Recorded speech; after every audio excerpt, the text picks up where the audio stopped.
Welcome back. Oh, hang on. We got it. One second. Here we go. Welcome back to the KeSPA Cup, ladies and gentlemen.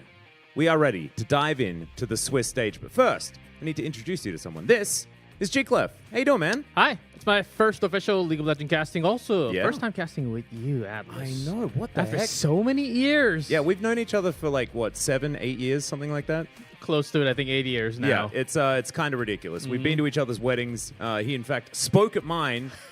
He was helping That's everyone right. know in both English and Korean that me and my wife were getting married. So this is exciting, the fact that we are doing this for the first time. But new to League of Legends, not new to MOBAs, because this guy was a Heroes yes. of the Storm commentator. You've done a few things. Few right? MOBAs, lots of FPS, and a lot of Yep. gacha games right now.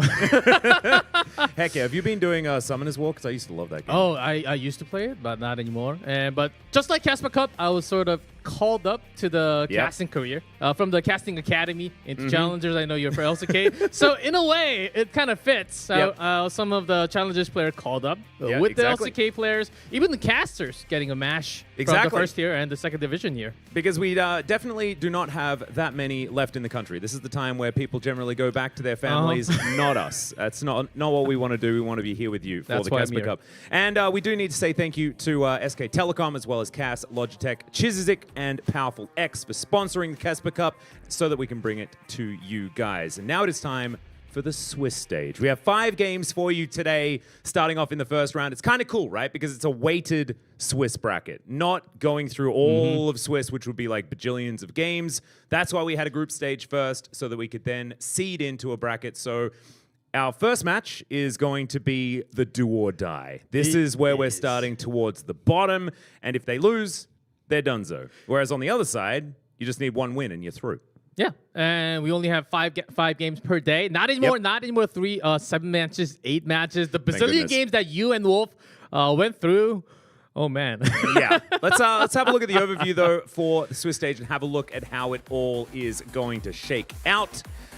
Here we go. As you can see here, this is just an overview for the KeSPA Cup, letting you know as well that we do have a whole bunch of cash to fork out to the winners, the runner-up, and of course the round of 4. That's why the Swiss stage is so incredibly important, because if you get out of it, then you at least win 10 grand. That's important. And until tomorrow of the Swiss stage, it's online. But starting from the weekend, from round of 4 to finals, we have offline stage for the Yep. players. And that's like, we confused a few people yesterday when we said offline. That Oh, doesn't yes. mean we're not going to be broadcasting the show. We will indeed be broadcasting it. It's just that the players will be in the same venue. And so we will have a stage and all that cool stuff at V-Space, which is where KeSPA Cup was held, I believe, 3 years ago. years ago. Yes. I remember being there actually for the translations, was it? Yeah, and, Oh, and it was yes. like Wolf's I was first there. League of Legends cast. Which is really cute. That's right. Yep. It's all come full circle. And you're It's also what we like to carrying do. on that day too. It's how KeSPA Cup is supposed to go. You know, it's about bringing new people into the fold to see how they're going to do. And we like to do it here because, you know, this is KeSPA Cup, and this is all about figuring out what these new rosters are capable of. So far, we've seen that, you know, Gen.G with a bit of a new roster are just ridiculously strong. Apparently, all you need is Keenan Canyon, and then everything's fine. Sometimes you need Chovy, but do you even need Chovy? I'm not Kemish even is sure. a really good mid. I gotta say, I don't. Chovy is indeed really good, but I think Kemish was actually showing off really hard during the group stage. Yeah, he was really, really good. Let's have a look at the standings, though, see how this is all shaken up. Of course, a bit of a spoiler there, as we did tell you about Gen.G. But first, here's Group A. Bro, for the first time in my career, Bro first place. I'm going to be talking about this for the rest of my life, I think. The fact that Bro made it to first place in any group stage ever. This is so incredibly exciting. 3-2, of course, tying with everyone.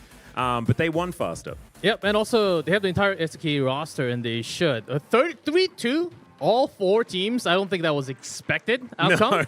And we had the time difference to decide the first to 4th, right? Yeah, and Wolf and I were terrified on that day because we thought maybe we'd have a 4-way tie and then we'd have to cast a 4-team round robin, which would be basically, I guess, like the Swiss stage again. And so we'd be there until the next day and then immediately cast Group B. It was going to be a crazy situation, but instead we do have some rules. And of course, win time is what separates all 4 of these teams. And thankfully, this is separating the top side, and so we're not saying goodbye to teams based on tiebreakers, because that would have been very sad. BNK and Kwangdong Freaks are, in fact, leaving the tournament. So yeah, and on the other side, Fox and, of course, KDF tried with their challengers team. Did not really work 100% well for them. I get it. Some teams want to gel their first division LCK teams a lot more. Some other teams bringing the new and seeing what's better for in terms of chemistry. But some teams, it works for some teams, but the other teams, not quite. Yeah, not so much. Let's have a look at Group B, though. We can bring that one up onto your screen next and have a look at how things shaped up. This was a whole lot more cut and dry. No tiebreakers necessary. 5 wins, 4 wins, 3 wins, 2 wins, 1 win, and no wins.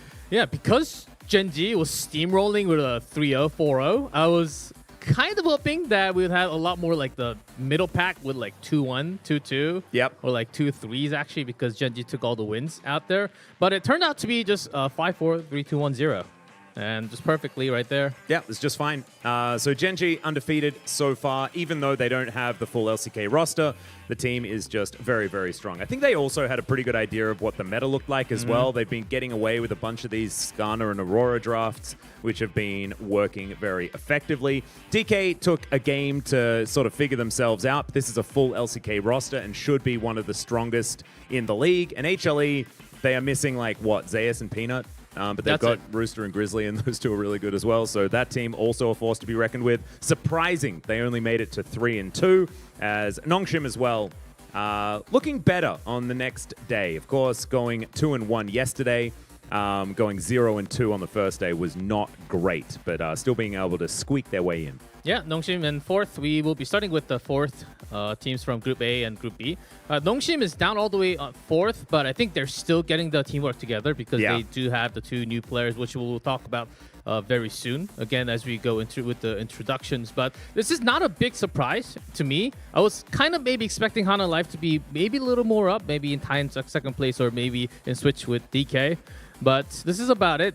The Group E was the group of death. Yeah, it's the dangerous group. I imagine that Nongshim are pretty happy to be out of it because now facing Group A teams feels a little bit nicer. Let's have a look at the group stage. The Swiss stage overview, though. That's what we're going to be tackling here today. It's going to be the first round, as you can see there on your screen. We will have the entire first round. We'll be crowning the winner of match 4 as the first team to head towards our knockout stage. Top 4, of course, will head over there.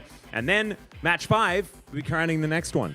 Yep, we actually have 5 games today, and then 5 games more tomorrow to round things up. We start from the bottom, DRX and NS, Nongshim. That's going to be the matchup. If you're used to the Switch stage format, and you should know that one of the top teams move up every single round, and then one of the bottom goes out every single round. Exactly, and so in this first match, we'll be just saying goodbye to either DRX or Nongshim, and they'll be holding on to their very lives. And you can see the match 1 winner or loser, I mean, they go straight into match 6, and then you're immediately out. So you just have no lives if you're there in the first round.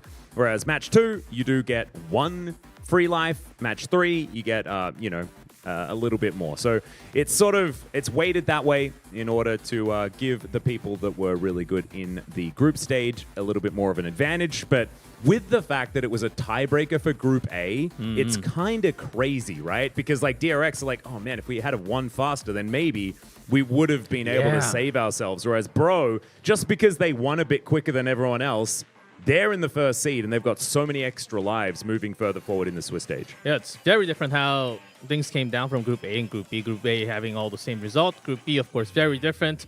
What we just talked about from what we just had in the graphics, today's matchup, 4 games and 1 more to go into match 5. So at the end, we should have 2 teams going into the round of 4, right? Yep, we will, because whoever out of Gen.G or Bro loses will be playing in the next match, and that is the match between match 4 and match 3, and that will then promote the next team up there. We'll see who it's going to be. I'm assuming that Gen.G is going to win that match 4, and then Bro will have to face off against whoever's going to win out of, I believe it's DK and Chinese Taipei that will be in that one. Yeah, very the likely. Match 3 winner. Yeah, Gen.G seems to be the strongest favorite. Because there's got to be a reason why I'm called up to be on the casting here. So I looked up multiple different communities, of course, in Korean, and searched through thousands of posts and to think about which player, which champions, the meta, and also the teams. Gen.G, just invincible right now. No one talks anything about Gen.G because they're just on top. Yeah, they are, and that's because T1 did not bring their full roster to the tournament. Oh yeah, that's and so therefore our defending world champions not going to be there, and so Gen.G nothing to worry about here. And of course, this is domestic. Gen.G just does well when they're at home. That's sort always of how it goes. that's always true too. Yep. It's them and Humble Life Esports now because Peanut has brought that energy towards Hanwha as well, although he did have a decent Worlds at the same time. So our first matchup going to be DRX versus Nongshim. We can start focusing on that one now. As you can see here, our beautiful new matchup graphic as Frog Sponge, Yehu, Lazy Feel, and Pleta. So it's not Lazy Fell. Unfortunately, we do have an E missing, but that's okay. He's not going to blame us for that one. On the other side, it'll be Nongshim, Kingen, Sylvie, Fisher, Jiwoo, and Lehens. Kingen and Lehens, of course, the exciting part of this roster at the moment, and this is the LCK team, right? DRX not going to be looking the same moving into the 2025 season, but Nongshim, what you see is what you get. Yeah, Nongshim and does have Kalix in the roster, but not seen at all. Never played all 5 games with Fisher only. Yep. So I imagine they will just go with that LCK roster all throughout the Swiss stage. Yep, it's understandable. Fisher has been okay. A few ups and downs, as of course our first game yesterday was one of the games of all time. We'd prefer not to go and talk about that one, actually. Online prediction, extremely close. Is this? Damn. I think this is the closest we've ever had, right? I think so. I don't think we've had, like, I mean, there's what, 3% separating the two from 50-50? This is pretty nutty. So DRX actually coming out on top is a surprise to me. I actually think that a full LCK roster should probably have the edge as far as the prediction is concerned, but this is largely a popularity contest, right? So DRX, few extra fans that win in 2022, of course, going to put them over the line there. But interesting that it got so extraordinarily close. I feel like it's head and heart battle here between and our also, fans. I think DRX getting some votes from Vietnam. I think that is also included. Very hot right now, not just from our chat, all over the world, what this player can actually do in Korea. Putting out the KeSPA have been having some really good moments back and forth. So I think there's some really good hype behind him. Yeah, and we'll see whether it's going to be Teddy or Lazyfield playing in the LCK as well. Like, that's the crazy thing. Is like his performance is so good that maybe this is what DRX are going to be fielding. Maybe this is just the LCK roster that we're checking out right now. But let's dive in. It is time for pick and ban. And I want to pick your brain, G-Clef, because, of course, you've been studying hard, getting ready for your first LCK moment. Who do you think should be banned away here by the red side? Aurora, 100%, first of all. Yeah, this is an easy one. Yeah, it's a very easy one. Aurora first picked whenever she was open 6 times. First picked 5 times out of the 30 games that we just had. There we go. Not this game. Not all right. First pick. Next one on red side. What are we banning? Give me a few more seconds. okay. DRX probably having a look a little bit more at some of the pocket picks for these players. I'd expect something like a Rumble to be taken away from Kingen because he's just really, really good. And Frog probably doesn't want to be first picking that one if a certain jungler remains up and available. Scorpion. Oh, Sejuani, also really good pick. Opens up couple now. Throwing that question to Nongshim. Do you want to open up the jungle or mid pick? Yeah, I'm really confused though because I think the Skarner should be banned away here. This means that Nongshim can either, like, if the Yone gets through, then it's like Rumble Yone and you just get them straight out of the gate. Of course, with Sejuani banned, it feels a little bit less powerful, but still, that is a very, very strong core. So Nongshim going to do what they're told. Fisher having a massive giggle, as he generally does. The guy has high spirits. Lazyfield also feeling pretty happy at the moment. The rest of DRX feeling pretty business, as that will be the Ash pick. And will they just do it? Is it just Yone Rumble? Yone is still open, and out of, if not Aurora, Yone was one of the second most picked, certainly. Yeah, he's pretty strong. Okay, so it's Yone. What's Sylvie going to be locking up? Maokai has been popping up quite a lot. And I know you've got your magical spreadsheet. How is Maokai been doing? Maokai also really good, not just all around. You can actually pick it early and pretend like it's a jungle or top, or even a support sometimes. Yeah. So that's going to be the mind-boggling business that Nongshim is going to throw into DRX. Huh, I'm glad I mentioned it. Like, it's almost like Nongshim are following our script. It's kind of nice. DRX now with the opportunity to lock away a Rumble if they'd like to. I like Ashe Rumble, just because you can do a lot of stunning and then lay down some equalizers. Oh, Zyra, which has been banned early on in the first few days, but not really used. And just one of the later games yesterday, Zyra was actually doing, of course, turned into a loss, but still was having a good moment. Yep, Vincenzo actually having a great performance in the early game. Unfortunately, we'd prefer not to talk about what happened afterwards. As, okay, yeah, who's going to be piloting the Pigeon, and the Xin Zhao locked away, and a Ziggs immediately going to be locked up. So this means that King and can go towards more of a physical top laner. Does open things up just a little bit here. Could also be a mid lane Ziggs, but we don't have APA in the LCK, so that's not going to be a likely outcome. Yeah, and Cassandra banned out. Oh, with Ambessa also gone, so I think Nongshim's really not concerned about the top right now. Azir, a lot of the Queen fans having different opinions on it. Azir still okay, 1.5 tier-ish. Yep. But on whose hands and with what combination? Because some of the games, there are some games that can be pretty bad and wonky. And at this level, they just flash over the wall when you create one. And we've seen that too many times in the first few days. Yeah, I feel like Zinni, I think, passed the Azir test. There's been a few players, like even Poby's Azir looked really good. But otherwise, it can be a little bit like Feast or Famine. It's like almost boring. It's like cardboard, you know? Like, you know what you're going to get with Azir, and whether it's going to have a big impact is decided on the type of player that we see. So Bard going to be taken away from Platter, an odd one. I don't have any extra insight onto that. It's just Bard was banned. Only played from Beryl once with Swain, I think was a combo. Yep. Which made a lot of sense, but not in this case as much. Maybe they're thinking extra over. Nautilus really cutting down all the support down. And Nongshim just really not giving DRX very much time to think, as Leona insta-locked. Of course, Ziggs Leona, a very popular one towards that bottom side. Braum's okay, but we've seen better moments yesterday, but it doesn't always pair up. You need some hard CC lockdown with the Braum if you want to pair it up. Yeah, and some engage. They do have Ashe, I guess, but otherwise, this is not looking like we're presenting very much, just non-committal engage from DRX's side. Jack's going to be locked in, some split pushing potential, and an okay blind pick, I guess. But you're right. Looking like we're going to be heading towards the Freljordian bottom lane with the Ashe and the Braum. Ooh, unless... Like, this makes more sense with the bans, I actually like this a lot more. Yeah. I know personally, I don't think you're that big of a fan of a Braum in the early few days. Well, with the if there's no other engage, Braum feels like butt. It just doesn't feel very good. Yeah, same. I feel exactly the same. If you have a Maokai, like a hard CC from the other side, then you can do a lot more with the Braum, with like Cassante or something. But not in this case. I think this makes a lot more sense for DRX. Yeah, and this is going to present them with a lot more engage options, counter engage as well with that Encore from Pleta, and just a very powerful lane.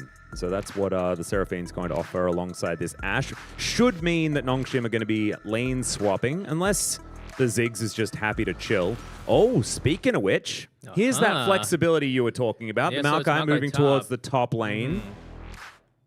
Okay, so going to be Nocturne coming out of Sylvie in the jungle. Of course, one of his favorite champions. Has played it a bunch in the LCK as well. Just going to farm up alongside the Xin Zhao.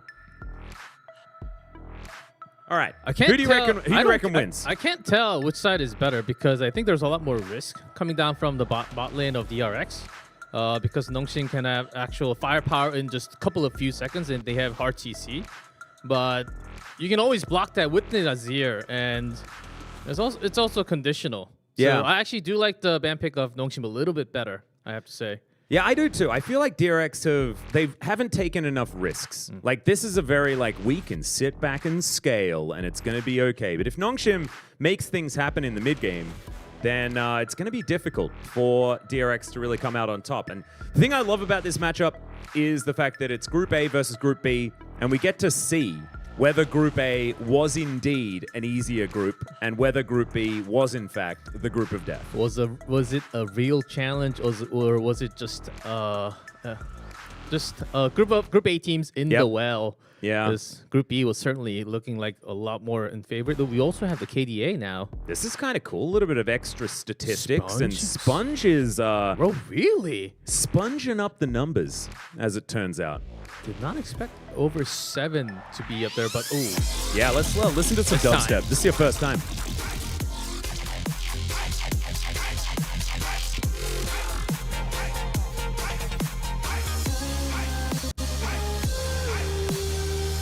Hey! Hey! Hey! Hey! Hell yeah. All right. I was so Already ready for that. coordinating the haze. You'll Yes. love to see it. Onto the rift now. And, okay, there is an elephant that we need to address in the room. I think Chad has already been talking about it because they're very confused. They're not in Korea. We are. And there was something weird that happened last night. And now it's over. It's been over since the morning, so we are all good to go. That's why we are having this tournament. Yep.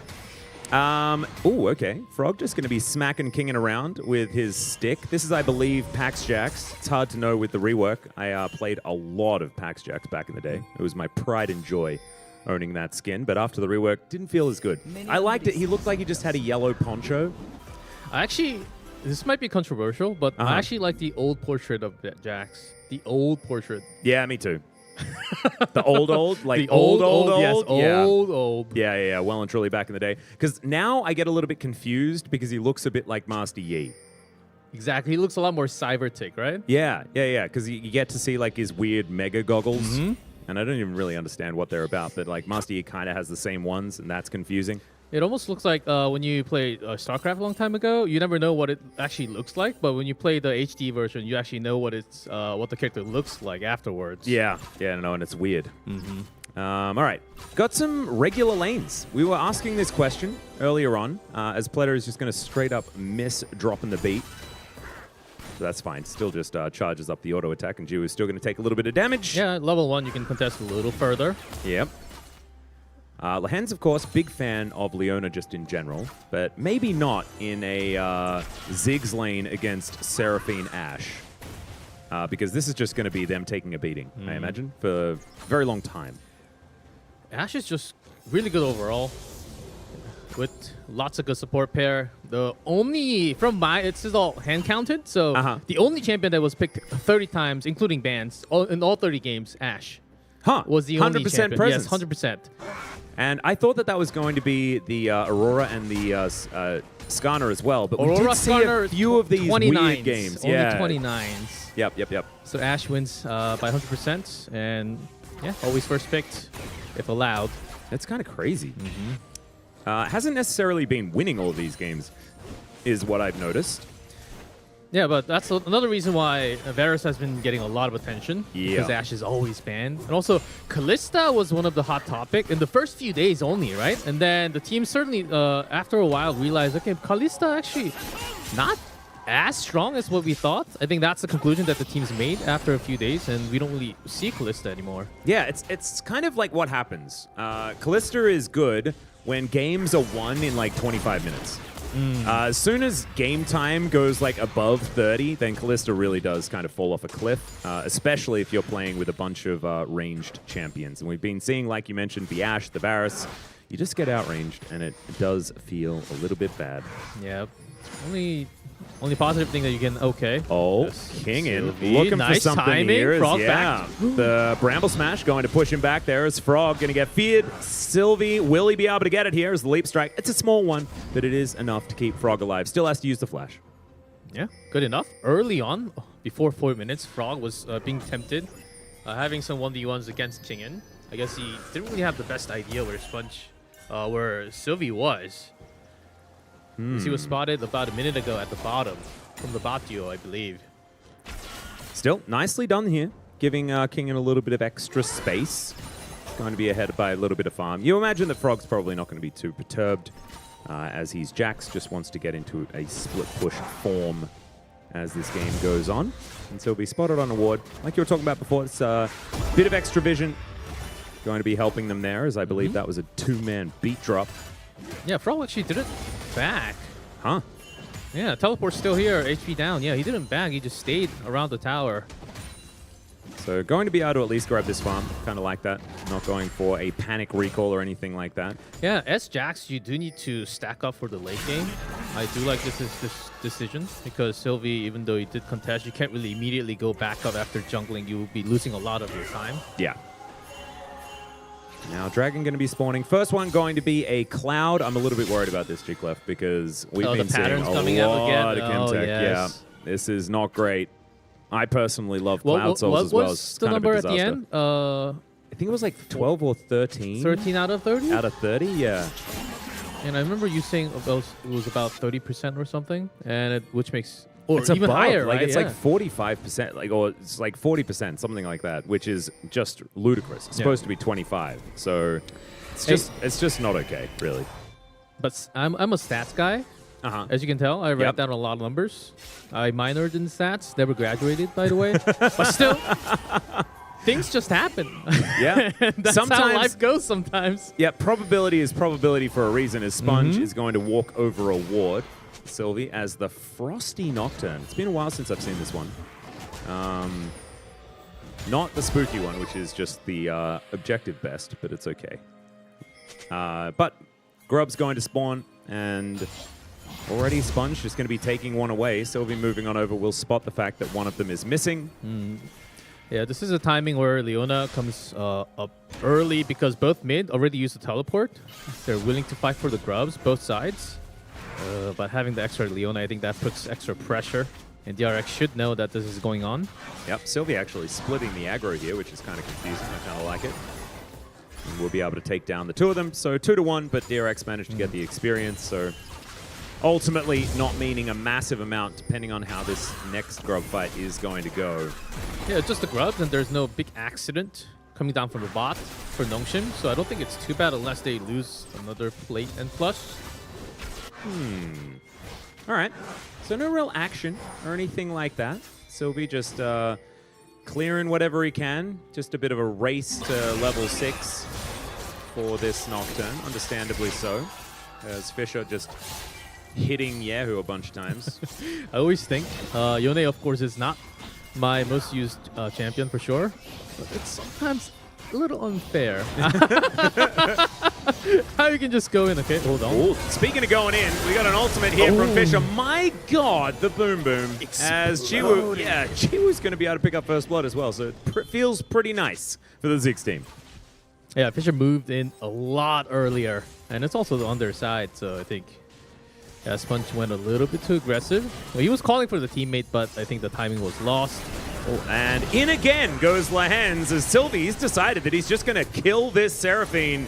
Lazyfield trying to turn it, but you can see there is no way out for him. Jiwoo does have to use the flash, but I don't think Lahens is going to be too worried about this, and Jiwoo even gets another kill. My God, this game is feeling a little bit doomed. Waited for the assist on Nocturne. Yeah, you love to see it. Yeah, that's exactly what it was. Because Nocturne got a solo kill on the Seraphine. He's like, oh, I want an assist. Please, wait for me. Yeah, like no one actually touched Pleta. It was just Jiwoo Sylvie. Just chilling right there. Also, if he moves into auto attack range, maybe he just dies. He's not exactly the tankiest, so I like it from Jiwoo, just playing it back. Lahens knows he's a tanky boy, and Lazyfield just had nowhere that he could go. Oh, so sad. Yeah, this was something that the bottom lane of DRX, we were calling out a little bit at the beginning, that it could be a little squishy unless you have the perfect wall from the Zir, but the Sponge was dead a minute ago, and now the bot lane dead. 2 kill Ziggs. Who's going to stop you? Yeah, this is the really tough part. And Nongshim have been relying on Jiwoo for quite some time. It's been a few years, ever since it was like the full call-up of the Challenger roster. It has been Jiwoo, the hard carry for this squad. Now with like Lahens and Kingin, like 2 very good utility players moving alongside him, I think it's actually going to mean good things here for Nongshim. And we can see it's already starting here in this game. 1.5k the gold lead. Yeah, against Jack, it's of course not easy as Makai. But as you have said, I was studying all the players. But I have a decade to follow up in just 3 weeks. There's a fair bit of catching up to do, I'm not going to lie. We do have some history here in the LCK. Some history, yes. And just a lot more players, not just the champions in game. So I tried my best, but I'll try to do It's my all right. best I'm to here. follow up. It's all right. I'm here. I can help you out. If you get something wrong, I can just say that everyone should ignore you and you're being dumb. Okay. So don't worry. That's exactly what's going to happen. Yeah, it's like a safety net. A safety net that can be mean. But I won't. Don't you worry about that. Yeah, it's okay. I'm quite heavy. I hope the net. I hope the net holds. We got it. That is at least DRX grabbing themselves a dragon, as we could have some pretty terrible Drakes to follow this one up, because Ocean and then Chemtech would be awful, and based on our luck, it's going to be a Chemtech Soul. Yikes. Yep. The Drake pattern has been, well, we've been counting, and we'll be continue to do the counting today and tomorrow. We'll see what happens later on. Hopefully it just balances itself out, right? That's how probability works. You know, it's about sample to, size. Yeah, more right? sample size, you get better. 30 games, we got some sample size, so hold up. Yeah, Frog could be in a little bit of trouble here as Sylvie. He's got that turn the lights off button, and Kingin can just press R. Like, yeah, he is going to do that. There's the paranoia. And we do have the fear coming down. Solar Flare going to connect as well. Oh, yeah. Frog, there's the big old pile-up, and he is just dead. No Counter-Strike for you, my friend. Dustbringer is going to go through that. And down he goes. Yeah, that was the best pathing he could have chosen, because against 3 on their tower, the wave was cleared already from Maokai. But on the other side, nothing else really gained from DRX, and even better. I guess that's one, but... Yeah, grabbing a grub advantage is kind of nice, but Nongshim, I love this, because you just want to put money into your Ziggs. Bam. And this is the first game, I think, where Ziggs has actually taken first brick, like, with a clear strategy to do so. So really well played here by Nongshim, understanding what their comp wants to do and executing on it. Does help that you win, like, a really smooth skirmish in the bottom lane as well. But this is definitely the way they wanted to continue the game. Yes, as you have called out from early draft, DRX not really taking that many chances, even though they, of course, later game, maybe they can have a lot more firepower, but still, they're not going to be as tanky compared to Nongshim. But if they go this slow, they will just not do as much damage. And to Maokai, Nocturne turning in, and also Leona, who's going to kill Leona at the late game. I think DRX is going into a lot more problems now. Yeah, the problem is that it's Lehens. Like, you can always kill Lehens late game because he finds himself in weird spots. Okay. So that's a possibility, I've maybe. seen that. But like, this is why Lehens loves Leona so much. You just press W and you're kind of immortal while the Eclipse is running. And so yeah, you should be able to do the walk strategy, and things will be all right. Jix, I don't think it has the best win rate so far. Only picked a couple of times, banned about 3 times in the 30 games that we had in the pool. Yeah, he has been picked one. He has won once or twice, right? Yeah, I think it's 1-1 picked twice. Aha. Only. Good old 50%. We did see most of the games like yesterday and the day before, right? Don't quite remember. It's all sort of merged into one. Yeah, also always banned in the later ban phase. Ooh, lazy feel. Nice footwork, as the ulti going to have to be buffered here as Fish are going to trade. See? Kind of unfair. Yeah, but still, that's like, Yone though. Vietnamese talent, man. Like, lazy feel, not worried about Fisher whatsoever. Gets the ultimate out, so now, going to be a little bit safer for the next little while. Might mean that a Rift Herald goes over to DRX. Yeah, that's something. And also, Ash's ult, its cooldown is not that long, so I think it's always better to just use it early. True. Like that. As now, Kingin is just hanging out. I think just... this Maokai will be absorbing pressure. Yeah, this Maokai the is entirety actually of the game. well fed from yeah, the right. line. Jax couldn't really show its power at all. Maybe you can use the teleport to do your own job. That's what Jax is supposed to do. But with just the other 4, you just don't have that much peel. The hard CC is going to be terrifying from Nongshim. Oh, yeah. And the fact that they are, like... when you've got the Maokai ultimate, which is just roots heading towards you, no matter what, like, you can choose to go in or not, and then you turn the lights off so they don't know where they're coming from. Oh, it's even worse. Yeah, and it just feels so comfortable to start a fight whenever you'd want to. Really allows Fisher to line things up as well, because the thing, Solar Flare going to be connecting. Really good cleanse there from Lazyfield as Okay, not sure whether Frog really wanted to do that, but he is going to buy a bit of time with the counter-strike. Still goes down, and now DRX half committing as Lahen's diving forward. Not actually able to find anything with his Zenith Blade as Fisher says, I'm done with this fight. You should be done too, DRX, but Sponge is going to go in. King in taking the brunt of the damage here, as with some of these cooldowns now used up, Nongshim running a little bit out of what to do here. Now that those buttons are coming back up, though, this could be a bit of a problem, as the Encore is decent, but it only really hits onto one, but that's the one they wanted to hit, as down goes the Yone. And now Lazyfield able to move forward. Satchel going to connect onto 3. Jiwoo not going to have that defensive tool now, though, as DRX finally deciding that it's time to move away. Frog is back up, but no TP, so this has to be 4-on-4. Yeah, and Nongshim, I don't think they're going to be able to do the Rift Herald. That's what we're really focusing on here, as Jiwoo does have to be careful as Frog just dives on top of him. Thankfully, the Satchel Charge is going to be up, and so Jiwoo is going to be able to make his way out. Double teleports up, though, so Fisher, in 1 second time, going to be able to teleport back in. We'll see whether they actually decide to do that. Here he comes. Jiwoo going to be joining him here as well, as Sylvie wants to try and steal this away. They don't manage to get the Rift Herald, but can they actually win the fight? No That's the question. Yeah, Sponge just going to be the sacrificial lamb.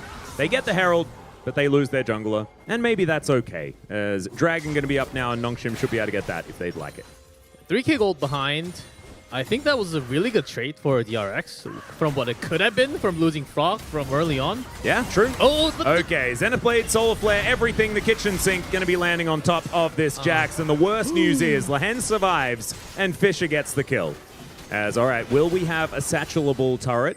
We do, but Jiwoo not going to be using the cooldown. I love that. That's what you need to do, right? Satchel is so important for escaping.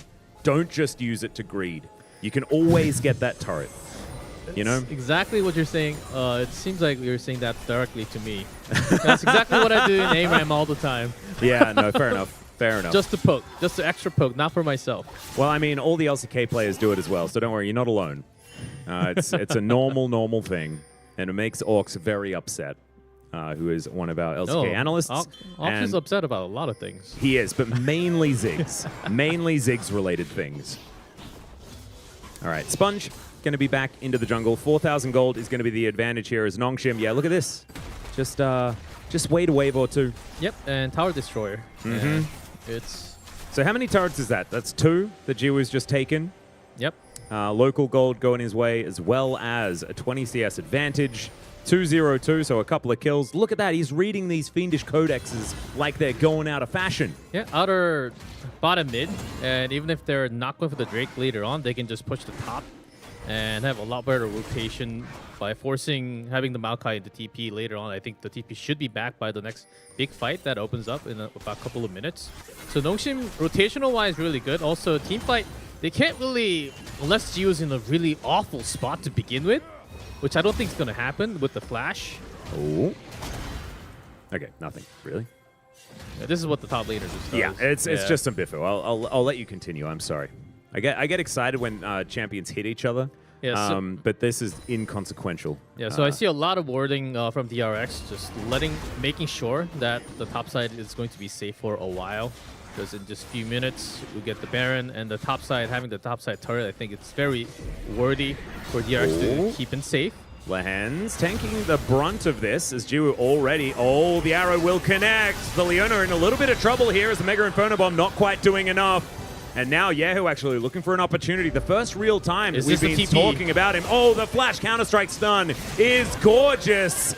And Fisher not going to be able to find anything with that ultimate. And first kill for Yahoo here as the Azir is starting to get online. What a way to come back. King and Zir did not have the TP yet. Of course, also Fisher. But I think DRX took whatever they could. This was a perfect timing. I think they went really aggressive. Without the TP, knew that King didn't have the TP back for the top fight. Yeah, and Frog now, I think he'll be able to stop this turret from going down right this second, which is certainly good. Let's have a look at how this fight went, because Lahen's didn't seem very scared, but maybe he should have been. Yeah, I think. And Nongshim, Fisher went in and immediately went back. Thought that, okay, Lahen, we can give that up as a sacrifice, but Jiu just goes back to his teammate instead. Why did we didn't need to break the replay to watch Frog and King in trading. We didn't need to do that. King going to eat some honey fruit. He'll be absolutely fine. Having a look at where some of this gold is. Still some advantages, obviously, for Nongshim. 1,000 gold in the lead is Sylvie, actually. And the team remains about 3,000 ahead. But you can see, DRX, the composition, when it works, as this game goes on, it's going to be really, really scary, especially now with Yehu having some money. As we're going to see here, he actually has an advantage over Fischer.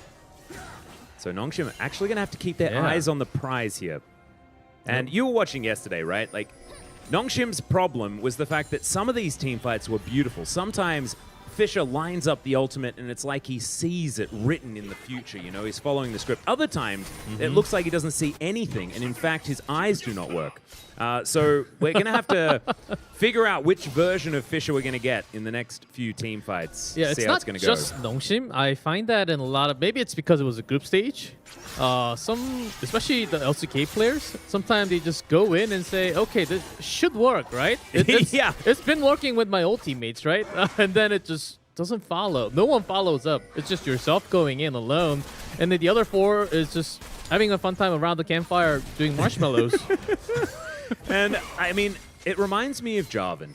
You know, Jarvan used to be the champion that would just be way ahead of his team. Hecarim then joined him as you'd be engaging. You're like, guys, I hit 4 people.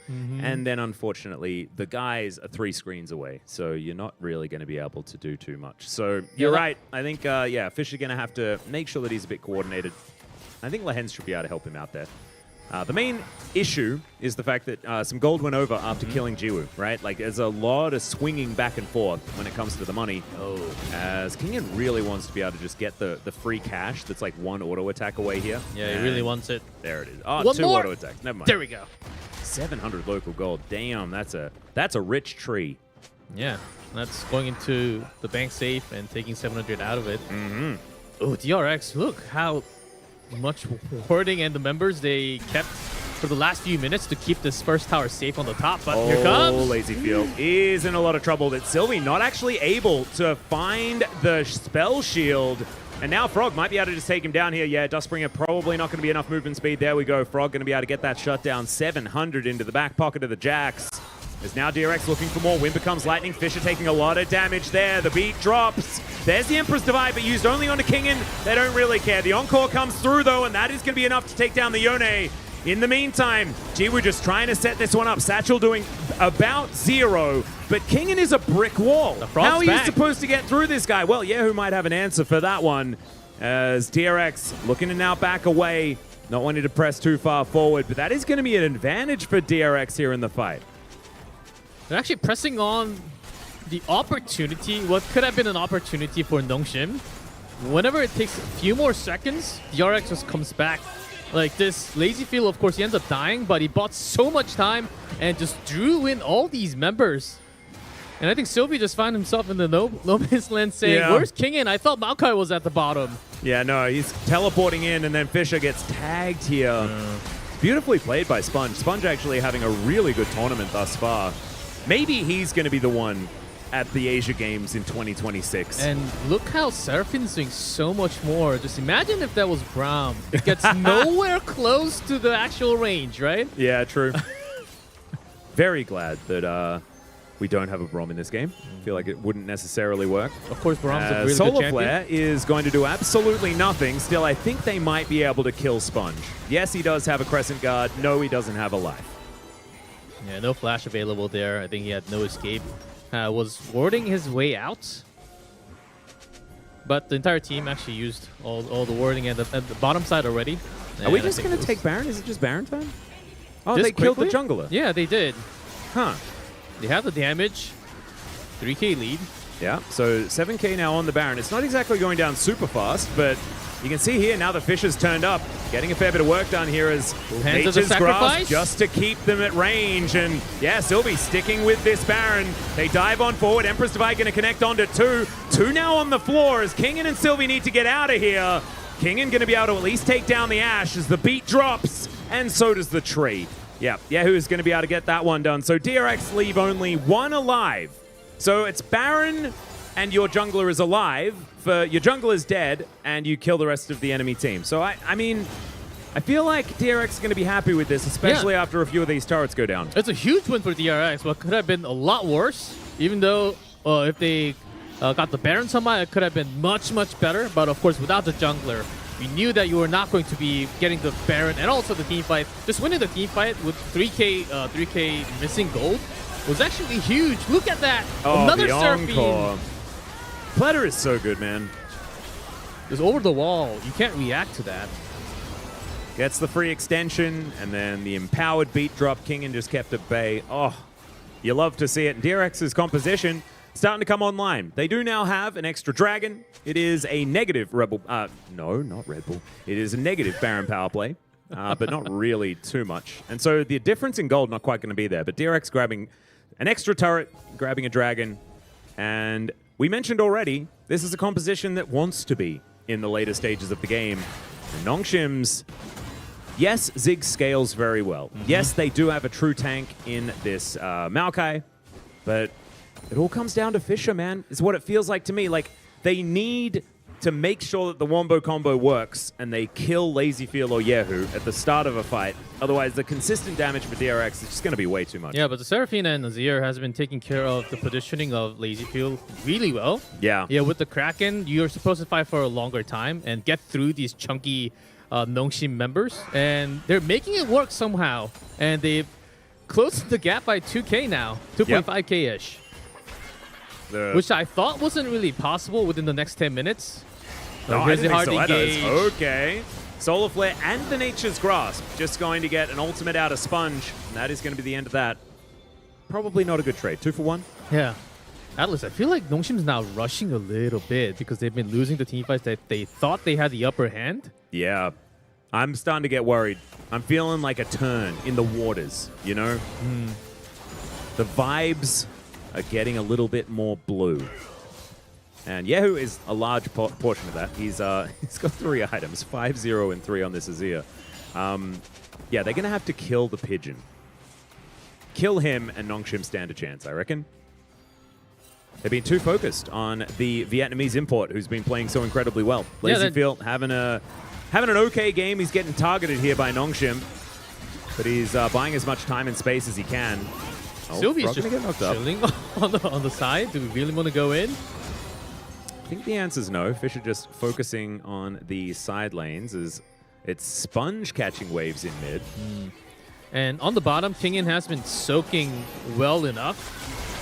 Lazyfield. A Fisher. Yeah, gonna be able to slow Fisher down. There's a paranoia. Maybe he's overextended, but maybe it's just gonna be all right. Solar Flare going to connect as Lance finishes him off with a Zenith Blade of all things. As now Fisher over the wall will actually get tagged by Sponge here, but that Blast Cone, it's trolling him to no end. Sponge gonna be taken out. It's a disaster for DRX.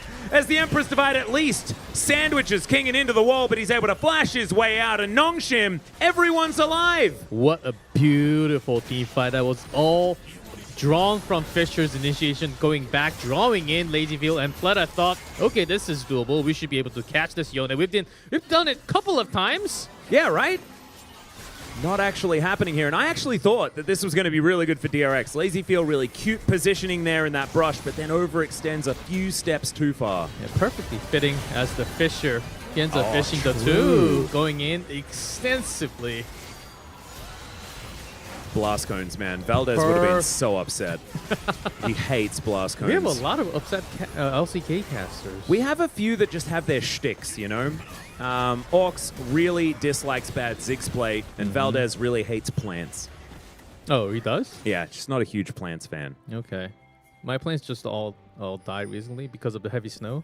Yeah. Over the night, yeah. Oh, actually, I need to make sure that I water my houseplant when I get home. Yeah. Can you remind me, chat? Chat, can you just let me know? I need to water my plants, okay? I'll remind After you. Game 5. Yeah. I'll remind you at 9 p.m. today. Yeah. That'd be really cool. Because otherwise, you know, I'll be losing gummy. Yeah, it's winter time, man. You need to take care of your plants. True. For sure. Humidifiers, very important as well. It's okay. DRX all back up and positioned once more. 50 seconds until the Baron, 40 seconds until the Dragon. We'll see whether Nongshim care about the Dragon at all, as the arrow's going to get flashed. Nicely done there by Jiwoo, but good fishing from Lazyfield. It was a good attempt, as Yone was down with the TP. You could have had like maybe one pick off early on if that landed, but it was being optimistic, right in the middle. Yep. Lazy Phil actually just taking as many pot shots as he can find. I know, he's testing the ground so far. Yeah, Solar Flare going to come in there. It's great Crescent Guard, but unfortunately it doesn't get rid of the Nocturne in time. The Ashe falls down, trades it for the Jungler, which isn't too bad as Fisher looking for a bit of an angle. Frog will be discovered here as, man, this Ziggs is really starting to do some work as Fisher not going to find the ultimate out, but does get the third Q in order to create some space. They do get on top of him, though, and there goes Fisher. Pete is going to drop as Jiwoo keeps himself alive. He's so important for this composition. Look at the poke. Not able to walk over these bombs at all. As Frog's just like, nah, man, we're going to do a dragon. I don't want to deal with this Ziggs. Man, I understand Fisher trying to make it work from the side poke, but this Frog, I think he's trying to make up for his couple of mistakes that he made early on with the TP. He's doing so much better now. Yeah. Jiwoo, I think like his ultimate's up so incredibly soon. Still not going to be able to contest for this Drake. That Soul Point going over to DRX. That is huge, especially because they're the scaling composition. They all line up, and there's the Mega Inferno Bomb, but not enough damage. As, of course, Pleta, he's got the heals, he's got the shields, but it's not going to help Sponge there because he is going to get tagged. Nicely done. Now, the jungler is dead. The Baron is up. Are we doing it again? Is it happening again? Fisher's coming back soon. You have the extra TP, but do we... Oh, okay, they're committing it. Yep, it's happening. Going immediately. Okay, Sponge 30 seconds. I think that's plenty of time. Yep. And so Nongshim going to head straight over here. You can see Lazy Feel, he's got the Hawk Shot, so they can get information if they would like it. It's just whether they can do anything about this Baron falling. That's the question. Yeah, with Yahoo, they can poke a little bit with the Zir. Yeah, perhaps. But not when he's in the bottom lane. Don't want to spend that TP yet. As your bottom lane is already pushed back all the way. All right, so a free Baron this time. So now with 5 members and a purple buff, can Nongshim get it done? Maybe. It'll be better than having just one guy. Yeah, they already got a lot of 5 towers down. And I think this is where Ziggs shines a lot more with the TP. Just cleanup duty, getting all the towers down early on. But DRX has been doing okay, even against the Baron, because Lazy Feel is still feeling steady. And Sponge, I think, has been doing okay peeling. True. It could have been worse, that team fight before in the mid. But Sponge at least pushed them out, lost Ashe in the way, but still, he's doing his job worth. It's still 5-0-5 for Yahoo, man. Like, hasn't died. There's 3 items on to this Yone, though, as... Yeah, this is the problem, right? Like, you just get free zoning. You just press the R button as Kingin, and... One tower what at happens? a time. Yeah, exactly. And then they step on some of these landmines by accident, and half of the health bar is missing from DRX. Rabbidan's Death Cap, Shadow Flame. Like, this is the most damage that you can have at this stage of the game for Jiwoo against targets with low magic resist. And Pleta, he can't afford very much of that. And so this Ziggs is really starting to hit critical mass. Solar Flare going to connect immediate. Mikhail's utilized onto Yahoo to make sure that he's not CC'd forever, but that tool is now down and still 50% of the health bar going to be missing. Pleta going to have to press as many buttons as he can as this siege continues. Yeah, poking a little bit, also pushing from the top. Yone and Sylvia has been doing jungling all this time. So in terms of soaking and getting a lot more gold, yeah, Nongshim with the Baron buff, they're just pushing all the way. I think they have to choose one, though. Yeah, and here's another one. Again so already. Kingin just gets that ultimate back up again, and Sponge going to be pushed around. Wind becomes lightning as the Encore doesn't connect onto Jiwoo. His positioning too good. I can hear Chronicler somewhere just so incredibly happy about his little boy Jiwoo finding a whole lot of success. Of course, a challenger champion against all odds. And continuing to play very, very well. This Ziggs play is honestly the best we've seen so far this tournament. Yeah, not really caught too many times against what you... It could have been a lot worse, but you're always far off. That's what Ziggs is supposed to be. You're not supposed to be super close to anyone. Especially because the Ashe ult can also come down at any time. Getting tagged is dangerous. Whee! That was fun. Okay, so 20 seconds left on the Baron, so not going to be finding too much more there. Unable to actually break open the base. Look at the damage. Ashe and Ziggs, of course, in comparison to mid. Yeah, right? It Very sort of different. balances out, but not quite. Yeah, so it's also both the pokes. Azir is poking from DRX, and it's also Ziggs poking from Nongshim, so it does make sense. But at the end, what leaves when we see the HP bars, it's always a lot less from DRX because they're just hanging around the tower. And getting this is damaged a lot actually more. like, this is how those damage numbers are supposed to look if Nongshim are playing their comp right. Because it should be that Nongshim are preventing DRX from starting fights when they want to, and that therefore the Ziggs just continues to poke and throw these things down. Oh, Arrow that's going one to connect. in Oh the back dear, of the he's head. just dead. There is no way that Jiwoo gets out of that. And you can see he doesn't even react. He's like, oh, Yeah. no, I guess I'm dead. I guess he didn't want to just use the flash for this. Well, I mean, Nongshim have to buy 20 seconds. As teleport from King and gets him towards the top lane, Nongshim are just going to try and, I guess, win the game. Just trade tower, go mid for DRX. Yeah, because they need to move them away from this dragon. Infernal Soul is so dangerous as now Lahens flashes forward. Another Nature's Grasp as this inhibitor is at least going to fall. But it's a Inhibitor? base race. Yeah, inhibitor for the inner. Yeah. And how quickly I don't can know they get this about done? this one. Yeah, you can see Sponge Okay. taking point now as the flash over. Yahoo going to have to go golden as Fisher is really pushing this Azir around. Sponge wanting to find Sylvie, but there is still a turret here. So I guess Sylvie's going to be all right. And they've bought enough time. Jiwoo, 4 seconds. He can teleport, so he can bring them over. So now, Nongshim, Kingin, Is this moving the right in choice? already. I don't know about this one. Jiwoo going to be coming down. Sylvie wants to be able to get in here. They get the soul, but can they win the fight? That's the question as Sylvie turns off the lights. He's now going to join the rest of his teammates. And down goes Sponge. Immediately, the Jacks will follow, and DRX. The front line is now missing. It's just the carries and this poor little Seraphine trying to stay alive in these fights. Oh. Even Fisher able to finish them off. And Nongshim, I don't know how it worked out, but it did. They sacrificed Jiwoo, and then they all fall into their trap. Get the Drake, but lose the game. Yeah, the What's the Soul for call? Nexus trade. We've seen this before. It's not great. All the way back, I think they, at that moment, was about 8K down Yep. in terms of global gold. So I think that was the choice. But Kingin just in the perfect position. This Ziggs doing massive damage with that C4. Phew. All right, so Nongshim going to be taking the first game of Swiss, and unfortunately, this means we just say goodbye to DRX. Unceremoniously, they are out of here. Lowest seed heading into Swiss means that you just have no lives. And so Nongshim keeping themselves alive in the tournament, and DRX, we're going to have to wave goodbye. It's cutthroat, man. You don't get good seeding, and you are just out of there. Man, Kingin is looking scary. Yeah, Swift stage, it's a rough format if you're all the way. If you start from the bottom, you just have to keep climbing all the way up. Yeah. But I was really impressed. We did not get to see Ziggs that many times during the group stage. I think twice was what I'd have counted. Yep. But they remained pretty steady. There was a couple of moments where DRX seemed like they were able to come back, cutting down from 5K to 3K, 5K to 3K twice. But after having some really good positioning, Fisher's draw play on the left side of the map was incredible after losing Lazy Field and Pleta there. I think that was just almost a game-ending moment. Yeah, and you can see here with the goal graph, it's not necessarily clean from Nongshim. Often we like to see a linear movement of the graph if it's a clean victory. But Nongshim managing to figure it out in the end. And I hats off as well to Fisher. Finding that last engage was gorgeous. Still having some of these hiccups for this mid laner, so we'll just have to see him find a little bit more consistency moving further forward. But we know that the highs are very, very high for this guy, especially on Yone, man. Yeah. It's either he like straight up wins a team fight, or it's not so good.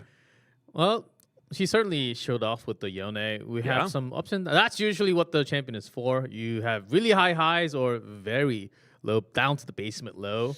Yeah. That's usually Yone. But overall from DRX, though, I was really impressed from Lazy Field and also Pleta. Oh, yeah. That Seraphine was gorgeous. Without the Seraphine, I think the game would have been ended 8 minutes earlier, maybe. Agreed. So hopefully they're going to be feeling better moving towards the LCK, but they're out of KeSPA Cup for now. Next, we've got Humble Life Esports taking on KT. Feels like an El Clasico. Of course, a little bit different with KT's main roster not necessarily being fielded, and Humble Life Esports looking terrifying. But we are going to go to a short break. When we get back, Humble Life Esports versus KT. We'll see you there.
Welcome back, ladies and gentlemen, to the KeSPA Cup, proudly brought to you by SK Telecom, CAS, Logitech, Chizizik, and Powerful X. I'm Atlas, and I am joined by G-Clef once again. Chizizik, you got that? Yeah, you got I it down actually now. managed to nail it, right? Yeah. It only took me 11 attempts. It's even hard for Koreans Really? to pronounce sometimes. Yeah, Chizizik. Yeah. And based on our chat, it's hard for them to find it on the internet as well, because okay. there's a lot of people here in YouTube. Welcome. I hope you guys are enjoying the show, and it is now time for us to get into KT versus Hanwha Life eSports. Hanwha Life probably looking like the favorites here, wouldn't you say? Very likely. The praise on Zeka, Yone, Yep. and a lot of other champions for the last 4 days has been, when I type in Zeka community, hundreds of posts that I have to refresh and go to 15 pages plus of time because over 10,000 posts, I have to go back and scroll on the website to look at and that's only 3 days before. So there's been a lot of posts how good Zeka has been. He's been turning a game or losing game into a win. Yeah. That's how strong this player was for the last 4 days. Not quite able to find all of the victories, as of Not all course of it, they but- did make it to 3-2, but not quite, to the just below Gen.G type standing. So still in the middle of the pack. Does mean that they do get to have one loss. Let's have a look here at our rosters as well. Can bring that one up onto your screen now, I'm pretty sure.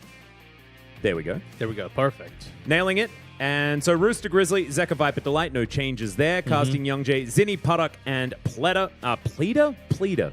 No, it's just Peter, guys. Peter is going to be down there. Pleta we is had Pleta unfortunately already. not in the tournament anymore, as DRX did just lose. But I'm glad that we do get his vibes here.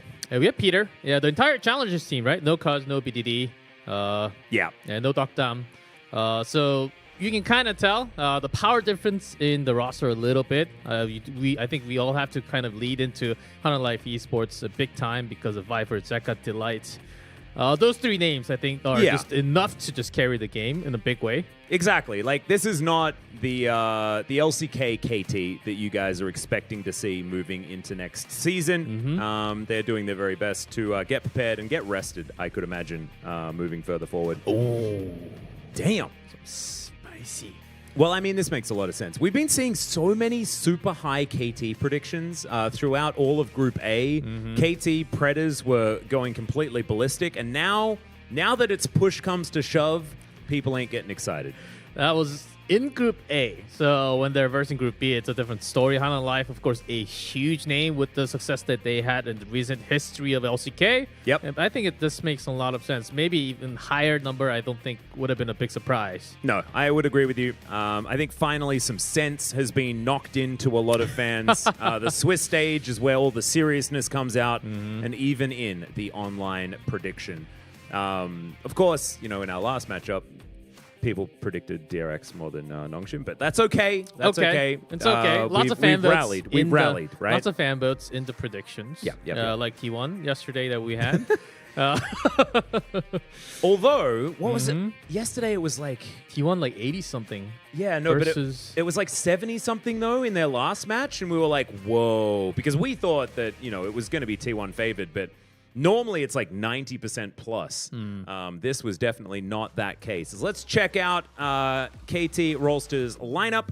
Casting, been around for quite some time. The guy is actually pretty strong. Zinni as well, I think I've been pretty impressed with. Same. Young J, been around the block for a very long time. Puddock, of course, also no stranger to the LCK, alongside Peter as well. Not necessarily the top rung when it comes to LCK talent, but no strangers as well. So I'm expecting to see some pretty decent play out of KT, but probably not enough to stand up to HLE. Notice how moisture is a very big key on the back of Peter. Yeah, Peter really it's making winter, sure that it can't be dry. No, you can't. Humidifiers are so popular here as well. It is. I have 2 in each room in my house. Each room? Yes, it's not a big one. It's one of the small like USB ones.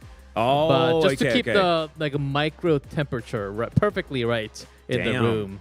Well, I mean, we've got one humidifier that we turn on at night. It's a huge one though, right? No, it's not. Okay. It's really small, just in the bedroom.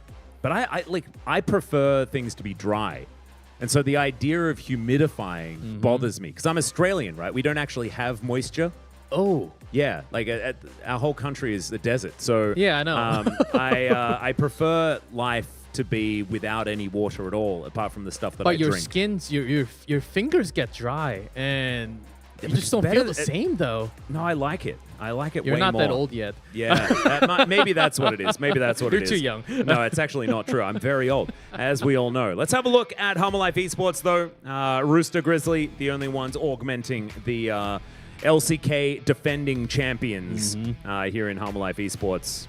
Oh, Grizzly, as you The would all G-Riz know, popping off, man. Yeah, if you have been watching the games from the past, I guess, 2 days of Group B, has been popping off a lot, especially the pair up with Zeka, the teamwork. Oh, yeah. With those two, the jungle and the mid from this team has been absolutely nuts. Rooster, though, I think he has been having maybe some missed calls. Maybe. But a couple of times. I think still he's gelling with the team in a way. Yeah, true. Rooster was the player that did go with them to the World Championship, was the substitute, but didn't actually play, obviously. So, of course, Humble Life Esports do have a fair bit of hope for this guy, but I think, like you say, hasn't necessarily gelled quite as well as the G-Riz has. Where's Tempester? Is he ever going to play? He's in the roster. I just like Tempest. Like Wolf would certainly know Tempest. Any player, any team with a Tempest, IGN, very, very strong, top tier player. Oh, is that how it goes? Yeah, I didn't it's know you always- got extra power based on what your name was. It's a passive from the esports having the Tempest. Well, you'd know. You've been round the block when it comes to Korean esports. Not necessarily in this game, but in every other one. G-Clef has been there. It's almost time to get into the draft here for Humble Life Esports versus KT. Red Side has been winning a whole lot more, I'm pretty sure, and Humble Life does have Red Side for this game. Do you think that'll play a part, or do you think it just doesn't matter in Humble? I don't think the side matters when it comes to Hunter Life. Likely they will be losing Yone or has to ban it out this time because Zeka, whenever Yone was open, that was a champion that he would go into. Well, regardless of which champion, he has been doing fabulous in every single game. And also, Delight is one of the support. He always doesn't really care about which support, and he always gets picked on at the bottom. Says, okay, I'll wait for you guys to pick the rest, and then whatever's open. So supports, it seems like support is getting a lot. Well, support, I'm a big support player too. I think we need to appreciate supports a little more and put them on the top of the list, not just Ashe and Aurora there are all a the couple time. of ways to think about it, though, right? Because you can think about it as giving support counterpick option, and therefore giving support. Yeah, because counterpick, being last pick, is actually very powerful in a lot of instances, especially for the bottom side of the map. So maybe that's a way we can think about it to give them a little bit more respect. As the Skarner band on blue side is a crazy one. KT, of course, going to be taking away the Yone. Yeah, Yone had to be banned. Azir, Zini, I think one of the most impressive players from the group stage with that Azir. Oh, yeah. I think that's a really good snipe ban, which leaves Aurora maybe to be open.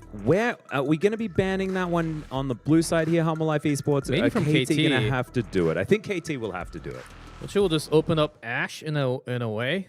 Then Humble Life should just grab it instantly. Yeah, unless Humble Life Esports ban the Ashe themselves, meaning that they don't give that one away either, and it forces KT to ban Aurora, and then you get to first pick something else. And Bessa would have been one of those options, but instead, she's going to be banned here on the blue side. Yeah, Bessa actually not banned that many times, only 8 times. It was 27. Ooh. Okay. Leaving a lot of options open now. Aurora, Ashe. I mean, Aurora is going to be the pick, but is Ashe a worthwhile trade, especially when Varus is up? Like, I don't think this is good. All right, Varus is going to be the answer. Young-J going to pick away the Viego, and now Humble Life Esports pick Nocturne and Ashe, and then question marks. And then question marks. That's what I'd say. I assume Grizzly is going to go towards the Nocturne. Maybe not liking the Viego matchup that much, but I think the synergy is just too powerful. Or Sejuani is also open. True. And the Vi. Yeah, Vi. Grizzly also used one Lee Sin. Okay, there's a Vi. Yeah, it'll be Ashe most likely. Bit of Freljordian synergy there. So, G-Clef, I'm worried. Because this is a lot of power. And I don't think that Humble Life Esports should be the team that gets this much power as Zinni. This would be weird. Kind of fun. We've seen hovers, but not an actual pick. Yeah. And I mean, this is reminding me of like 2020, like back in the day. Like we haven't seen Zoe since then, though, so we're going to continue not seeing her as Nico is locked in, likely the support option, but can of course be flexed into mid lane. Yeah, Peter used one Nico, so I think that's a support going in. Should be. But with the flexibility, you can then just say, like, because you can already see the Aurora, right? So if you don't like the bottom lane matchup, maybe they do just switch that one around. Red side, bit of extra flexibility. Now what do you go from the top? Renekton, I think, goes up higher in tier now because of all the prevents of Abessa and Cassante. Yep, true. Ooh. And do you snipe more? Yeah, well, we'll see what is going to be the focus. It's confusing, right? When you're assuming Nico is going to be going support, but maybe there's something that you want to protect there towards the bottom side. I think banning top laners is probably what you want to do. Yeah, from Hana Life. I think that's a lot easier. Rumble. Yeah. And the next should be Renekton. If they, depending on what champion they want to have later on. Cassante already banned, as well as the Mbessa. So, yeah, Jack's priority is pretty high. Renekton priority is pretty high. As the Alistar going to be taken away from Delight. Ooh, even Alistar. That's odd. It's sort of like, because I could imagine that Nico not too worried about the Alistar, although Headbutt is really good into the Pop Blossom. Yeah, there's still Poppy. And yeah, true. Maybe... Oh, Rakan's banned. Okay. What is it next? What is it? We're taking our time here on Hanwha's side. I think it's probably a... Yeah, okay, Silas going to be the ban. Zenny not going to be able to pick that one up into the Aurora. We have seen that one attempted. I don't think it won in that matchup. Aurora is just a little bit too powerful. Yeah. As there's the Renekton that you were talking about. Yep. Yeah, now what does Hana Life take? It's a good question. Rooster, what is it? Let us know. Since we have so many top-heavy it's snipe just bans. Gnar, isn't it? Are we just going to pick Gnar? Gnar, yeah. Not the most common, but when we came down this many times... Oh, that's way more fun. It's a lot of magic damage, but it's still very fun. Casting... Oh... Well, Viper's going to lock that one away. So likely that Rooster is going to be playing this. Can be just a full tank Gragas if they'd like. Okay. Still a fair bit of damage available with Aurora and Ashe already represented, and Vi does a fair bit herself. As Delight, probably a pick into a Nico unless Zinni is going to be playing that one. So you have to be a little careful, but it needs to be a matchup that doesn't do too badly into the Nico there towards the bottom side. Poppy... That's just going to be the lock-in here. Probably picking more for comp. Yeah. It's what it feels like to me. Yeah, to eliminate one or to keep that Ashe alive when someone sticks to it. There's not really much of a hard CC coming down from KT much. Yep. Yet until we see... Okay, so Zinni actually going to be picking up the Nico. This is what we were kind of thinking, but we haven't seen it yet. You're right. That Silas man was actually thrown away then. Yeah, I mean, it just has to be there anyway, right? Because you can't risk it. It's going to be the Braum locked in. So Braum Varus, a powerful lane there on the bottom side, especially into like Poppy in lane, doesn't feel fantastic. So Hanwha likely to be heading towards a lane swap scenario. Gragas does do very well in lane swaps, so that should be all right. We'll see what actually happens. I really liked Hanwha's draft at the beginning, and I feel like as it went on, I feel less and less good about it. And KT, definitely a lot of options, and especially with the fact that Nico offers that big boom engage, you can then play the Braum plus the added range that you have out of the Varus. You're happy to sit back and just play that poke war. Yeah, with the poke, when Hana Life gets in, even though they have some poke, they have the Braum to soak in. I think that's one thing. Hana Life, I'm okay with everything except for that Poppy that might be...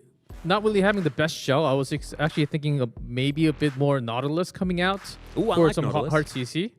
But let's see how they're going to make that work, because that bottom lane against Varus and Braum, as you said, it's going to be very rough for a Viper. Yep. And maneuverability, like being able to disrupt your opposition is really powerful when you have Aurora, because she sets up the circle, and then if you hit the walls of the circle, it hurts. And so if you can then land a cask on top of it, put everyone through all of the walls, they take all of the damage. Zeka does the boom, big number at the end of the game, more threads on FM Korea or whatever it is that you are getting your information from. No, everywhere, not just one, two. Aurora, though, I have to say, my personal experience, I never thought I was that good at League of Legends. My first game, I was doing so much damage. Hell yeah, so is this dubstep, baby.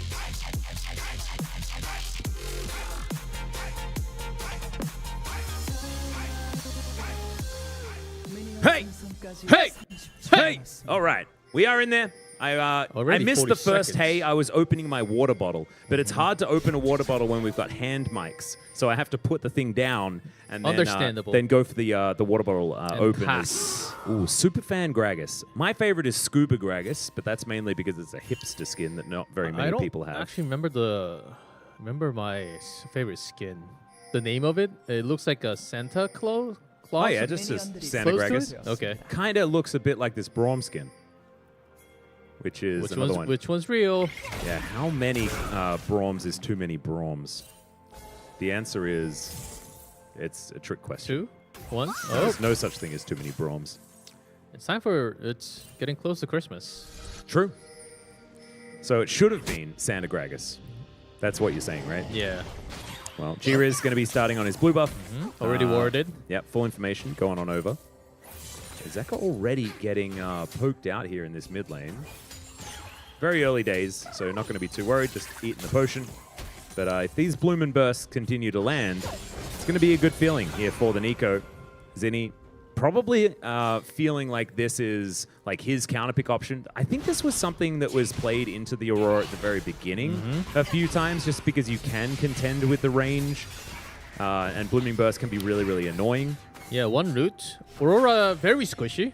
Especially against the hard CCs, but if you think about it, there's not that many from KT. Yep. It's also a lot of it also has to be targeted perfectly on each target. So Zeka might be feeling, okay, this is doable. Yeah. I can handle this. Brewster actually doing a decent job here into the Renekton. It's not necessarily like a counter matchup or anything like that, but can certainly work out as Zeka. Oh.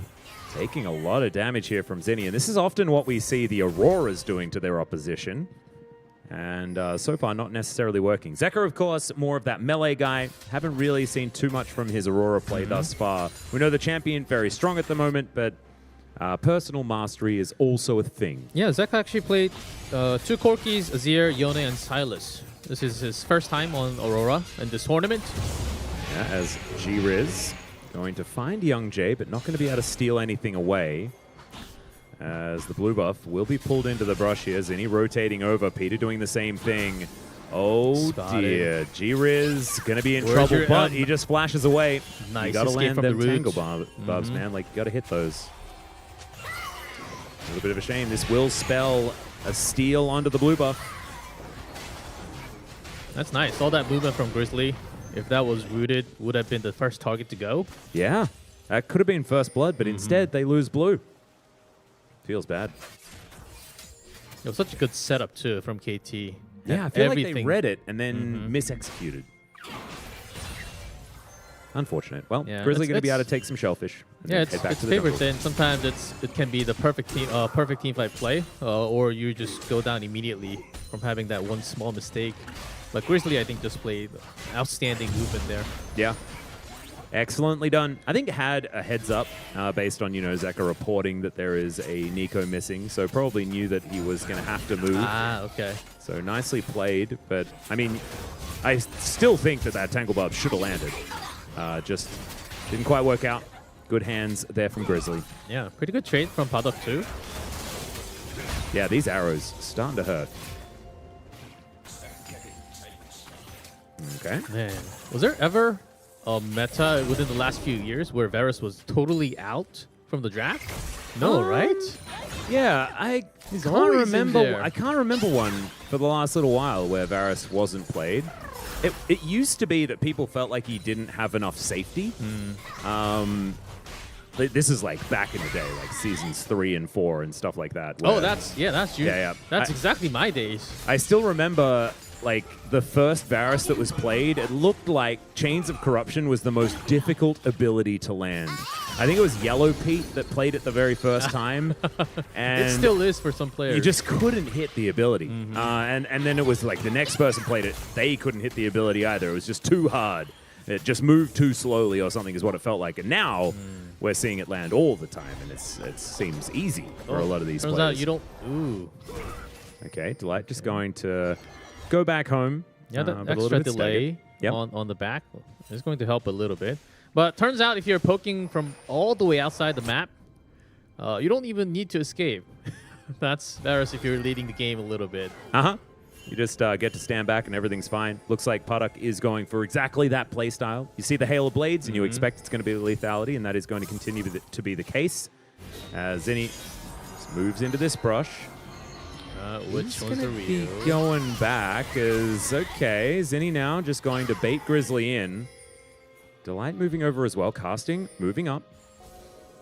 There's KT wanting to grab some grubs. You see they are investing as much as they can. Both 80 carries in the top lane right now. As Grizzly going to have to get out of there. The flash forward from Zinni will be able to stack up that stun.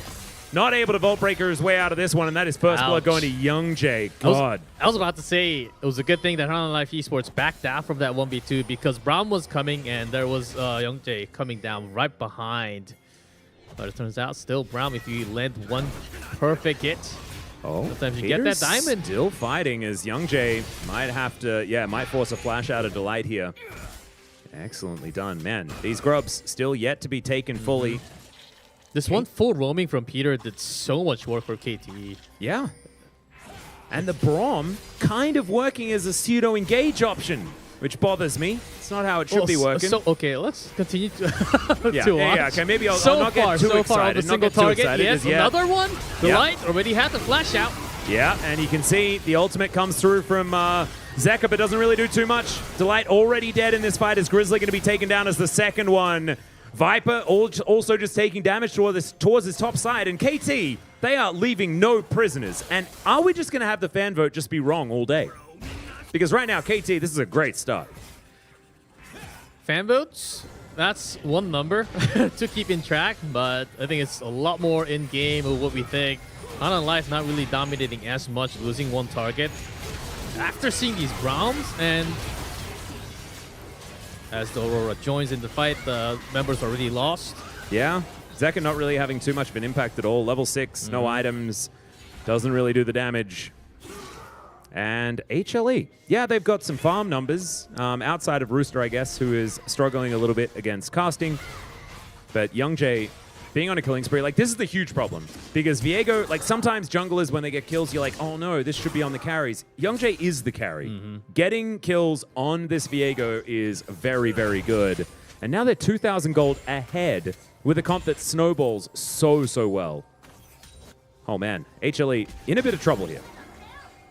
It was supposed to be a lot easier for HLE to get the bottom lane, maybe that soak that in, but on the other side you get a lot more jungling because you have the aggressive buy from Grizzly.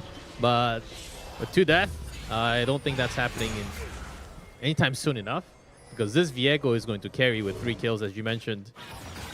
Oof, it's scary. It's very scary. Let's see what HLE can do about it. Yeah, at least in mid, Zeka has been soaking pretty good in CS numbers. Not really too much down after going back home very early in the game. Yeah. Actually going to poke Puddock here just a little bit, but not too worried about it. Nico in the bottom lane. And Viper and Delight. This is where like some of the trouble actually has started, right? They're 0-0-0, even on farm. But the thing is, Ashe, I feel, doesn't have the same impact as the game sort of progresses, right? I feel like it's a very sort of linear power curve. You don't have these spikes. And that can be a problem. Yeah, when you start to lose control. Not as much as Varus poking or even Israel when you have that double core. So now HLE positioned around this Mountain Drake. Takes a lot of killing. So not likely something they're able to start up. Yeah, so Unauthorized has to extensively really rely heavily on the Aurora damage.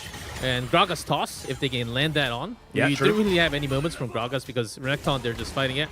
We see it here. But they've been just getting some HP down and just soaking in. But still 20 plus CS down. Oh, Arrow going to be connecting here onto Zinni. Nice sidestep as Zinni not able to slow down Viper's advance. And so that's good. A little bit of space back. Just to get the Drake pressure out. All right, Chains of Corruption. Oh, that's a yellow Pete. That's what we were talking about before. Really impossible to land, that ultimate, as we know. All right, but this one not as difficult to land. Great double knock up there from Delight, but still not able to get enough damage down with Young Jae turning up too dangerous. With Peter's shield there, you can eliminate so much damage, and even with Aura, you just can't burst that much when you're a little bit behind. Yeah. Lost Chapter, the only thing that's in Zeka's back pocket for now. Probably has a bit of money to spend as Zinni I think so. going to stun Viper this time, or snare him, sorry. So that took some time because of the mid pressure. I think Hana Life wanted to get some more kills, so there was some of a rotation. That's why this Drake is taking a longer time. But as long as they get it, I think they're in okay position, even with 2k gold down. Yeah, it's not end of the world, but I think they're going to have to make a play to find their way back in here, as we do see the grubs all taken by KT. It's only 3. I think that one was sort of left for quite some time. But now, next round, going to be up pretty soon. As Rooster happily booping casting around. Does have that cask now available. Slice dice, no flash, but Rooster not opting in for the all-in. Didn't know where this Viego was, and Young Jae would have been there to back him up. Yeah, Rooster was certainly looking for that toss angle with the flash available, but I think he was being extra cautious, not knowing exactly where the opponents were. Yep. So Viper holding on to things here in this mid lane. Yeah, I like it. I like that play because the team is not really leading big time. I don't think it's worth the risk to go all the way in at this moment when they need a couple more minutes to get extra core from the mid lane and the ADC. I don't think top Graga should be the one. Maybe if you can get the solo kill, but it was always risky at that moment. And I think taking a big risk is not going to be worth it. Like you say, still 2,000 gold behind. I think HLE going to have to be smart about where they get their advantages back. Malignance is now done, though, for Zeka. That is the first spike completed. And that is a big, big moment for HLE. Yeah, one ult is going to deliver some massive damage now to the entire team of KT, okay? Warded, so they think they're safe. G-Riz just standing here. Turns off the ward. So information now given. But KT positioned around this Baron pit. Yeah, but should be able to steal this away. Ash cannot come in time. Was getting harassed by Paddock. Yeah, Paddock actually finding the Chains of Corruption this time, but immediately cleansed. There's a flash to get out of that one. Viper tries to flash over the wall, but it doesn't work. Peter shows him the door. Man. Oh, dear. Now, that's a pride battle between the ADC, but Peter, the support in the way. Yeah, Paddock actually electing to not take the arrow because he didn't want to take the damage. And so not going to cleanse it. He opts to flash it. And Paddock actually going to be able to be rewarded for that as the flash heroic charge kills Zinni. Nicely done there by Delight. And finally, HLE are on the board. Finally showing some reasons why Poppy is in the board. Oh, this is gorgeous. Yeah, let's check this one out as Paddock just standing his ground, man. Oh. And you understand the idea, right? Yeah. From Viper. Wants to get over the door so that he can't do anything about it as casting. Possibly now in trouble here as Viper doesn't have the arrow, but Rooster doesn't have the cast. He just used that moments before. Zeka, oh god, has to flash the Heartbreaker, stunned. but I think he's still heartbroken. There's the flash forward from Young Jae and not going to find the Q either. And so Zeka just going to fall solo kill here and a 4th for the Viego. Hana Life in trouble now. Young Jae turning out to be closer to be unstoppable. They have to get this turret, at least an extra plate. Yeah, but the plates just fall down. Yep, there's the stun onto Viper as well. He's taking so much damage as Zinni making his way in. The 2-man Pop Blossom, and that is going to spell the end of both of the Humble Life eSports players. 7 kills now, a 5,000 gold lead. KT are going to win. The pressure to come back into this game is turning out to be a lot worse for Hana Life. KT just using all the tools that they have into their advantage. This is crazy. Not what I was expecting to happen here as Viper's woes continue and the flash invested and the payoff already there is now here on this bottom side. Zinni getting assault and batteried as Zeka will be able to find an angle. Oh, the arrow also being massive value here for HLE, but still casting not going to be taken down. That health bar just a little bit too large. This teleport comes in from Rooster, maybe a little bit too late, but that's okay. HLE getting something back on the board. Yeah, at this moment, KT, I don't think that was really far extending out after getting those kills. I just want to say sorry to Mo in chat. He says, don't jinx it. This is, of course, KT. We do have to be careful. So I apologize, Mo. I'll be more careful in the future. KT, I mean, still absolutely a losable game. 100%. Don't worry about it. That's also a thing. Yeah. When we talk about KT, we always have to talk about both sides. Yeah. Can't get too excited. That's always the rule. Rule number 1. Don't get too excited. And I'm not, I promise. Promise everyone. But the gap at 15 minutes, 5K is a huge lead already. And not just from Viego, now even the Renekton is going to heal up so much in the middle of the fight.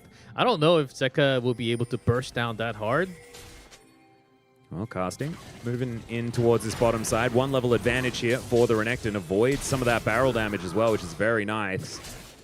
Earth, Wind, and Fire, an opportunity for our Dragons, which is very, very cool. Are you an Earth, Wind, and Fire fan? Oh, yes, September. Yep. Do you like Groove Tonight as well? That's my favorite song. Oh, yes, it continues into that song all the time from my YouTube algorithm. Oh, hell yeah. That's what I'm talking about. And then just my house turns into party mode. Oh, man. Groove Tonight is so good. That's such a banger, man. I remember being I didn't like in it at first, like very first, but... Yeah. Once you feel the real groove, it just goes into your heart. Yeah, you are actually just going to groove tonight. I remember I was in my my next door neighbor's Volvo, and that came on the radio like back in the 90s. Oh, that was the first time I really learned about funk. I was about 7. That's just so fits. Good. Volvo and the funk. You go into car that long time ago. I used to work at Volvo, so I would know. Oh, really? That's actually kind of cool. We've got a bit of a separation here. Is Zinni going to get hit by all the buttons, but does land his as well. Zeka gets out of turret aggro, but then gets back into it. They do manage to trade mid laners, and the arrow just sails by. Casting's like, oh, wow. That could have been painful. Was not in the end. As now Rooster just holding on to his in turret as best he can. Was looking for a bit of a back, but not actually... going to be aware of the fact that he's interrupting it. Speaking of interrupting, let's check out this replay one more time.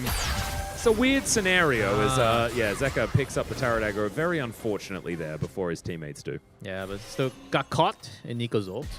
That extra stun time, I think, without that, was able to get out of the turret range.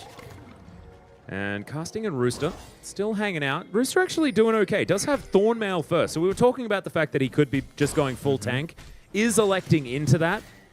With the game state the way it is, I don't know whether like it feels as good, right? Like, because it's normally because you should have adequate damage with Aurora and the Ashe. When they're this far behind, you really don't feel like you do. Yeah, you have to rely hard. So Gragas will be soaking damage like the Varus poke. And also Renekton, Viego, they will also deliver so much AD damage. And I don't know if that is even enough. Even though Gragas can heal back up by himself. Ooh, Zeka able to avoid the Chains of Corruption. Clears out the wave, but has to invest the ultimate for it. Product just clearing out waves. All right, HLE. Here is the comeback opportunity as Delight looks to get himself out of there. Rooster making his way around. Can he find the big cast? He gets 2 with it. There's the Bomber. And the Pop Blossom is going to be enough to take down Delight for the moment. Zeka still looking for a little bit more. Remember, doesn't have the ulti, and they're so far behind. The arrow going to connect onto Product, but he cleanses it instantly. Rooster cut down where he stands.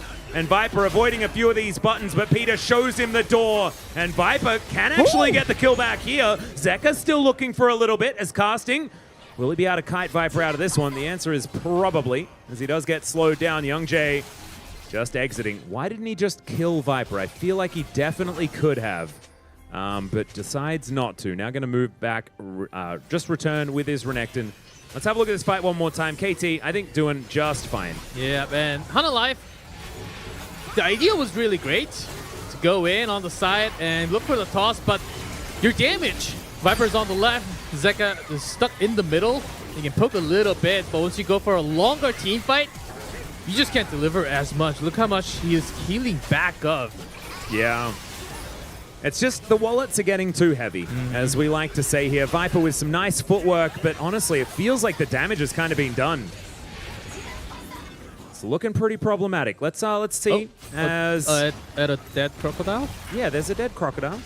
This is one of those like the mysteries, you know, like what happened? How did we get to this point? So we go to replay of a replay, right? We might just be in replay purgatory, as our friend Wolf likes to say.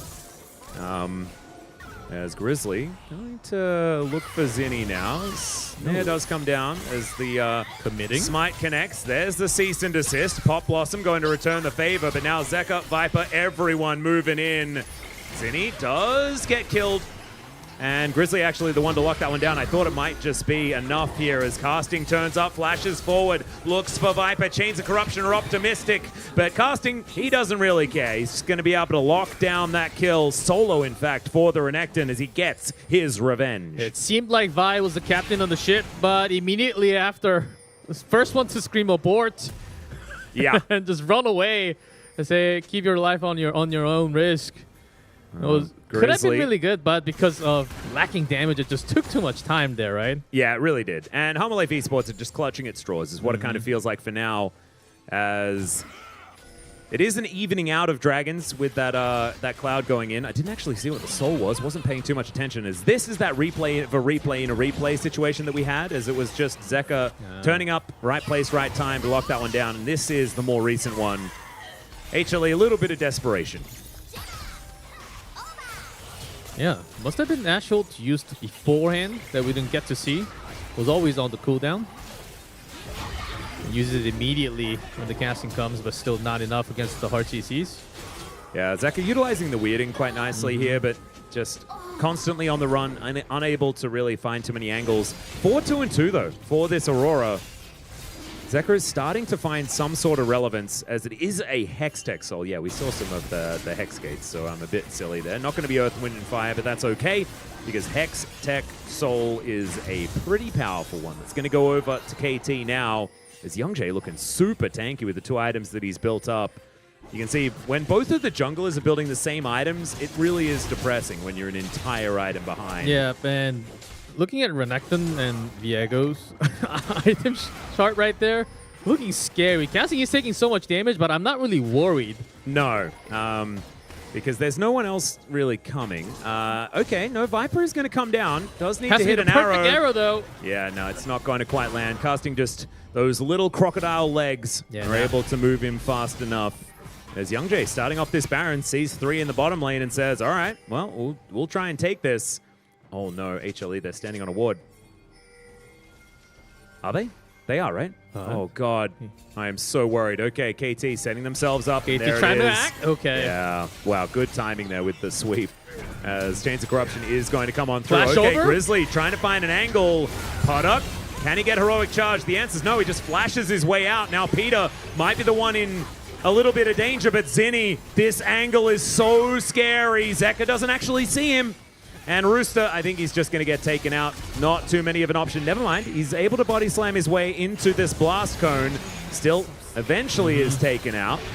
As the flash forward from Gen.G. Remember, junglers play Gragas too. Pop Blossom going to connect onto 2 as well. There goes Viper. And now KT are cutting them down under their own turrets. Nothing Zeka can do about it as Casting picks up a double. And now with the Dominus running, that is going to be the stun. And that's an ace. That is clean. And KT, I think they're just going to win right here. Zinni. What is happening here, G-Clef? That I mean, was KT, like, one big push for the win. They looked great in day one. And then they had an unceremonious loss at the very end. This team is just so up and down. But this was a beautiful game into HLE. It's a huge win. And end up going for Poduk at the end. Didn't work out. That Braum ultimate to keep everyone alive. This time it works beautifully for the team. I mean, they're not totally out yet, but this KT Challengers team looks beautiful right now. Really impressive stuff. And what I love as well is that it's not just the gameplay, it's also the draft, right? Like the way they utilize this Nikos to flex. Like we've seen these Varus Nico compositions before. Expecting that will be a bottom lane is understandable. But then they flex it away. They put that Nico in the mid lane. It stands up to Zeka's Aurora very comfortably. And we're going back to some of Zeka's old problems, which were, if he's on casters, it doesn't feel as good as when he's on these melee champions in the mid lane. He's a player of mastery, right? The Sylas, the Yone, even Azir is sort of fitting into that wheelhouse. The Akali, of course, he has a skin on that champion. But Aurora, a little bit of a different story. So not quite finding the same level of success outside of doing the most damage in the game. Yeah, because Aurora is such high tiered right now, you just have to grab it when she's open. That was a choice of KT. He actually left it open, let that champion be on Zeka's hand. Did a lot of damage, but certainly wasn't enough when you were that behind. And Gragas ends up doing a lot more damage than Ashe. This was really a tough moment for Ashe. The Ashe Poppy combo started from the beginning, didn't really turn out to be that great all the way until the end. KT really knew how to handle those two. And it's one of the shortest games that we've had. Sub 25 minutes here, 24-minute game for KT. Just smacking them down. HLE not out of the tournament just yet. Remember, that was only for the first game where it was do or die.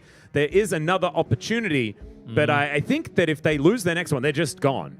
Because HLE were not in second place. They're in third place, so only one rung down. So one more loss, and they are out of this tournament. And it's kind of crazy to think, right? There are 2 world champions in this team. Delight has won the LCK many times. Right. And HLE are the defending LCK champions. So this was a very KT moment. Yeah, I think a lot came down to the draft start, and also if I have the vote to pick a player of the game, I would actually pick Peter. This Brown from early game, the roaming did so much work to snowball that about 6 to 8 minute lead. I'm with you on that. It was very minor, but Peter started that snowball so early, just with run roaming, got 2 kills, and that really started all the drills for KT. Yeah, and the fact that it led to a triple kill in the very early game for Young-Jae, his Viego was very, very frightening. Our next matchup as well, I mean, we've only got bangers, right? Because we are in the top 8 here of the KeSPA Cup. We've got DK taking on Chinese Taipei. So Maple and Casa back on the Rift once again against a full LCK squad. DK going from better to better here in this tournament as they remember old synergies, right? Beryl back on the team once again, joining Showmaker. Showmaker on his Swain one more time. You love to see it. Time for us to go to a short break. When we get back, we've got that banger for you. We'll see you there.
Welcome back, ladies and gentlemen, to the KeSPA Cup. I'm Atlas, joined by G-Clef here, and we are ready to dive into our third match of the day. Hitting the halfway point, as it turns out, as we only have 5 games today, but they are for a whole lot more of the marbles. Now we're getting up to the higher-seeded teams, and this is going to be some fire.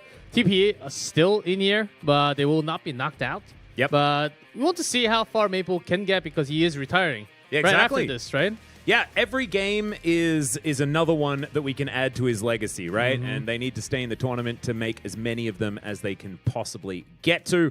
We'll see whether they are able to take down DK, though, because this is going to be a tough ask. This team is very, very good. They could theoretically be promoting to our top 4 with a victory here and then a victory in the last match of the day. That's sort of how it works out, right? You are closer to victory the higher seeded you are, and with a second seed, they are feeling a whole lot better. Let's have a look at our rosters to get us all started here. As we can see, the first 2 have been concluded. You can see that, unfortunately, DRX are out of here, but now we've got HLE taking on Nongshim for their tournament lives. That'll be happening tomorrow. That'll be the very first match that we will see. So HLE not out of it just yet, but man, if they keep up the performance that we saw in that last game, then I think that they will be. I think Nongshim definitely putting up a lot more than what we saw from HLE in that first game of theirs. And now we've got DK versus Chinese Taipei. And as you can see here, the winner of match 3 will potentially just be promoting. Yeah, the winner goes up to that match 5, which we will actually have on the last match as the last matchup tonight. Yep. And the loser go fight KT once again as we continue to follow this domino. Let's see who crumbles today, tomorrow, and the later days. Another match that we are going to be going through is Bro versus Gen.G. That will be one hype match coming up next. And it's crazy as well because whoever loses this, the next match, match 4, will immediately play again. So it depends sort of how that game goes as to whether or not it's a good or a bad thing, right? Because if it's a really grueling game, then you have to jump straight back onto the Rift immediately afterwards. And that break will be longer because the longer a game goes, the less break there is between games because we have fixed start times here at the KeSPA Cup. So it can be kind of crazy. You're not out of the tournament if you then lose in match 5.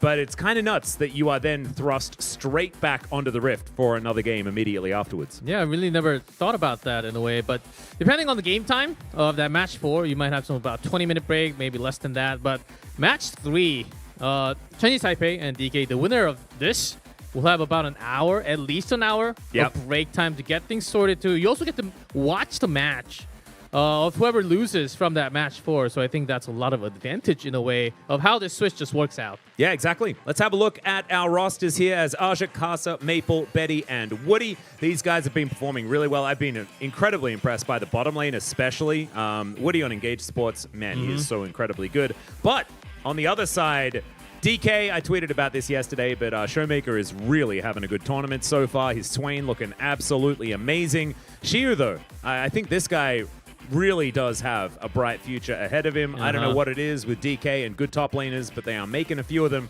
Even if Thanatos didn't exactly find the most success overseas, he is still a phenomenal talent. Lucid still just going from strength to strength, and welcome home Beryl. Joining aiming there, as you can see, DK, a fair bit of the fan prediction, as you could expect. Of course, they are the home ground team in this matchup. Hey, knowing that this is only coming from the Korean votes from Strategic, I think this is 17%. Shows a lot about what these names, big names from Chinese Taipei, can actually be named of. Karsa, I remember him from like 2015, 2016, 17. From him Wolves. And Maple on Flash Wolves, like they made it to what, the semifinals of Worlds that year in Europe. That was very impressive run. This was the team, right? Like the Taipei Assassins, yes, they managed to win Season 2, but from that point on, the Flash Wolves represented the LMS region at that point in time, now the PCS. This was like the entire region was like that team, and it was built around Maple and Kasa. Betty was there as well for a little bit of time. Like these guys have a huge legacy behind them. Yeah, Karsa also, I think Karsa's actually 8 months older than Maple. They're both not like that old. They're still in the 20s. So Maple looking for that retirement. Maybe Karsa. Well, we got a lot of players who now has about 10 plus years of career in League of Legends. Exactly. Still playing up to par like Peanut, Baker. Yeah. Oh man, these players are just still on top after that many years of play. And like it's different for Maple and KeSPA, right? Because they don't have to go into military service. Like Deft, he had to go this year, right? Because he needs to go and do his military service. He's already been outspoken saying like he kind of wants to come back and play immediately afterwards. We saw Score go off and do his military service, come back, and now he's a coach.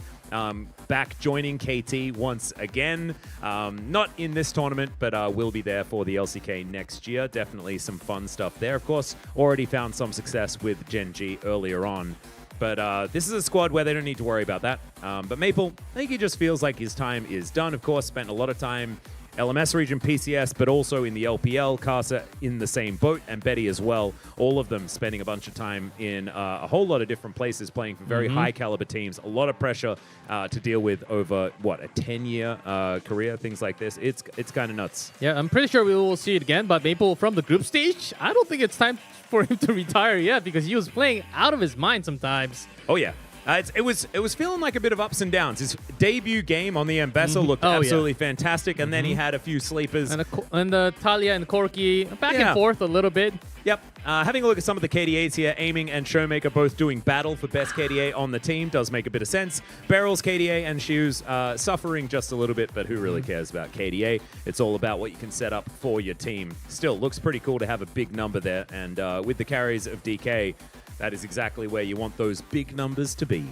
Yeah, and also especially Corki, who was being played a lot in mid, but Aiming was actually one of the players willing to play that at the bottom lane both 2 times. I believe both wins, even with that.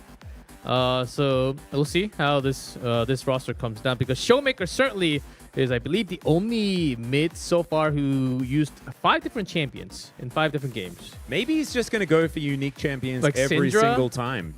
Yeah. I think the only Syndra of the tournament so far. Yep. The only Syndra, the only Swain to be played. Did he play a Silas game as well? He's played a whole bunch of different things. Yeah, Silas and Yone. Yeah, okay. That makes 5. Right. So looking pretty good is Showmaker, to be perfectly honest. I've really enjoyed what he's been able to get done. And on a few different picks, I like the fact that we saw him ult as Yone as well. You probably didn't watch the game because, of course, it was somewhere in the regular season, but Showmaker had a pretty shocking Yone game where he didn't press R 1 time, and then they lost. The entire game? Yeah, the entire game. It was like he was saving his ultimate for the next game. Did the keycap fall off the keyboard? Well, like, this is what we were trying to figure out, and it turns out that was not the case. Otherwise, I think the game would have been paused. Did he never learn R?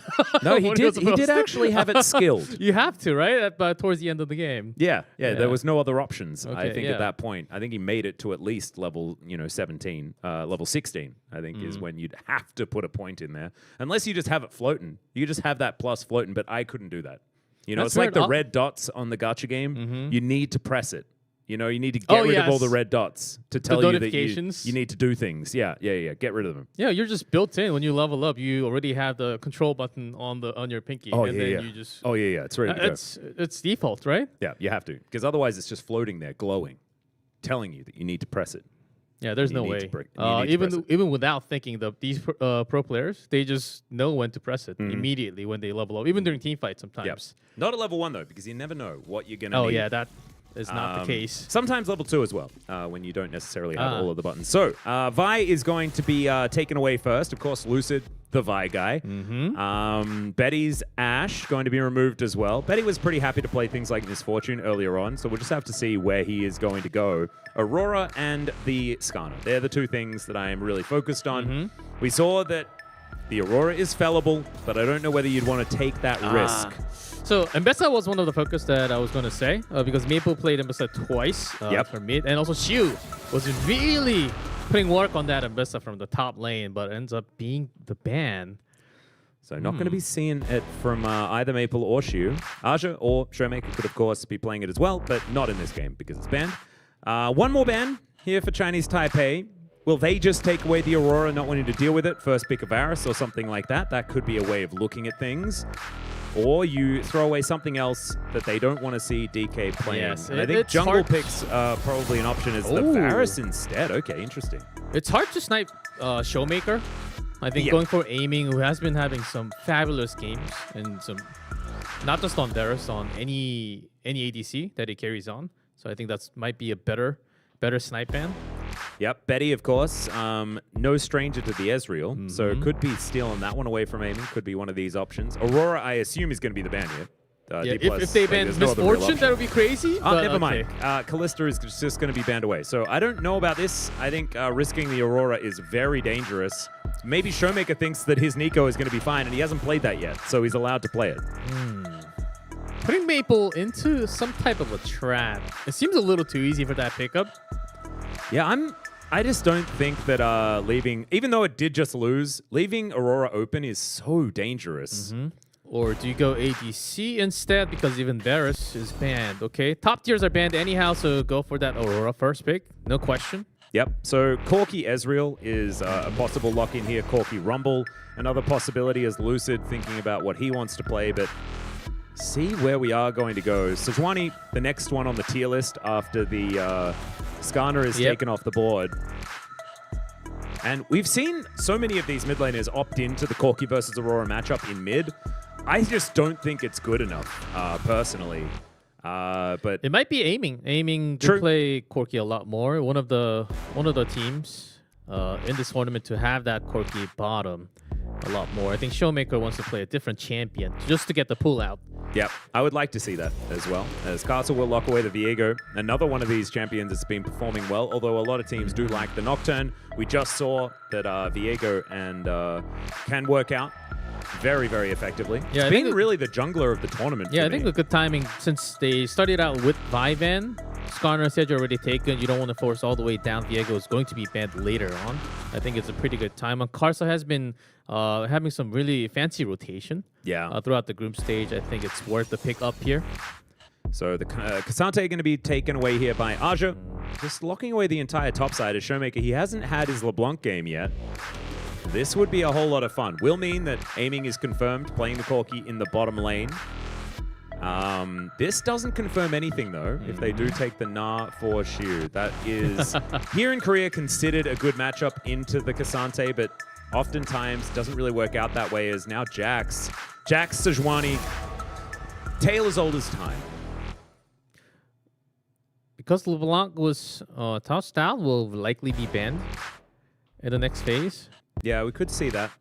But I'm expecting that they want Showmaker to take counterpick. Wait until the entire Type A lineup is confirmed, and then see what fits the best. And then Yone. Yeah, but when Aurora is already picked, I guess you don't really need to worry about it too much. Xayah going to be taken away from Betty.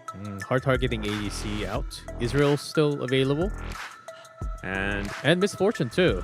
So it's certainly in DK's head.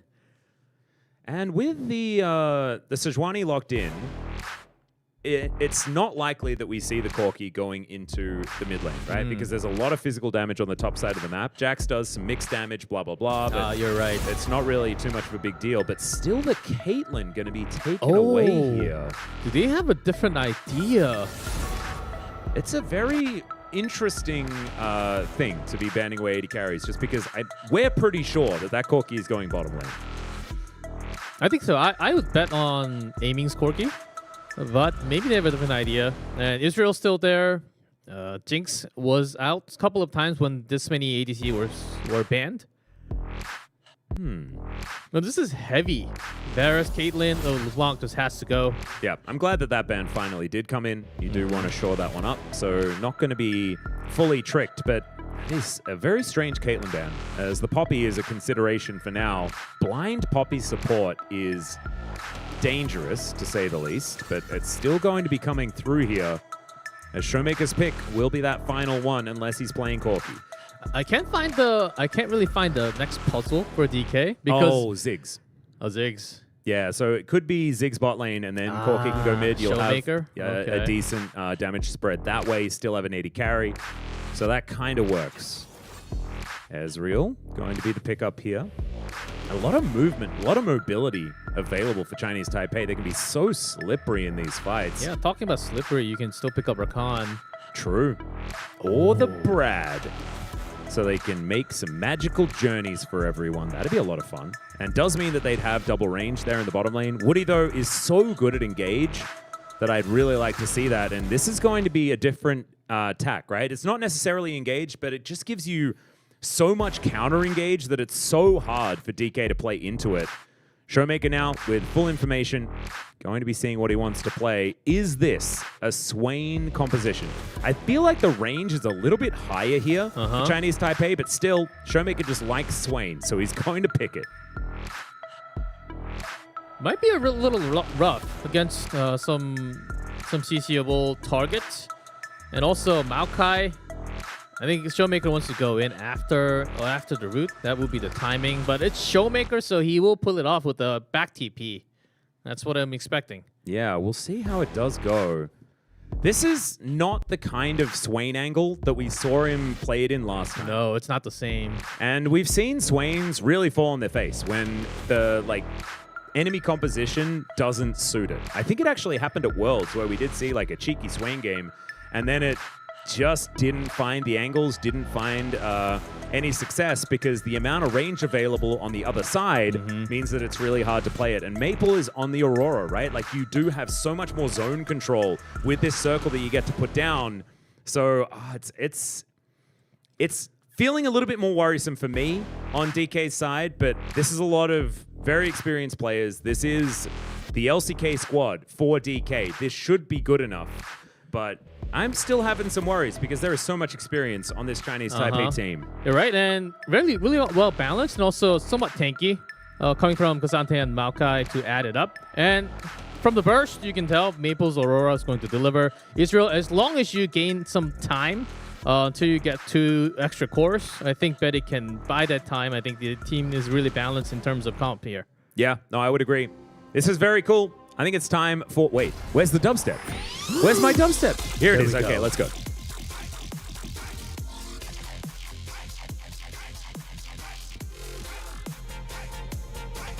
Hey! Hey! Hey! Hey!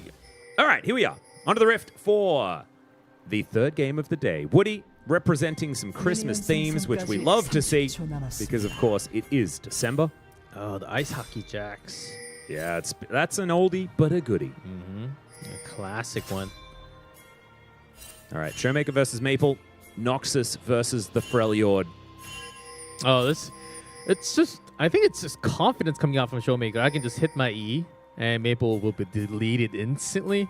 I mean, I was reminded reminded of this because Showmaker played Swain at Worlds a couple of years ago, and I think I made the call something like, let's not call it never move, let's call it never miss. Aha. And people like that, apparently. Speaking of never move, Showmaker has taken it level 1. Not going to be able to find Maple with it just yet, though, as Beryl just happily shielding things away. Oh, she was just stepping into? Whoop, scary. Oh. Scary, scary. But never hit a hockey player. He has a stick. Yeah. It hurts. It does make sense to be fighting a whole lot if you are a hockey player. Yeah, I played enough something like it, lacrosse, back in the day. Similar stick, different game, but still hurts. But you got a net stick, right? It hurts even more, and it feels worse when it's on your head. Yeah, that would make sense. Being hit in the head with a stick is generally bad. Yeah. It feels like you're caught because it's a net. True. Even worse, not just hit. Especially if you've got a really small head and it could fit into that small net. Oh, usually it fits. Really? I thought lacrosse... Not the entire head, but if you hit it perfectly on top. Well, Q down here towards the bottom side, as we do have the lane swaps sort of just making Australian lanes. Haven't had too many of these to start things off. There's now Beryl diving forward. That's a lot of value. As we haven't seen too much of this. So this is a Maokai support, so not going to be able to punish the Poppy quite as much. We'll be just delivering some extra information. Yeah. In early game, maybe some side harass if they can. But this is with the swapped lane. So I imagine jungling will be going a lot more towards the bottom with the Viego start. Yeah, that's where he's going to be ending up at least. And Aja kind of likes that because he's got Xiu kind of exactly where he wants him. The cannons are just going to go wide. Xiu almost just getting solo killed though as the Q is going to miss. Xiu, oh man, nerves of steel. Just going to sidestep it. Eating the potion. And farm, very even, but they're just hitting each other a lot. It's making me nervous. I'm pretty sure our observer for today is a top main. We're watching a lot of fights today. Yeah. Also, directed cam just likes top lane as well because they just fight more often than other people. So it also just gives us a little bit of action to watch in this early stages. Oh, Maple. Never move is missing this time. Perfect sidestep, but Beryl is on the side. Showmaker baiting it. Yeah, see how this one's going to go as he does step in between worlds. And the Weirding is going to be able to allow him to be all right. So Maple gets himself out of the way, no flash required. Yeah, quick W and had enough mana. And that's my personal problem sometimes when I play Aurora. Yep. You think you just deliver so much damage, and once you run out of mana, then you are trapped. And you have to use the flash. Yep, well, this time around, he is all right. And we'll be able to just clear out the wave, allow it to meet in mid, and then go for the teleport back in. Showmaker already making his way down as well as things just normalize. We're just going to start in the top lane, and then both teams just moving their bot lanes back down to where they belong. Yeah, not many casualties, even with the roaming from Beryl. It was early start. I think they really wanted that mid Aurora kill in mid to kind of relieve the stress from Showmaker. Well, that's what we wanted. Yeah, Vision of Empire going to connect there onto Maple as Showmaker with the extra Ruby Crystal just looking real tanky, although does lose half of his health bar regardless because it's Aurora. She just does a lot of damage. It's pretty silly. Shoot. Yeah. That sidestep looked like he still got hit. Damn, that was smooth. I've been impressed during the group stage from Shu, especially his Gnar. Yeah. Oh, some of those tosses initiating into the rocks. I still remember those clips from a couple days ago. I expect the same coming out from his Jax, which was played once. Yep. He is sitting on a 100% win rate on the champion thus far, I'm pretty sure, but they've only lost one game. I think he played Ambessa that game, right? Something yeah, I think like so. that. I think so because he played Ambessa twice. Yep. One of them was a loss. So maybe you're allowed to have one win on each champion. Oh, good dodges. As, yeah, the sidesteps have been pretty nice. Shu just sticking behind this turret. Aja realizes that he's going to need some experience. Yeah, there's no there's no real reason to fight him over here. Ooh. Maple had been hit by that never move. I think he dies. Because the follow-up is just too comfortable there from Lucid. Able to just queue on forward, but not able to get there. Woody going to turn up for a little bit of support. We're going to clear things out as KeSPA moving towards top side as well. So the Void Grubs. Grub time. Yeah, on the minds of everyone here. As we'll see whether Lucid can get one of them before this one starts. As Beryl actually rotating over. They know that KeSPA isn't there just yet. Has to flash to get himself out of the way. 3 members is enough, but that should guarantee at least one of these Void Grubs. As you can see, it's already gone down. And Lucid continuing. Yeah, bought a lot of time. And Jax was coming back from home. Oh, it's a smite fight, but it is going to go over to KeSPA. Okay. So, pretty cool, calm, and collected. I say that. Yeah, just Beryl is without hex the flashing. flash, I think DK is okay with this. It's not too bad. They got an early start with the grub. And Jax is back in lane. Oh, Woody actually flashing to get out of the way. Maple throws the ultimate to Narnia. Maybe thought about going to the other side and maybe chunking down on Showmaker. Yeah, ultimately not a whole lot happens because they didn't have to use any flashes or anything, so... Not the best. Yeah, because I think Maple wanted to at least get the flash out from Showmaker, and Swain with the flash, without the flash is very, very different. How you can engage, just flash into the fight and deliver so much. And it didn't really work. Yeah, no, that was very odd. Very, very odd. But still, they are very even when it comes to gold and things like that. It's just that these objectives are being locked down by D+. Just feels like they have a little bit more of a grip on this game. Beryl as well has been sort of everywhere. This is sort of the best look that we've seen for Beryl, where he just gets to show up and change the flow of the game. Even though Beryl roamed around so much, not that big of a level gap so far. Yeah. Woody also 5. Shu now up towards his top side. Looking for a potential dive as Betty takes 2 turret shots. Subpar. True shot barrage. Oh my goodness. That Once almost again. hit, right? Yeah, and Shu's just like, oh no, this part of the wall, this is where I'll be absolutely fine. And He just can read holds hit spots. position. Man's pretty good. Beryl coming in. This is a Poppy skin that not very many people play as well, the Dragon Tamer Poppy. I remember that came out in like 2014 or something like that. It was very cool when it did come out, but we haven't seen it for a very long time. How do you even remember all these skins? I only remember the skins of Master Yi. Oh yeah, like the chosen Master Yi, the Jedi one is now. Maple is in a lot of trouble. Speaking of Jedis, that's some Sith hands coming through there. It's Aja. Yeah, aiming is just going to be able to grab the kill because if you get hit by the prison, it's a big problem. As Beryl says, no, not today, Casa, and sends him home. Oh, Maple's almost dead. Yeah, it didn't be. It turns out to be a big win. Well, you can't because Showmaker gets to press his Vision of Empire button wherever you might be. As in he comes. There's the ulti. Oh, God. Yeah, Showmaker just kills him. That is going to be a heartbreaker, so at least the kill does go back, but I think Showmaker's pretty happy about how this one's gone. Yeah, you got the extra flash out from Viego. Yeah, I think Aji thought that it was a 1v1, but the prison immediately coming down and not going to happen. I thought it was possible, too. Yeah, and that was our first blood actually going over to aiming, so that means that trade in the mid lane, although it is an assist, heading over to Maple, it's still probably worth it here for Showmaker to be able to grab that kill. Stay ahead in lane, because of course it was already underneath the turret of the enemy, right? So as far as lane state is concerned, you're still feeling pretty good about how the game is going. Showmaker now with his teleport back off cooldown, heading towards the bottom lane as we can see. So aiming, setting up shop, picking up waves, and Betty standing across from him doing the same thing as well. So 10 CS gap in mid lane. A little bit of an advantage for Aja towards the top side of the map as far as CS is concerned. But aiming as well is having a good game. So you can see here it's represented in about a 400 gold lead. Yeah, talking about CS lead, aiming is going to get that massive power spike soon enough. Oh, I thought that maybe you could activate the Never Move a little bit late and still get the pullback, but doesn't actually work out that way as Maple down to 50%. This trade actually with the Sheen already built up and the Merc treads from Shia, really nice. It's really good for DK, and Aji also down about 40% HP. Will gain back some HP by the time he joins the fight. Aiming. Oh, this could mean grubs. True shot barrage.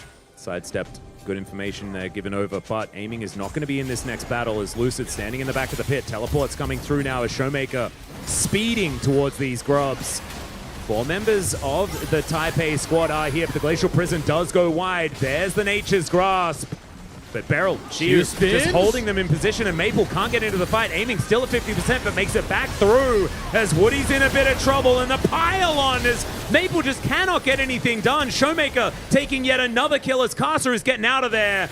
But Aurora is dead once more, and Showmaker is getting aggressive. Vision of Empire comes down, and even more poke coming on through as the flash going to be invested. And they have to be careful. This W has a huge range as Maple... buckled! Oh. Beryl just picking it up. My goat! Being able to get in there. Pick my hammer. Get that extra kill. Another never move. They are just picking them off. Aiming is fine. Just totally fine. This is a support Maokai. And nobody else is turning up. Oh, but Ignite. Okay. Bramble Smash going to be there. Aiming not going to be able to win the battle. Never mind. Never mind. He has a Sheen. Oh dear. Can he just go down and is there hide in the bottom brush? No, he's just go down to the tower. Yeah, and so Maple not even... Oh, that's still a kill. Still a kill. He had to kill himself there because he knew Maple was coming. But that's only a kill going over to the support. Let's have a look at how this disaster all unfolded. This one, the split from TPE, all the way towards the left, had an extra member, and down goes Woody also with it. Taken by Xiu. It just feels like DK have more of everything. Yeah, it just felt like a wave of destruction coming at your face, and you can't do anything about it. It's a tsunami. And once you get hit by tsunami, you just lose your mental a little bit. That's what happens when I get hit by a tsunami. And Beryl comes at you. That's the moment. Beryl now comes at all of them alone. Oh, will be able to, uses that heroic strike to get himself out of there. And Lucid's going to come down, aiming, and Showmaker turn up with the damage. As the Vision of Empire is going to slow down Casa, the Rylai's Crystal Scepter helping out here. And this Viego is not like the one we saw in the last game. Not quite. And this Corki with a 4-1 now with the Trinity plus Hammer. All right. Xiu actually starting to get himself together as far as this top lane matchup is concerned as well. Oh, man, it's gone from bad to worse here for Chinese Taipei. Yeah, on top of Swain, even this Poppy is getting some tanky now. Oh, dear. Like, even with that much focus and damage, it was not even enough to bring down Poppy in the Also, bottom lane. not a Chemtech Soul. Oh, that's No new. Chemtech Drake. That's very new. It's nutty. All right, let's see how this all started. It was them thinking that they could kill Beryl. Pushed off, so one of the skill shots from Aura didn't go fully in, but even with that, I don't think that was going to be a kill. Karsa pokes a little extra, but that's another Poppy. Almost got the kill, too. Yeah. He threw the buckler hoping, I think, that he could steal that one away. Yeah, but it's Corki. Yeah. And Beryl true support always toss the kill to the ADC. No, but not Beryl. Not No. Aiming doesn't deserve it. I think He's Beryl not a true knows support? this. No. Beryl is the carry. Beryl actually started his career as an AD carry. Oh, yeah. I Him remember and that. Hoyt playing on Dom 1 together back in the day. But Yeah, then that's history now. It is very Oh, much. man. That was like 2018 that he was doing that. Still, it's nice to take a step back through the ages, you know, Yeah, to it's not- discuss how this Genshin addict became a 2-time world champion. I thought you were talking about yourself. I mean, I'm not a 2-time world champion. I've Before you casted said 2 of the finals. That's all. Before you said 2-time world champion. But we don't really have that many players like, changing position and still doing that well in the world stage. And Beryl's one of those players. Yep. Xiaohu, another example of a player that has changed roles and found some success, although more MSI based. As now Woody grasping at nature. Let's see how this one's going to go. As fair bit of AoE damage coming down, but Woody is just dead. Into the backline goes Maple. He's doing a lot of damage, but he's also taking a lot. Flashes towards Aiming, who is now basically untouched. They do manage to take down the 2 solo lanes, but Aiming is still representing a lot of damage here as Beryl is still lurking, lying in wait to see whether they come back. But he's the carry. And start this off yet again as Karsa will move in. Does spot out this little Poppy. Yeah, can't do as much with just the Solari. Was that a 2 for 2 in the end? G-Clef, how did this all go? Yeah, let's watch the replay. That's what we have. And going down all the way back. They spent so much skill to bring down Woody. And Maple just take full out damage on multiple targets right in the middle. And Ozzy, of course, as a Cassante, just pushed out in the front. Yeah, so being left with a top laner instead of a support, helping out Chinese Taipei in that moment. But still, I think the Rift Herald is a battle arena once again, because no one did take that one down, everyone going for a reset, and now we will just do this dance one more time. Now that you say that, I remember Hana Life going for that Baron 4 times in Yeah. a row yesterday. Yeah, that And was still not great. coming out a loss, right? I believe so. Yep. I think it was like maybe the 4th time was too many. 3rd time wasn't the charm. No. And the 5th time, well, we all know what happened. Yeah, it wasn't so great. Aiming as well as 2,000 gold ahead. This is something we're used to in the LCK. Of course, he is the Gold King, like 8-time Gold King. He had confirmed to be the winner of the Gold King trophy like 7 weeks before the end of the season. It made the award feel a little bit less exciting when he had just won it by the halfway point. Yeah, Manamune will be coming soon. In Yep. just a couple of minutes with 3:15 now. Oh, And I think Aiming as well is going to be getting that award delivered to him, as the LCK awards are going to be coming up just after Christmas. Kind of fun. Oh, really? Yeah. I'll be tuning in. Yep, just before the new year does come on through. Do you get anything, Atlas? I'll have no idea. I'll have to be there. I think I'm coming back from Australia and then that night going to the LCK awards. Oh, That's, really? That's my plan. Yeah, got to go back and see my new nephew, who was born a few months ago, but I haven't been able to get back to Australia. Oh, really? Congrats. Thank you. Thank you. Congrats.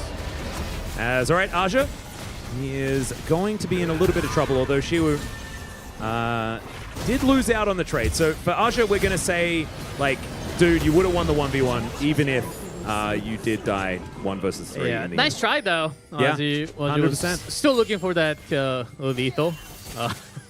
She was just juggling through in and out. Like, hey, come try. Try to get me if you can. I got the hockey stick. But with that kill, TPE is just going to, in terms of rotation, will be just far behind. This is just really looking like another day in the office, isn't it, for D+. 18 minutes into the game. Showmaker having a bit of a drive as this turret is going to go down. And Beryl's flashing forward. There's the prison. And the 1-2 punch, the setup is gorgeous. Even Betty is really struggling to get out of the way. And he has the arcane shift. Aiming has a Valkyrie. And also just a freeway into the enemy base via the bottom lane, I guess? Oh, God. 7,000 gold is now the lead. Even with the root on Showmaker, they didn't have enough damage, but Aiming just comes out as he was working hard in the bot lane, was ready for that rotation, for that extra kill pickup. Now, is he like 7-1 now? Yeah, I think 8-1. He was 7-1 after the kill against Azure in the bottom lane. So Arcane Shift, Flash, and Barrier all used, and then Aiming's like, ha Valkyrie. A little bit sad. Such a fun skill. Yep, so 8-1 for Aiming. There you go. Lovely. 4,400 gold in the lead over his opposition. The gold lead itself is like 7,000, 6,000 approximately, so more than half of it is Aiming. As Maple is fighting Shu, and by fighting I mean trying the hell to get away. Yeah, and he did do that. Versus Jax. It's hard to land all the skill shots because he's really close to you, first of all. Yeah. So how does Chinese Taipei come back, G-Clef? It's rough. Either you catch Aiming, but he has Cleanse, which I don't think was ever used in this game yet. No, he's saving up for next game, maybe. Soul Point picked up here for DK. And Beryl's always harassing on the front line or the side, and you don't want to mess with this Poppy. It's looking rough. Unless you have the one perfect TP, one hidden TP from Ozzy from the back, and somehow you can get Aiming. That might be the only way. As Woody going to try and start a fight that they like the look of, as Beryl is the one that's going to get taken down first. KeSPA getting that reset is kind of nice, as now, oh no, Maple, he gets caught, he's paying for Woody's sins as a Demon Flare comes on through. Showmaker getting a lot of work done here as he gets all outed and just says, I'm going to Sith Lightning you to death. And he does get that one done. An even trade, though, is a good feeling here for Chinese Taipei. Because if you're the losing team, you are definitely getting more value out of it, but not getting the shutdown gold from the kill onto Aiming does make things feel a little bit worse. Yeah, that's big. Only catching the support and the top. For a top mid trade, I think DK is still happy after that trade. Yeah, I think Beryl is very happy that he's finally died. Not feeling like he needs to worry too much as KeSPA, spotted by that Vision of Empire, as Lucid looking for an angle here. Spotted. No flash available, no. Yeah, doesn't have his ulti either, so no this prison. guy is a sitting duck. There's just too much CC. Ouch. As soon as that permafrost comes in, it's just free real estate. Why was KeSPA there? For the extra, just to get Vision off when you think you have time. Yeah. Might have thought DK back home after getting a lot of kills and money. Yeah, maybe. Well, now the jungle is dead. The Baron is also looking to be pretty dead here as well. It's going down incredibly quickly. There's the Keeper's verdict. The ulti comes through from Maple. The prison is delivered, and Aja cannot tank for long enough. DK can just keep you in place for so incredibly long. As Beryl's throwing the buckler, Betty in position, just trying to do damage as Showmaker. Oh, the Never Move connects! There's the knock-up as well, and Lucid gets over the wall. Betty is just dead. Nothing he can do about it. Asha goes down a double kill, because of course the kill's going over to Aiming after the rest of his team did so much of the work. Still, this is exactly where they want that money. The turret goes down in the mid lane as Maple is just going to let his base die, I guess, because I don't think he could affect anything of what's going on right now. Maybe DK are just going to win right here. It's 22 and a half minutes. All the grubs in, and I think this is enough of a lead to just go straight in. And do stand the time clock. Oh, God. Okay. Well, nature is grasping at straws by the looks of things here. Still. Yeah, I think so. One more Nexus turret is yet to go down, but they make short work of it. That bad damage. Another huge engage.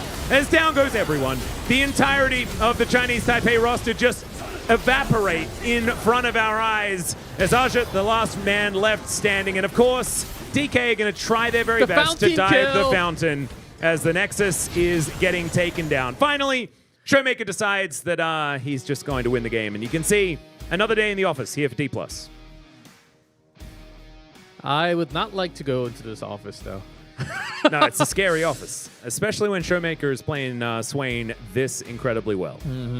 As at one moment where Betty thought it was okay, just ease over the wall, but Showmaker says, okay, you have no escape.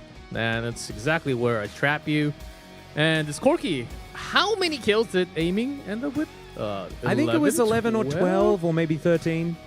I think the Corki probably did a lot of damage this game. We are going to be bringing that one up onto our screen pretty soon, getting those damage numbers, and we will see the mental damage that has done to us. Yeah. I could have not died in this game. It's all because of you, whoever's sitting next to him. But did you see Beryl and that flash buckler? Yeah. I think he was probably looking at Beryl because Beryl did steal away a few kills and was just running rampant around the map. That's what we love him for. But man, that buckler toss, that was like vintage Beryl. We love seeing that. Man, this team looks really strong. Gotta say, from the Korean community, a lot has been saying top 3, Gen.G, DK, and Hana Life. Yeah? Oh, it turns out to be, I think it's going to be very likely the end result. 23 minutes, isn't that our shortest game time? Feels like it. We've had some quick ones. Yeah, we had a couple of 24s yesterday too. Yeah, so the last game as well, we were like, wow, this is a really fast game. Is KT won in like 24 minutes? This one, 23 minutes, shaving off, an entire minute from that one. Looking very, very strong. D plus Kia, I think, well and truly prepared to make some waves. And remember, they will be playing. They will be playing in the next match, right? The last match. They get a match break, and then whoever loses out of Gen.G and OK Savings Bank Breon will have to go up against a DK that are looking pretty good, I would say. You're right. And DK saved a lot of time because of this 23-minute win. Chinese Taipei, of course, they're not out yet. They get to play a few more games. At least few more games, right? Yeah, starting one or tomorrow. two. I think it's 1 or 2. I think you get an extra loss if you are in second place, but I'm not entirely sure I think about you get that. at least 2. Yeah. Before you're They're knocked still out. in the tournament. Yeah, we they're can still guarantee in the that. Okay. Yeah. And so now we've got 2 more matches to go, G-Clef. We are getting to the pointy end of the night, and this is a big one. The Bros. Man. Can they do it? Can they do it with a really good roster? But is Gen.G ever going to lose in this tournament? Yeah, that is the real question. Remember, they do not have their full LCK roster. Bro does. And if you Bro leave, anything can happen. Spend the break doing that. We'll see you very soon.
Welcome back, ladies and gentlemen, to the KeSPA Cup, proudly brought to you by SK Telecom, Logitech, KAS, Chizizik, and as well as Powerful X. I'm Atlas. I'm joined by G-Clef. I managed to at least nail the sponsor names. Let's see whether we can nail this video game as well. As Gen.G going to be taking on Bro. 2 first seeds. 1 spot right now in the top 4 awaiting. Yep. The winner goes straight to that top 4 spot. And don't have to play tomorrow at all. Yeah. Go straight through that round of 4 happening on Saturday, I believe. Wait, Yep. Yes. And Yeah, another opportunity as well, immediately after this, for the loser of this match. It's kind of crazy, and of course, you're not out even if you lose the next match as well, so you can lose sort of 2 in a row, and it's actually kind of fine. But it's kind of crazy that straight away, as soon as you finish this game, you are preparing for the next one against a D+ that look very, very scary. So for Bro and for Gen.G, it's both teams winning now. win. Winning now is a really good idea. I think you should probably think about doing that. And of course, Gen.G undefeated at the moment in this tournament. Let's have a look at the Swiss stage just for now and see how this is all going to shake up. We can see match 7 has already been decided as Chinese Taipei taking on KT. KT with that upset victory over HLE, looking really powerful heading into that match, to be perfectly honest. And we'll see whether they can find a win there. And then, of course, DK against the loser of our matchup that's coming up right now. HLE versus Nongshim as well is going to be that elimination match at the very beginning of tomorrow. Yep, and Gen.G looks to be one of the biggest favorite, along with DK, right now. But we will see what the best from Group A was, but still with a 3-2. Yeah. Not like a 5-0 from Group B. 5-0 from Group B, I think that's like a 7-0 from Group A, if you translate all the firepower and the team levels between the groups. Yeah. It's kind of cool as well, because you can see this, how the triangle sort of peters out. If you're above the lowest matchup, you still have some lives, and your lives are based on the amount of matchups there are beneath you. So DK, they can lose another 2 games and still make their way in. Same can be said for either Bro or Gen.G if they do lose here. So yes, we're talking about the fact that you have to immediately play straight afterwards, but that doesn't matter too much because you can lose the next 3 games, actually, and then still, if you win the last one, you're fine. Yeah, I think so. I think 3 is actually the correct number. Yep. And today we only have DRX going home, but tomorrow we'll have a lot more teams, actually 3 teams going out from the Swiss stage. So no one else a lot of today. eliminations and a lot of promotions happening tomorrow. We will be promoting 2 teams today, though, and it is Hype that's back on this Bro roster yet again. Morgan, Humbuck, Closer, Hype, and Polu. And then, of course, they're up against Keen, Canyon, Kemish, About, and Duro. So no Chovy for this promotion match. And I think that's probably fine, because Kemish has been playing some really good League of Legends. Yes. Aurora twice and Ari.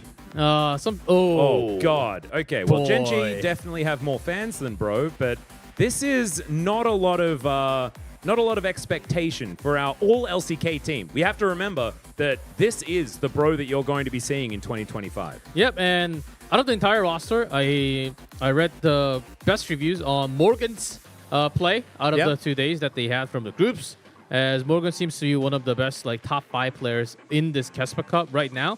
But within that top 5, we had about 3 from Gen.G. Yeah, Gen.G are looking pretty good. Keen and Canyon especially, as we'd expect, are looking really good. But the big surprise for me is Duro.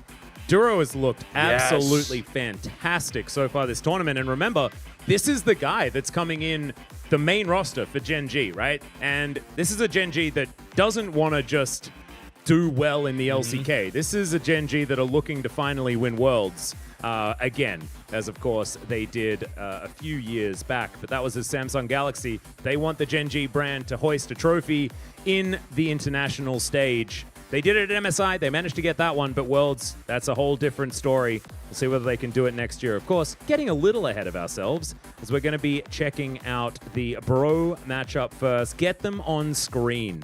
Need to see how they're feeling. Yeah, looking good. Polo a little off to the side, but looks okay. Yeah, as far as how these are all lined up, not too bad outside of Humbuck and Polu, where Humbuck is well and truly way too close to his screen.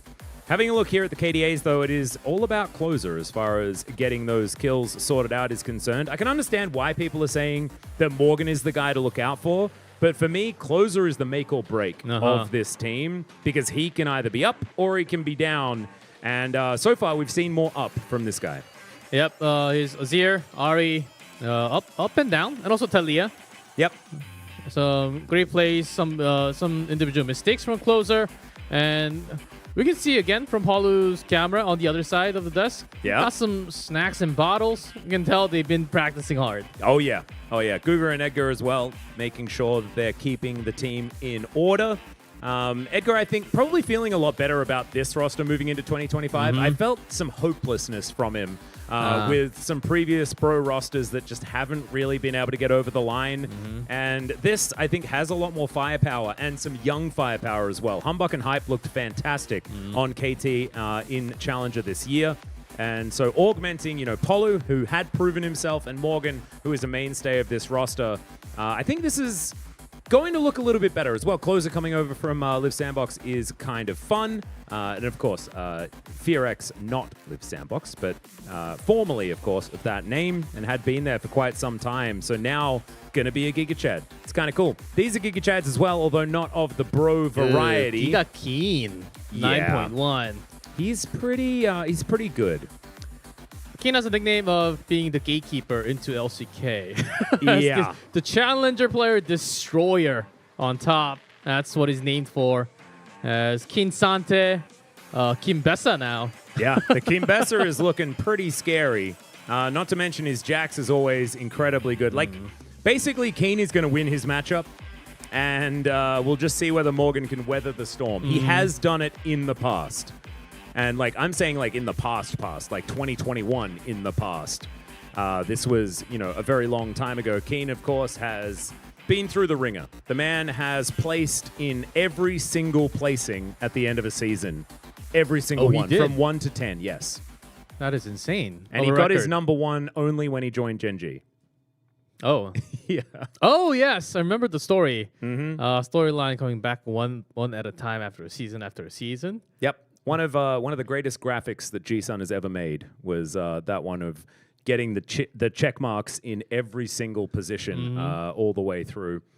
So that's domestically, of course, not necessarily internationally. But this is technically an international tournament. So if he can win here, then maybe that is the perfect gateway into conquering the world. You know? The next region, next column into his bingo board. Yeah, exactly. Might be what he's looking for because you want to go straight into that top 4. Yep. Bro, looking like a scary roster, but I think Gen.G from the prediction should be coming on top. Yeah, I think the fans are probably right in this one. I do think that Bro are not a team to be underestimated, though. So we'll see whether Gen.G are going to come in fighting here, because like if they do come in swinging, it's like full business here for this Gen.G squad, even though they do have About and Chemish, who are definitely newer players. I think that this could be just a Gen.G stomp. But if they're just having some happy gaming, like maybe we're going to pick like some funny stuff for Canyon and Keen and we're just going to have a good time. Maybe then Bro just like says, no, you cannot treat us like this and we're going to stomp you. If it's like a BO3, maybe you can try that on the first game, but this is just a single Swiss. So I don't think this is the best time. Gen.G, after having this many games from the past 4 days, only 2 out of 4 though, but still, you do want to have a good rest on one day and coming out fresh. I think that's exactly what you're looking for from this match out. And you could also have quite a few days of rest as well as we jump into the draft for this promotion match in our first round of Swiss. The last game of our first round of Swiss. Of course, we do have one more game remaining this evening, but that will be going into the next round as Cassante and the Nidalee both taken away from Keen and Canyon respectively. Yep. And there is the Corki removed and the Renekton. As Morgan, of course, a world-renowned Renekton player. If you have the best emote in the game, you know exactly what I'm talking about. Yeah, some really good snipe bands. We've mentioned both top players are really well equipped with anything. So taking out the top tier, I imagine Mbessa or Aurora? Yeah, Aurora, Mbessa, or Skarner is the problem. So if I was Bro, I probably would have banned one of those OPs because you're going to get one of them if Gen.G bans away the other. But instead, they're going to take away the Ashe. So I think Gen.G here bans Skarner. I think Humbug's win rate went down a lot. of course, not big of a sample size, but from 2 Skarner to Vi and one else. Skarner play seemed a lot more comfortable. Okay, they're going to go the other way and take out the Vi. Yeah, so we're leaving everything on the table. Understandable for Gen.G to do this when there are 3 sort of very powerful picks left up and available. Like, you can get Ambessa Aurora if you want to here. So we'll have our first Skarner of the night. Yeah. And everything's up. Yeah, this is the thing. Like, red side Yone, Aurora is kind of crazy. Let's see where the closer is going to pull out something like the Nico, as we've seen. Of course, Corki is banned away. This is something that we've seen picked into Aurora before.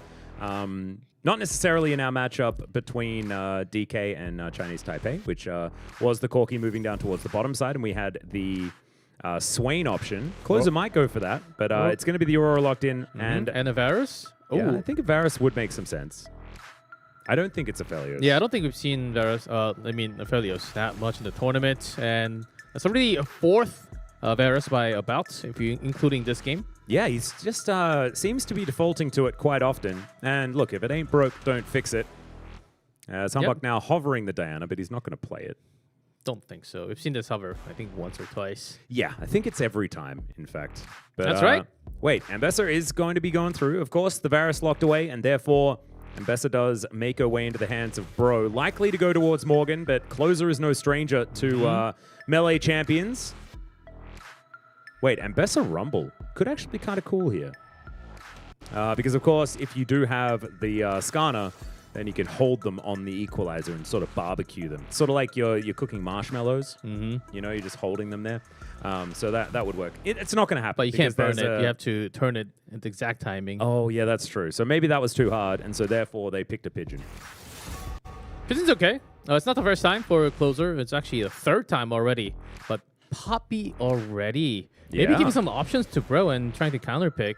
Yeah, and of course, this Poppy can be going towards the top lane, the jungle, or the support role. So that too.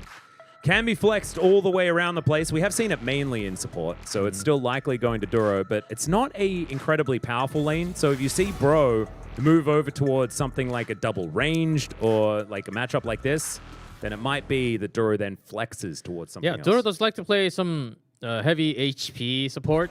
I've seen some Browns, which I think you were highlighting a lot yesterday. Yeah. And also Nautilus was a really common pick for Duro. The man has just been playing well. I think it's his Braum that's been the most impressive of the Braums this tournament as well, which is kind of cool. Another snipe ban onto Canyon. Yeah, not letting him have fun. It's just a tier above anyone else, I think. Oh, yeah. I think Canyon is, I mean, by far the best jungler in this tournament. But this is also the time where he does like to have fun, and Graves represents fun for Canyon. Even if his last game on the champion wasn't all that impressive, didn't stop him from winning. And so, Gen.G, are we going to stick towards some hype bans? And it looks like the answer is yes. Kalista going to be removed alongside the Jhin. Yeah, Kalista most played from the group stage for hype. Yep. Makes perfect sense. Now you're left with a couple. You want to ban extra on Keen, or try to have a guess, or where this Poppy would go? Yeah, so you could have, you didn't have to ban the Renekton because, of course, Gen.G already did that for you. It's what a lot of people have been taking into the Ambessa. But Canyon now considering a Kindred lock-in, or just a lot of different things. There's Nocturne, or Viego. Yeah, I think Viego's actually a pretty good one here too. But not thinking about that for now. Yeah, well, if you want to peel and make sure you're... scrolling back to Kindred. That's some confidence. Yeah, absolutely.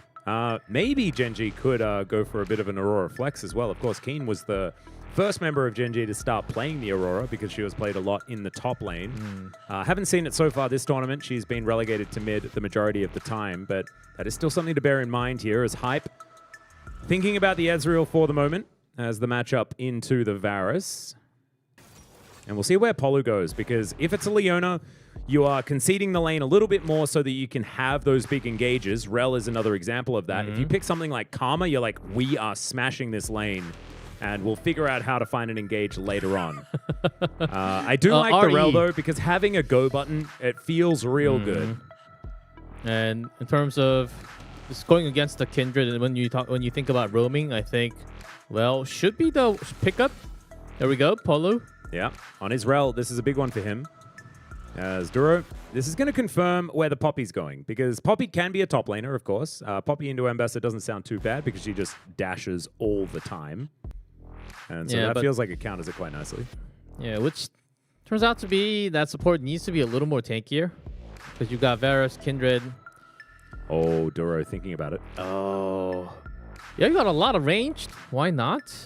Yeah, you get the easy stacks, right? Yeah. I'm into this, and it's Duro. We trust him on the Braum. And so more Freljordian vibes. Like to see that. Maybe missing a little damage, but then you've got the Kindred. So you're kind of feeling okay with it. Poppy and Braum going to be that front line. Gen.G, I think this is a well-rounded draft. But bro, so much firepower all over the place. You understand exactly how this composition works. We're going to team fight. Morgan is going to dive into the backline halfway through and see whether we can clean up these battles. So bro, I think, looking good. They're going to be feeling happy. But Gen.G as well, I feel, have some of the answers that you need into a composition like Bros. I think this is actually one of my favorite drafts that we've had so far. Definite tools on both sides. Yeah, especially with Kindred coming in for Kenyan. Gen.G's got the kick back at the end, how they can put out just the firepower. But overall, towards the balance, bro, I think they're really looking into the mid game and the end game for that firepower. I would agree. Azir and Ezreal definitely doing a lot of work later into the game. Of course, you only really need 2 items on Ezreal to feel really good, but with 4, oh my god, it is kind of absurd. And I think that the self-sufficiency that Hype will have in this game is going to be a big deal. And I think as well, because Hype hasn't played as much as the rest of his teammates so far this tournament, a fair bit to prove for this new AD carry who was so impressive on KT in Challenger, has been for the last couple of years. We were casting him back in 2023 when we still had an English broadcast of Challenger, and Hype was definitely one of the best. Him and Lua were really, really good. Lua kind of falling off. Hype continuing to go from strength to strength. So Hype's been around for quite a time compared to Challenger, yeah. Hype and Wei been down there playing exceptionally well. Wei, I believe, still on KT and is likely going to be playing in LCK, but let's get some dubstep into us.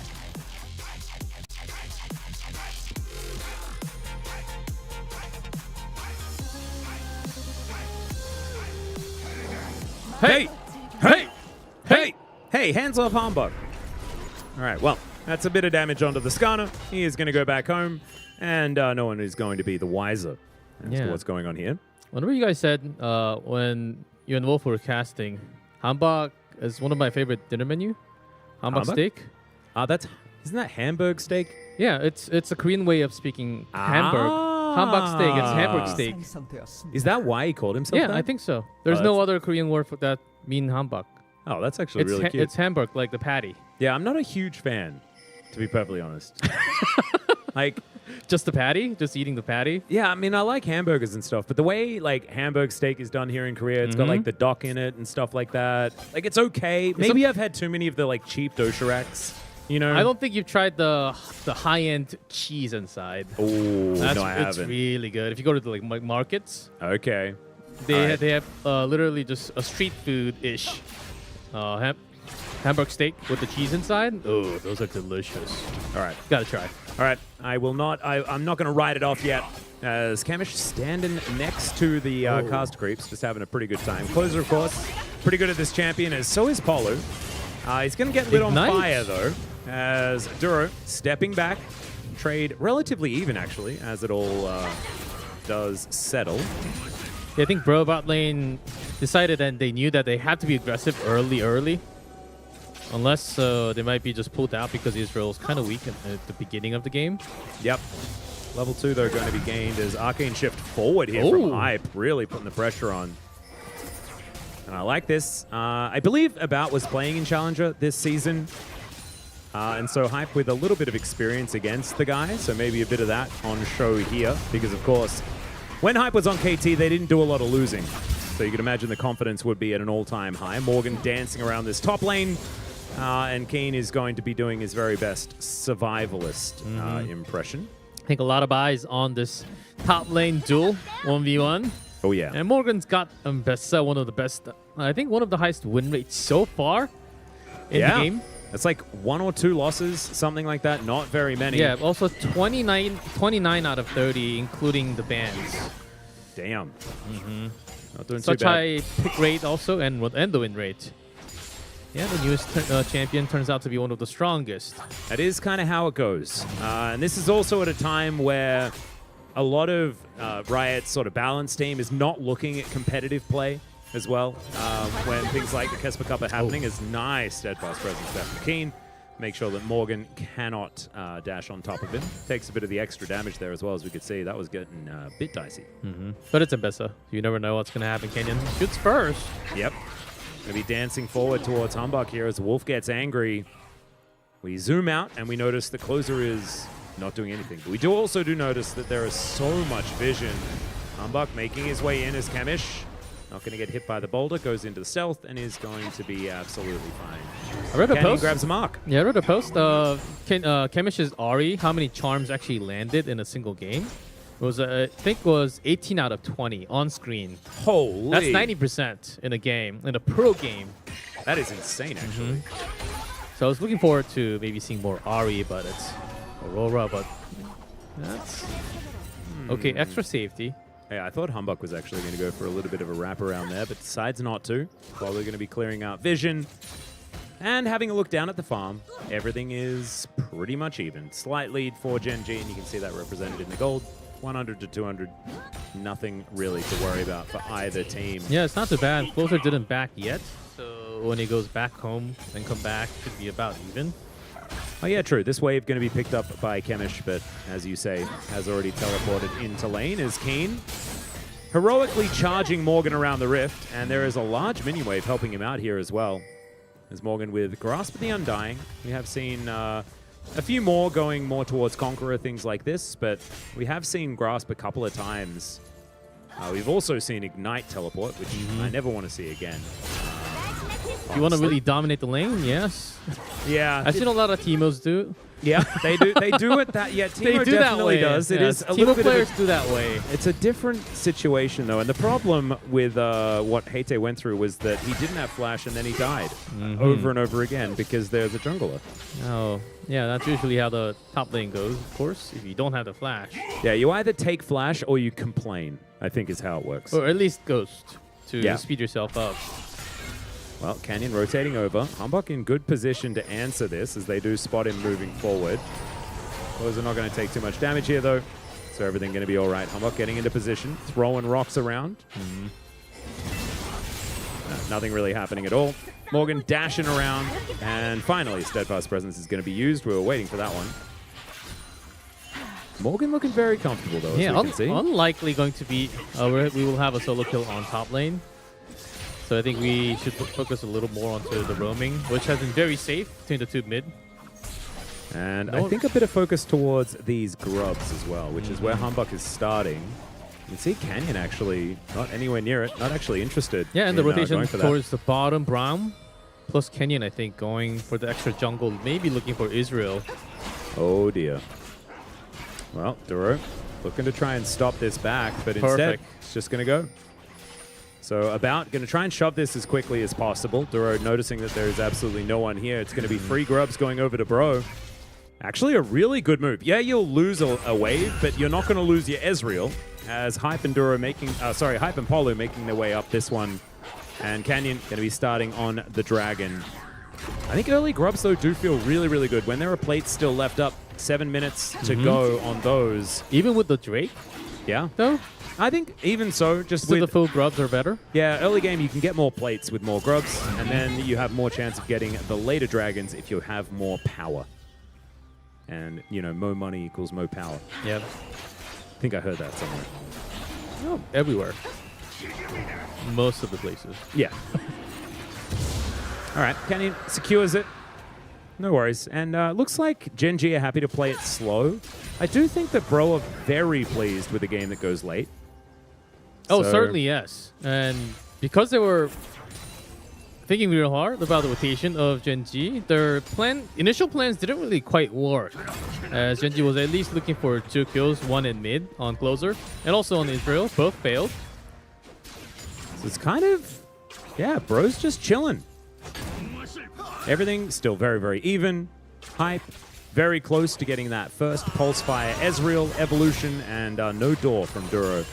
as the True Shot Barrage is able to get a little bit of damage down there. And Closer now even able to outrange this Aurora pretty comfortably, leading to this lane certainly being exactly where he wants it. Because if you're just even, especially with how Aurora is laning these days, you're very happy with how this game is going. So, all right.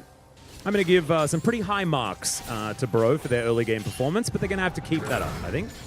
Yeah, with Kenyan being all the way on top, nothing serious is actually going to happen for the next minute.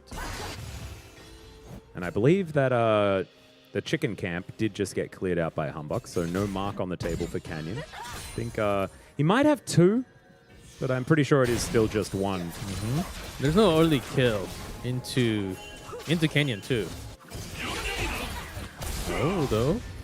Okay. Kamish taking a bit of damage here from Closer, who's able to push really far up. Like, honestly, like, we've seen Closer play really well on the Azir. Not so much here in the KeSPA Cup. I think he's kind of got his eye in over the last couple of days.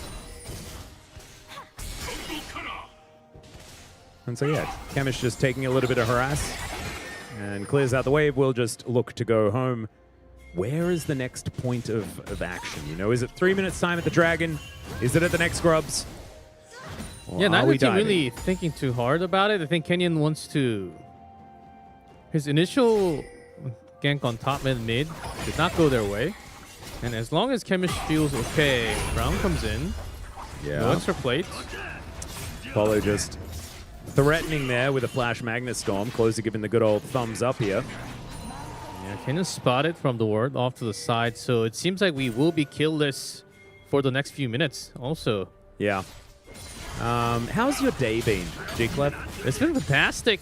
Atlas carrying me super hard. Oh, no. On the limo. Not at all. You're carrying me. This is extra service. You gave me new Joy-Cons for my Switch, and I'm very excited about it. Oh, it's happening at the same time too, right? Oh, yeah. Yes. Not that I would ever use anything tool-assisted in my gameplay, but if I'm just grinding in a JRPG, sometimes you're allowed to just spam A. Yeah, especially those old ones. Yeah. I don't think anyone's going to take me to court for Dragon Quest. As it's all alright. right. Finding some vision here. Humbug clearing out some wards of his own. So Duro making his way up just to help out about. Look how patient Duro is, even with a Brown. Not really lose any HP in case of the next fight happening. Yeah. And Bro, remember, have 3 Grubs. So even if they just get one of these, they're feeling very good about it. There it goes. Teleport is invested now as Keen looking to keep some verdicts. There's the Flash Heroic Charge, but Morgan able to get himself out of there, just flashes immediately, but Chains of Corruption go down, and there's the kill for Kamish. And now he's standing on the Lamb's Respite. Back in goes Humbug. Oh my god, the Impale onto 2! And Closer grabs that kill. About likely to go down, and that's a kill going over to Hype at the same time. Keen just without the damage as the flash out from Hype. He was holding it for so long as even Closer surviving. True Shot Barrage comes in, and Hype, cool guy's not looking at the explosions, gives the kill over to Humbug. And Bro, 3-1 in the fight. What a beautiful aggro control from Bro. Can't be managed better. How Closer kept all the left side by himself was insanely well done. And remember, they'd won at this point anyway, right? Like, they were able to take that one grub, that's 4 at least to 2. And then to be able to come out on top in this fight is so impressive. Look at Apollo engages, buys some time, make sure Closer can actually stay himself alive. And on the right side, takes care of good focusing. And Israel survived for such a long time, providing all the damage. Look how close that can be. Flashing, gets the flash out of Closer. And the fact that Hype held that flash for so long really baited Keen into continuing to push forward. So gorgeous play. 1-0-2 now for Hype. And that is a huge deal. 1-0-1 for Closer as well. Oh my god. Yeah. Has his Nationals Tooth already done. As Morgan, unfortunately, unable to get an assist in that last battle, but he's still Ambessa, so it'll be fine. Yeah, Morgan couldn't really do too much, being focused down early. That's what Gen.G thought with early Poppy. Makes this into 4v5. Okay, what could totally go wrong when we just engage as a 4v5 with about even footing? But that just happened, bro. Really well controlled. I'm again impressed from Closer. Man, is Bro going to be the first team out of the Swiss stage? I don't think Is this the year of the bro? I mean, it is a Cloud Soul. And that feels good, you know? I'm a big Morgan fan. I'm also a big Cloud Soul fan. Maybe this is the moment. This could be it. The start of everything from Bro. Or maybe it's the beginning of the end, as now Morgan getting closed in upon. But Humbug going to turn up. That gets rid of Canyon. They spot him on vision as well. He's even able to secure his Grom. So, bro, they are dotting I's and crossing T's. Just slightly behind, but they got a lot more grubs. And also, we're going towards mid, and maybe soon enough, late game, as soon as Israel gets a few cores, different game we're talking. It's going to be that Trinity Force complete. And so Hype with 210 stacks on that tier. He might even beat the Evolution because of how strong he is right now. Yeah, with the Tooth, those ear hits differently and so fast. Whew. All right. So, Bro now, not ahead in gold. They are still actually behind, just based on how much farming, especially About, has done. With a 20 CS lead, something like that. Ghostblade already in hand. But I don't know whether this matters too much for Bro. There's also a few plates extra going over to Gen.G. But if these team fights are going to go anything like that first one, oh man, it's going to be very difficult for Gen.G. So they're going to have to find some skirmishes on their terms. At least being spotted with the word. Yeah. That Humbug, I don't think, has a good idea because I think it's inside. Oh, that's true. That cheeky little outside ward. It's a nice one. Canyon with Rel marked for now. Probably not looking too worried about it, but maybe he should be, as a teleport flank going to come in from Morgan. True Shot Barrage just given the door as the ultimate there for zoning. That's going to mean that this Rift Herald does go over to Bro, and they are just able to continue soldiering forward. Winter's Bite goes wide. Gen.G, Canyon just getting in there, will be able to grab himself a mark, so that is a mark number 2. But they're taking scrubs. I mean, scraps of what's left. Bro is doing whatever they want to. Oh, dear. Oh, even worse, Keen. Yeah, in trouble. That's going to be a nice little heroic charge as the Keeper's Verdict gets rid of 1. But I don't think that's going to be enough, as Closer is able to help lock down that kill. No more turret aggro to worry about, and Shelly is going to be able to help grab them their first turret of the game. And of course, the tower fell down in the bottom lane, and that's why Gen.G had a lead. Yeah.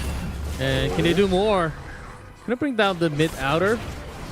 Okay, Chains of Corruption coming on through there as now Polu gonna have to play some defense. But this tower in a lot of trouble.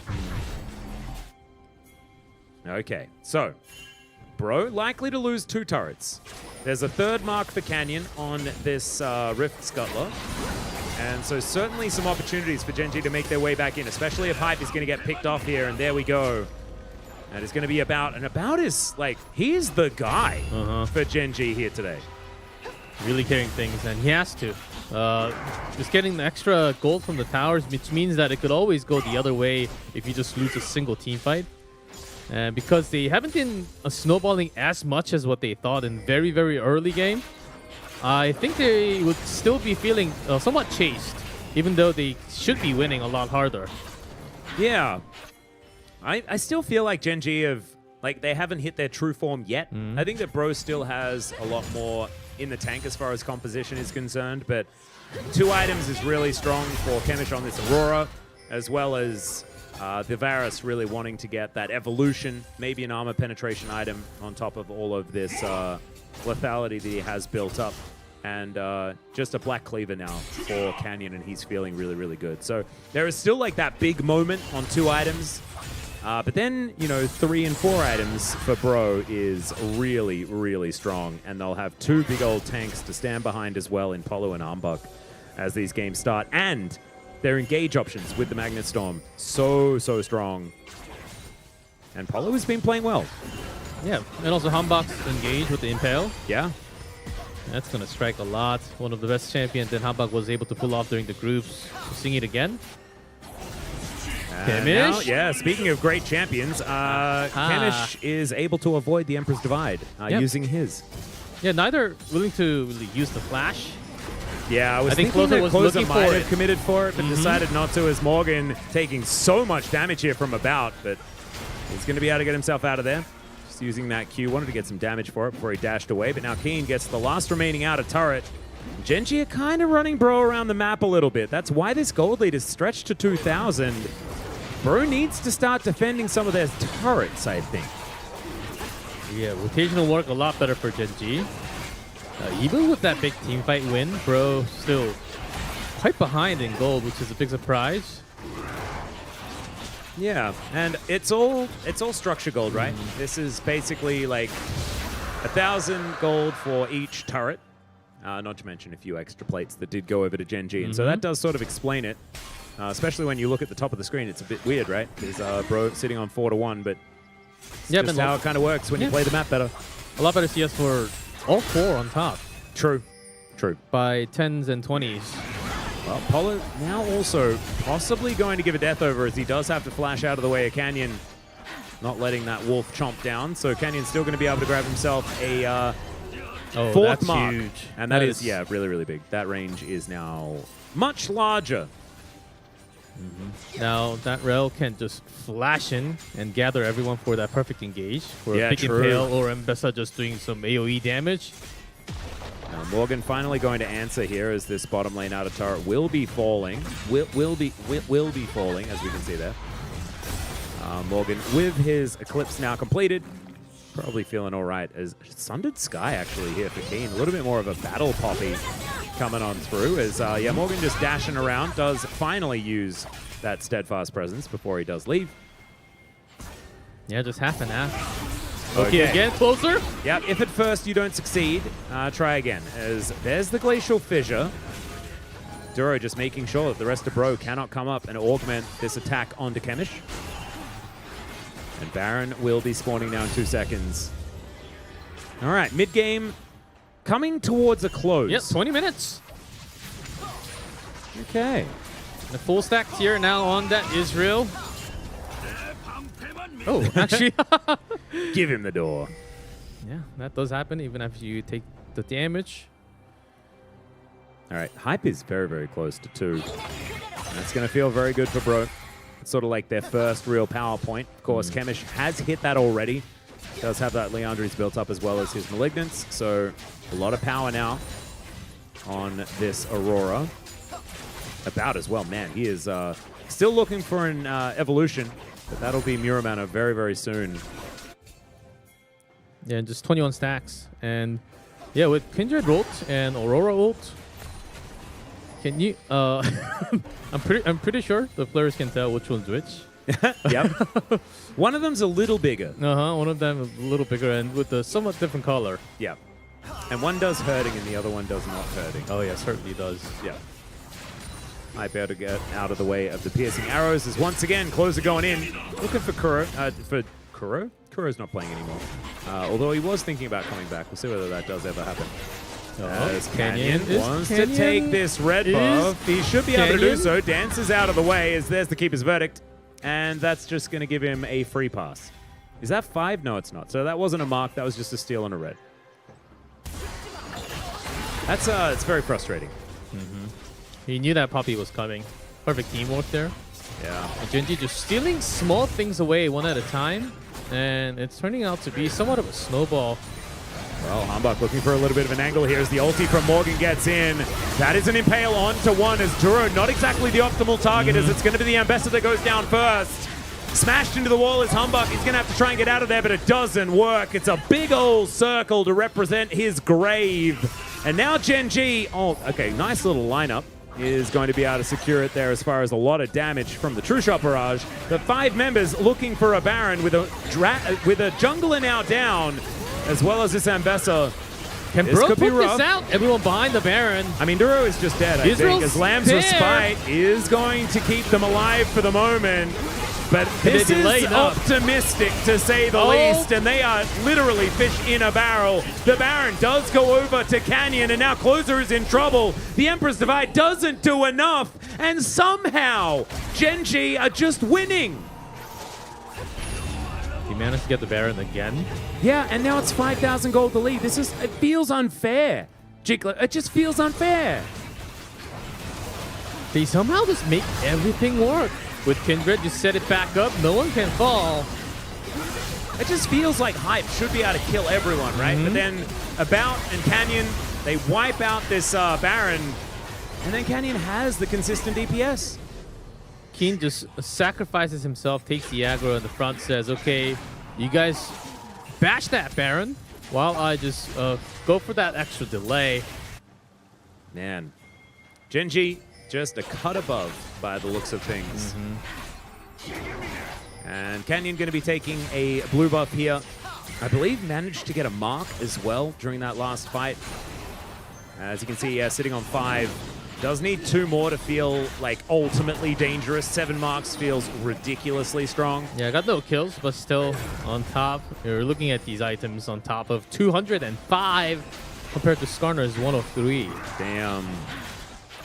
Well, He's been jungling hard. Gonna be taken. He has indeed. And we know that Canyon does love to farm, but he's also been getting into these skirmishes and fights as well. As the Baron still ticking. Another engage opportunity, but bro, you can feel that they are not... Okay, never mind. They are going for it. We'll see whether this Impale is going to work as Morgan gets into that backline. Big shields. Empress Divide on 3! And they take down the Kindred. It's a double for Closer and 1 for Hype. And now the rest of Gen.G need to get the hell out of here. Keen doesn't find the ultimate this time, and Kamish is going to find the grave. It's double doubles for bro, and they're back in the game. Totally back in the game. When they thought this could be a little easier, let the guards down. Keen's not in the fight. Closer teleports from the back. Azir, perfect placement at the timing of Humbuckers coming in. Beautifully done by bro. Oh man, this Empress Divide. That's what you're talking about. And sometimes there isn't a Lamb's Respite because it's on cooldown and you just do not have the same level of power. All right, bro, I see you. And we also see Keen as has to flash the Impale. Morgan still moving forward, though. They want to be able to take down this outer turret. Remember, it's still 2 turrets to 3, so a little bit of extra standing gold left on the map here for bro. That town push has been going a little slower on Gen.G. I think that's one of the reasons why they wanted to push for that bottom inner. But still couldn't get the tower in. Lost all 4 kills. Now a big opportunity for bro to actually get that big fire spike. Israel's not dead yet in this game. 403. Yeah. Having a look here, actually, Hype, I think we know who picked up the shutdown onto Kamish. And in fact, we do, because we watched it happen. It was the final kill of the skirmish. But Hype is now in the lead. 4-0-3. And building towards even more dangerous items. As we can see, total damage dealt in favor of Closer, whose Azir is only going to get more and more dangerous as this game goes on. Oh man, that skirmish actually means so much here for bro. Keeping them in it. Still going to have to make sure that they have an answer for the Lamb's Respite coming on through. I think holding on to things like the Emperor's Divide to reposition will be very, very powerful, as well as, of course, the Impale that can drag them away. Yeah, Versus got 3 core, but need some time to come back, so they can't really engage right now to this jungle. Yeah, Spear of Sojourn now done for Hype as well. That's 3 items. A lot of power. All right, there's a flash in. Yeah, Canyon taking a lot of damage. True Shot Barrage eaten by the door, though. And Polo just wiped out. About going to be able to grab that kill. These Mystic Shots are hurting, but so are the piercing arrows. And Gen.G, they just knew what bro wanted to do there. And they're not going to be able to be taken down lightly. Again, rushing a little bit, not finding the best target. They would love to get Kamish or About, but not at the perfect timing. So Palu just flashes in. But the entire team wasn't really close to him. It was just, I believe, Hype on the left. Well, Humbuck is going to be discovered here by Keen, and he's able to buy enough time to get a flash out. There is the snare to come through as Morgan dives into that backline once again, dashing around this fight as Humbuck going down so low, and Keen is able to grab the Q for the kill. Now the ultimate from this Kindred, keeping them all alive as once again Polu getting some damage down. Closer is ripping them to shreds. As now you can see Kamish able to go golden, gets out from underneath the turrets, and Polu I don't think is going to be able to catch up to him. Somehow this Aurora survives. Keen doing battle with some minions, picks up a buckler, and he will be all right himself. Oh, Gen.G, they just keep getting away with it. Looked good. We looked really good for Gen.G, but Closer able to hook from the side of the tower.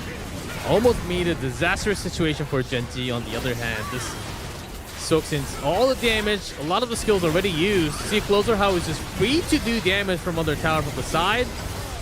You think you're safe when you have that Kindred, but not for that long. And the Empress Divide only defensively, but look at that. It was almost there until it wasn't.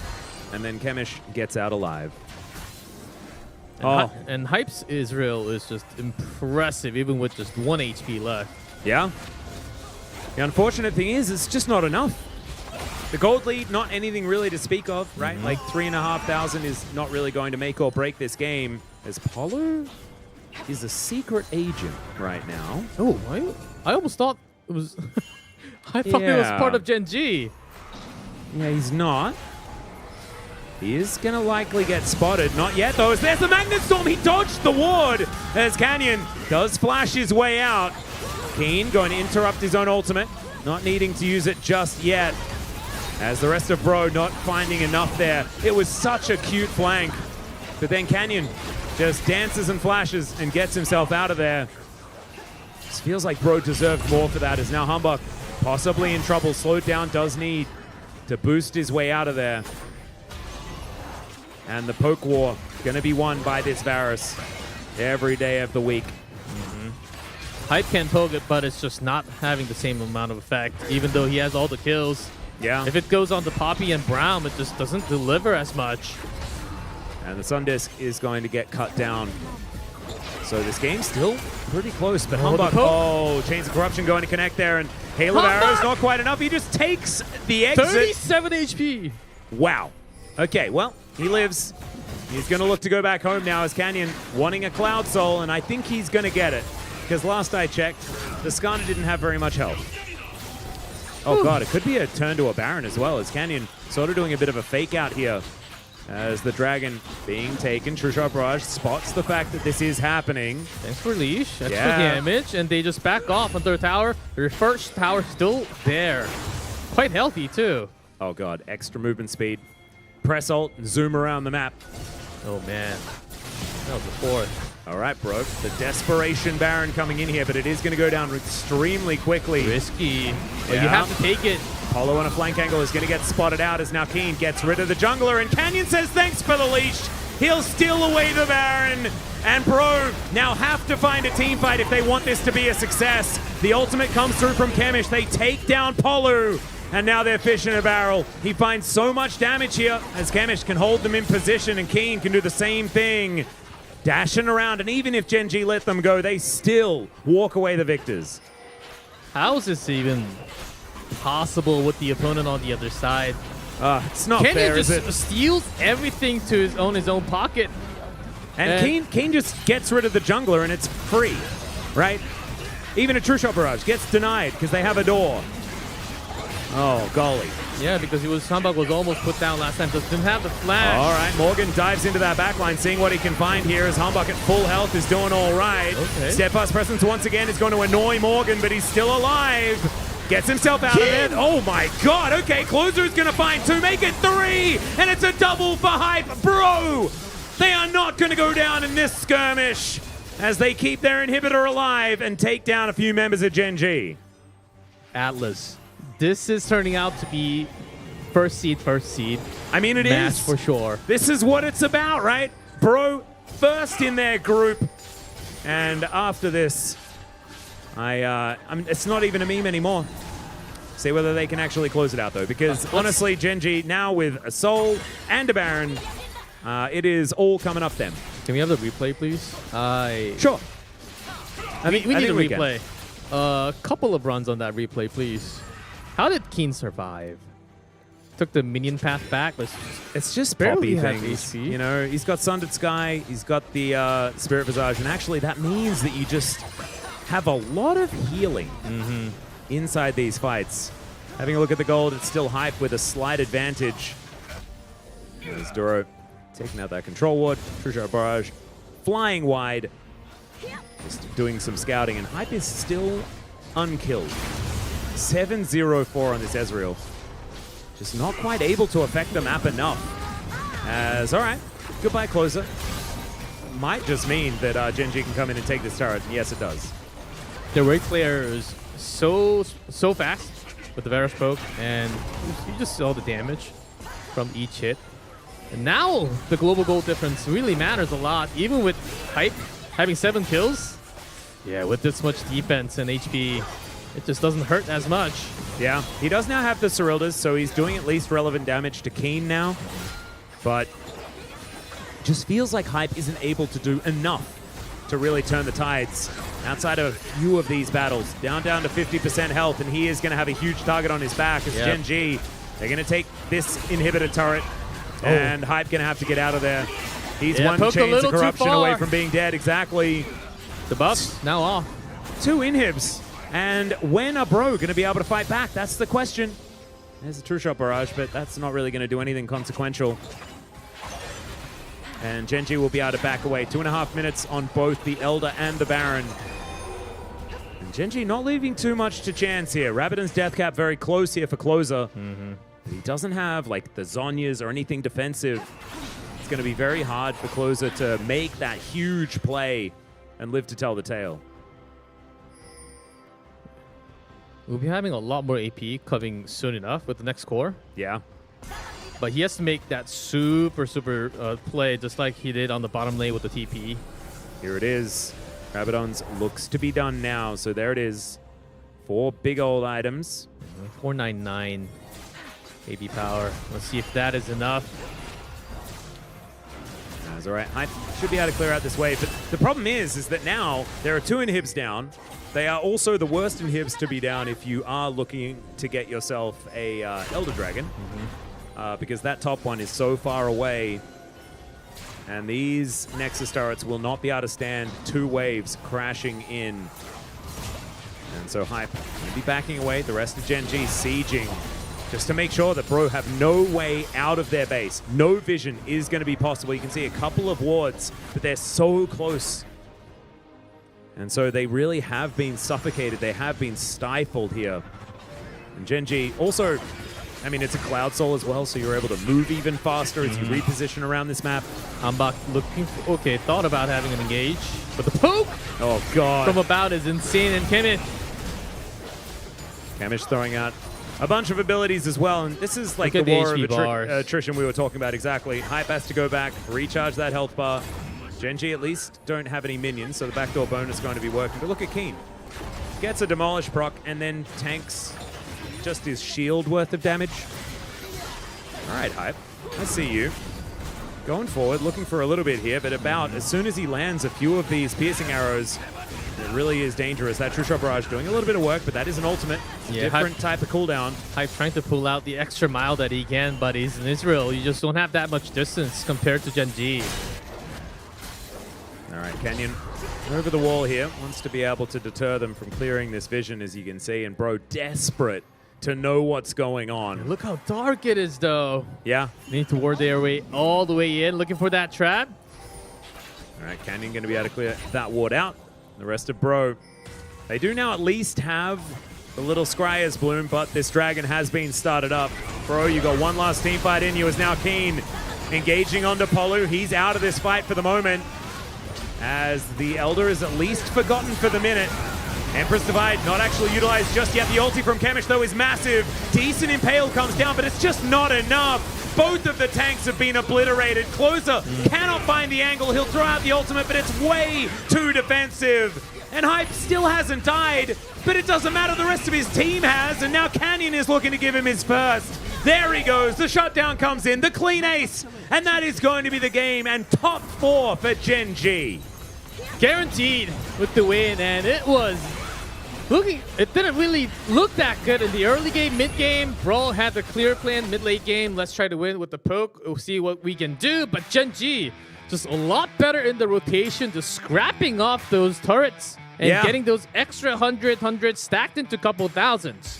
That was so frustrating, though, as well. The way Keen and Canyon played together around the Keeper's Verdict from the Poppy, as well as Canyon then being able to pull the trigger on whoever gets isolated by Keen splitting up the fight so much. That Baron, the levels of frustration were just ridiculous. As Bro, it felt like, you know, after they took that first skirmish, like a couple of times they found their way back into the game. But then Gen.G just played the map better. They took better things, and they were able to come out ahead. This team, even though it's just Keen, Canyon, and Duro from the main roster, still just looks like Gen.G, still feels just as inevitable as Gen.G. Was insanely detailed call. There's this Skarner from Hambach, which was open from having that Viban. Yeah. It was totally in plan. Hambach barely made, except for the very early game of couple impales, there was no great entrance for this Skarner to actually have the perfect hit on a right target. No Varus, no Aurora in that impale whatsoever. And look at the amount of damage that Keen did. I mean, yeah, closer, very impressive. Oh, game. yes. Over 1,000 DPM on the Azir. Wasn't quite enough there, but you saw just how much he was able to do if ever given a second of time in a team fight. But it's Poppy versus Mbessa. Yeah, and then he does it's because it's Keen. 22,000 damage? Like, what? That's an absurd number. Keeping up with Canyon in a lot of instances, and Canyon's actually an 80 carry who managed to get 4 stacks pretty quickly in this game. Having a look at the goal graph, you can see it was very, very even early on, but then there's that dip. And if you trace that in a generous line, it is pretty linear here for Gen.G as they just managed to take more and more. The extra turrets in the early game just giving them that little bit more gold to complete these items faster and keep Bro out of the driver's seat. This was Gen.G just painting their artwork from beginning to end. And they didn't really splash at all. Nope. And every single color that they drew, it took some time, but they had their own understanding plus their opponent understanding so in detail, they never really gave distance, no more charges. So of course, Bro fought back really hard. There were some moments, couple of team fights, but it wasn't hard enough to really turn the table this time. But if you're a Bro fan, you love this because you know what this means? It means more Bro. More we get games. Bro versus D plus Kia, and if you've watched the LCK, you know this could be the time that Bro does it again. Picks up that upset. They've upset them before. We'll see whether it is going to work after this short break. We'll see you soon.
Welcome back, ladies and gentlemen, to the KeSPA Cup, proudly brought to you by SK Telecom, Logitech, CAS, Chizizik, and Powerful X.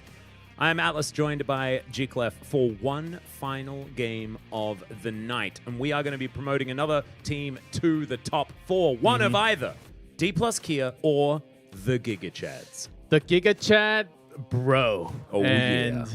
Bro might be a little tilted still after that 15-minute break, a little bit, because especially Hambak, I think, since Connor wasn't able to really go in and what he's made, what he was supposed to do. Gen.G just never gave him that spot. Yeah. And D plus Kia at home, at their practice room, just watching, is like, Yeah, just having a good time and like maybe worth opening. So we were having a discussion in the break as well about like what we expected from this game, and I don't actually necessarily know, right? Because there are two different schools of thought. There is either you've got Bro just feeling a bit upset about how that game went and a bit overly stressed out, and then you've got DK coming in and just crushing them, or you've got DK being like, oh, Bro don't look that difficult, and then they have a little bit too much fun and they lose, which is something we have seen in the past. I wonder what Showmaker is going to be thinking right now, because Closer's Azir was insanely playing well the entire really game, but Showmaker would always think, maybe I can do a little better if I steal that away or just span it out. It often does feel like that. So let's have a look at the bracket here. We can bring that one up onto your screen. As we can see here, Gen.G just advanced to the top four, and now we're about to watch Bro versus DK. We then have Chinese Taipei versus KT and HLE taking on Nongshim. That one's an elimination match, and Chinese Taipei and KT still have a loss left before they do go down. So, of course, they do need to win another one as well. Yep, those will be tomorrow As this says next match, but it's this upcoming match right now. That's Bro DK. Yeah, the next one is in fact the one that the next match is attached to.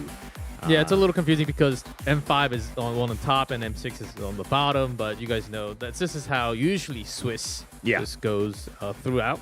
Yep, we're going to be eliminating teams first before we're promoting them. That's how it's sort of working, except for this one, because we just decided to play the 5th match first, not wanting to make Nongshim stick around for the entire day alongside Life eSports and then have to play again for their lives. That would be a little bit rough. So instead, it's going to be DK taking on Bro, and we'll see who's going to be able to walk away with the trophy. Let's have a look at the matchup.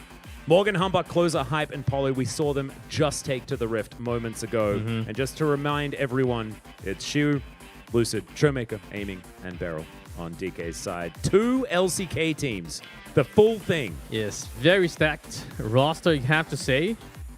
But if I really have to pick one side, maybe slightly higher for DK because they got that extra rest. Also, from the results of what I just mentioned for Bro, I think that still might be in effect, but you never know. At this level, you can just wipe that off and go into a clean game. It's not a best of 3, it's a new best of 1.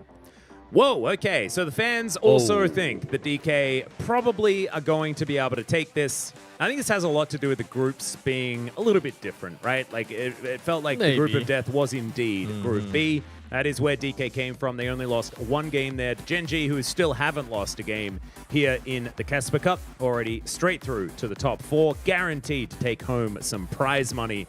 And that is what is on the line for these 2 teams as well, wanting to be able to get themselves a slice of that 80 grand or something like that our teams will be taking home. And that's without including the 2,000 for the MVP in the final. So if you play the best and then win the final... There's an extra MVP prize? Yeah, the MVP prize is 2 million Korean won, which roughly translates to about $2,000. Although the exchange rate did take a bit of a hit last night with all the weird stuff that went on. But that's a lot of RP if you translate into a game. It is very true. It is still a whole bunch of money. A lot of skins in your pocket if you can get that MVP. Yeah, don't need to worry about it too much. So, all right, let's just see how this one's going to go. We'll be able to tell a lot, I think, by how these players look on the screen. And the other thing as well is the fact that Red side has won every single game. You're right. We were saying that right after the game. It was just the right side win, then DK. And also, another point, we have Bro on camera, but Showmaker, do we see that Swain again? Is that really going to be the pick?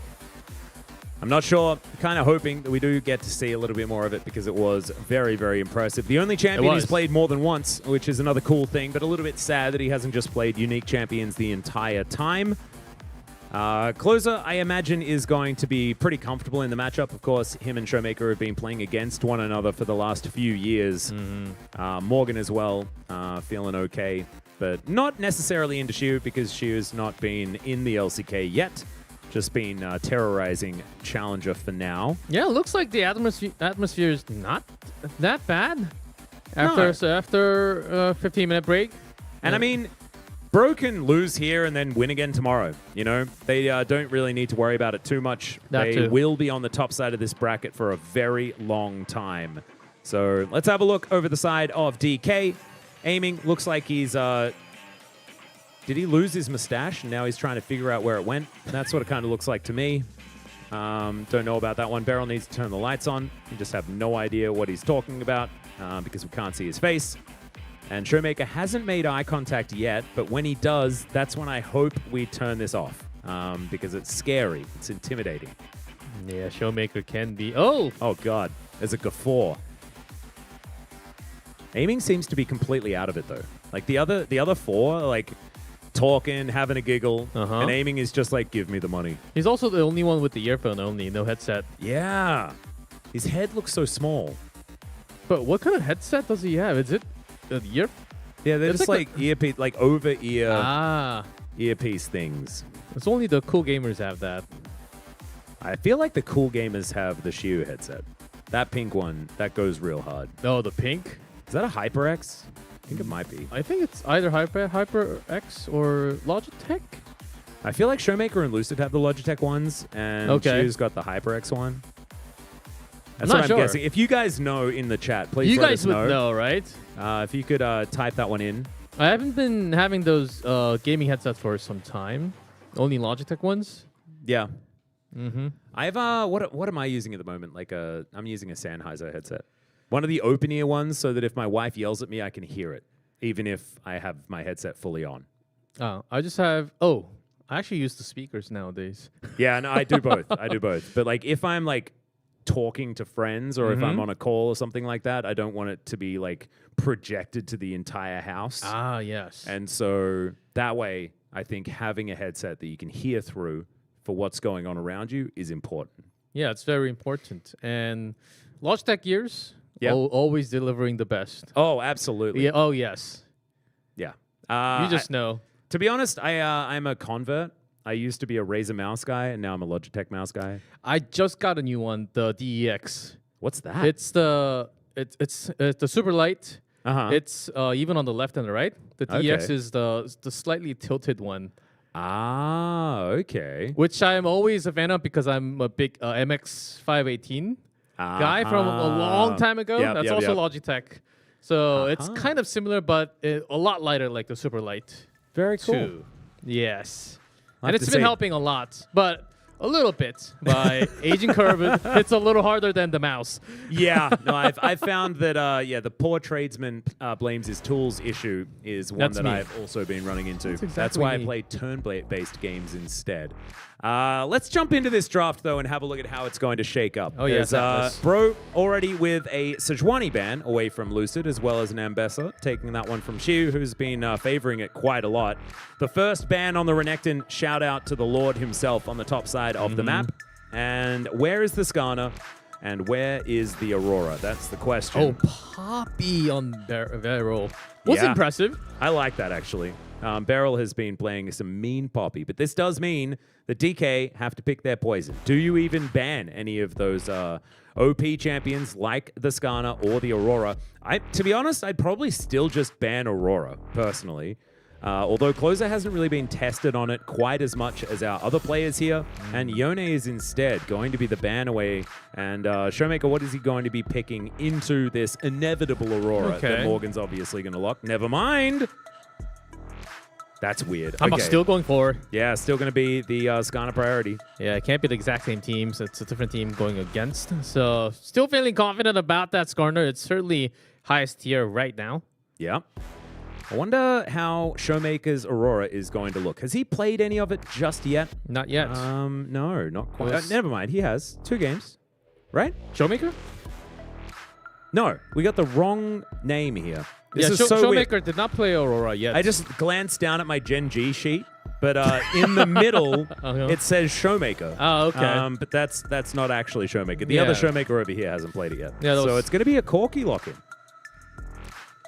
From aiming this time or just into Showmaker's hands? Well, it might be Showmaker just because I think that a lot of players have liked Corki into the Aurora. Showmaker maybe being one of them, but we'll see. Hasn't actually been defaulting to it. In fact, hasn't played the Corki yet as okay, Hype and Polu. We're just going to be insta-locking the Callista and the Renata. What's the answer going to be? Aiming could just opt out of the lane, could just pick up something like a Varus, outrange, or just go for a Ziggs and just say, no, I don't care about the laning phase. Yeah, poking will be important because they... Bro doesn't really have that much distance anymore with those 2 pickup. Well, that's Showmaker just Here locking in the comes! LeBlanc. There it is. Okay, so the gauntlet has been thrown. Showmaker, no reaction actually on cam, as you can see. But still, this is a huge pick for him. And it's Lucid's Vi as well. So Lucid's Vi, Showmaker's LeBlanc, and aiming has looked pretty good on this Corki so far today as well. A lot of comfort for DK, but bro, a lot of firepower, right? Man. Like the Skarner, the Callista Renata, very strong jungle and bottom lane. I think this draft is going heavily for DK already by not having the Aurora, just not willing to let that live through. It's kind of crazy that we just don't see the Aurora picked up. It might be a little bit of a tell here that Showmaker is just not that confident on the champion, or just maybe doesn't find it all that fun. and so would prefer to play into it instead. Going to be banning away the Jax, though. You can see the Talia, the other one to leave. So Showmaker pretty confident in the LeBlanc Aurora matchup. Not really worried about Closer picking that one up as a final ban here. Probably aimed towards Shio as well. See what it is going to be. Try and tidy up Morgan's matchup. A pretty clutch pick for a Shio. Oh, very true. Could certainly be the option. Yeah, and Vi is actually a lot of power in top side as well. Or they want to snipe into Verils. Yes, Rakan. Okay. So no Rakan, no extra engage option. And of course, with the extra mobility that you do have there and the single target pickoff opportunity of the Rakan, makes a lot of sense because you can chain so much CC from Vi and LeBlanc. But Beryl is being considered. This is a champion that he found so much success on with KT. That's an opportunity. I certainly can have the mobility and the entire team who can follow up once you have the single target lockdown. All right, and so Aurora makes it all the way through, which is kind of insane. It was one game that Aurora was totally ignored, and only one game that Aurora was picked after the mid ban. Yeah. This will be the second. Pretty crazy that she gets all this way, and that's a Cassante for Morgan. This is looking like the very top of the tier list for every role for Bro, which is pretty insane. Shu. This is one of his favorite champions. Okay. Maltrox. AA Kai. I actually started playing League of Legends when Aatrox was out, or Thresh right before. Oh, that was the patch that you started? Yeah, that was 2011, 2010. Yep. For me, it was Xin Zhao patch. Oh, that's old. It's ancient. Yeah. That was 2010, times. I'm pretty sure. But it was after the beta. The beta had only barely finished by the time I started, so I missed out on Black Alistair, which was a bit sad. They had a Black Alistar? Yeah, the Black Alistair skin was like the beta tester skin. Oh, man. And it was very, very cool. I'm jealous now. It was literally just a recolor. And it wasn't even black. It was like dark. It was just dark Alistair. But it was extremely cool if you had it. Not like white and black like the cow Alistar? No, the Just cow a one, very straight different black? and Okay. way cooler, but less exclusive. And so it wasn't as awesome. So it is going to be Nah in the end for Shu. No surprises there. As DK, I feel like this is a lot of comfort for this team, but Bro have just so much tier list. You know, there is just like pure good champion on their side of the rift, and that could be a scary thing here unless DK just play this one out perfectly. Aurora, Kalista hasn't been finding that much success, but when you pair it with everything that's good on the patch, that's pretty powerful. Renata as well, not finding a lot of success, but we've seen her banned over and over again. So theoretically, this should work. Yeah. Should be a little harder of a game for Closer since there's a lot more lockdown coming down from DK. Oh, yeah. But I like the draft for both. And could be very strong early, mid, late game. DK, they want those single picks, but as long as bros stick together, and Hanbok should have a much better time with the Skarner this time. Yeah. I'm looking forward to hear from you guys, and I'm also looking forward to hear some dubstep. Let's do it.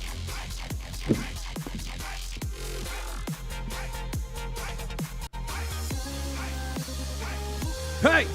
Hey! Hey! Hey! Hey! Okay. Hey, Lucid. I'm just going to be walking away here. Ditto. As Morgan as well in his pink getup, looking real nice. Oh, taking a few more hits. All right. Just some biffo. Look pretty. Play cool. New aluminum bottle from Cass.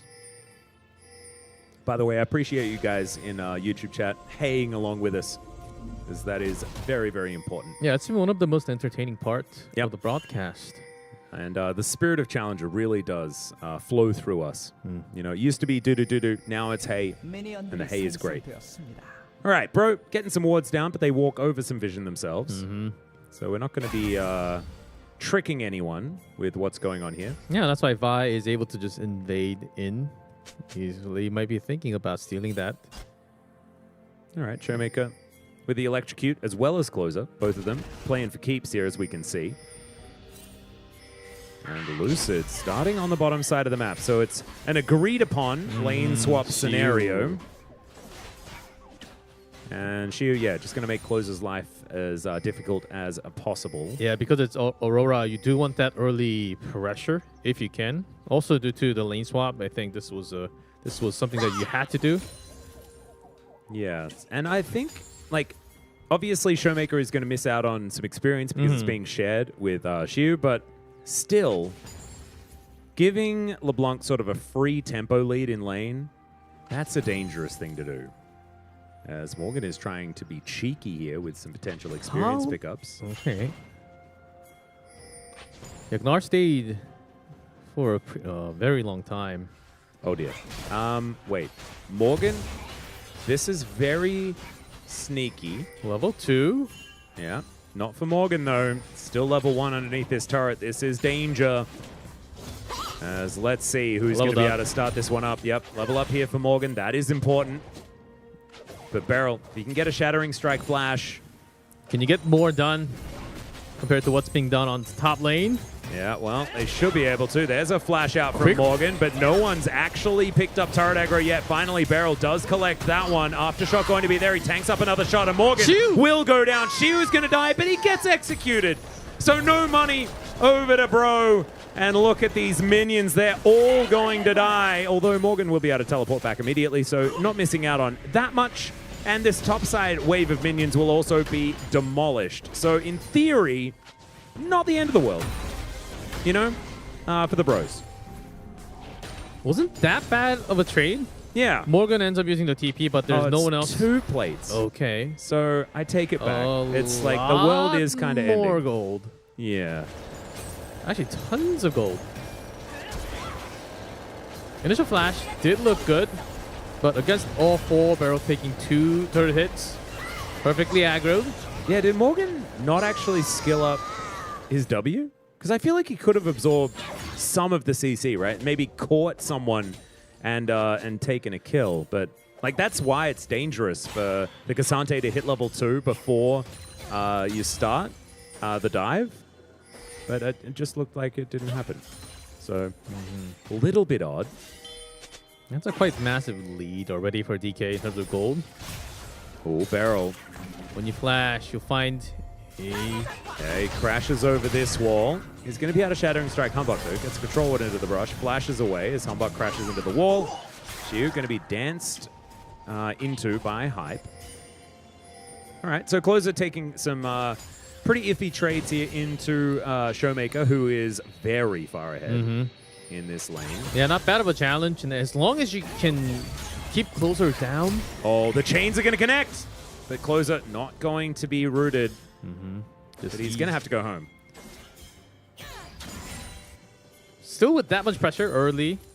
28 CS picked up. Not the worst type of situation. Closer does have TP. Would you say that Showmaker is pretty good at LeBlanc? Yeah, just from that screen, yes. But you might be onto something. Yep. But I'll be a lot more impressed soon enough. That looked very funny with the handshake and the Shattering Strike going off at the same time, so both of them just pointing at each other. Who draws first? Yeah. And you can't draw for that second. Yeah. That was very cool. I liked it. Morgan and aiming, just taking minions out of the way in front of one another. But Morgan actually in pretty good standing when it comes to CS. You can see Shiu down about 11 in comparison to the Cassante and still getting harassed out. Able to get a decent amount of those minions under the turret, but even though he was able to get a decent amount, still going to be suffering here. As the Cassante very happily just farming out 1v1 against aiming. Yeah, Bro spotted Vi at the Dragon, so Humbug going for this attempt. Beryl's here.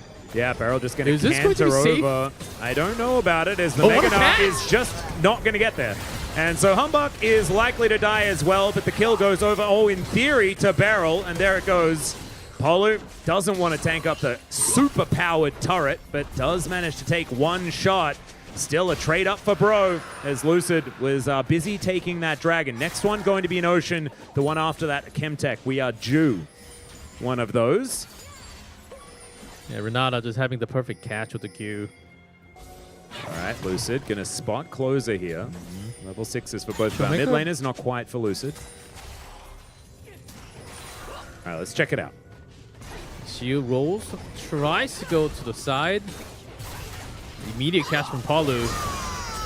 And I think she thought that he was going to be able to get that Mega Gnar in time, you know, bait them in, things like this, but I just feel like that hop down was not really what he wanted.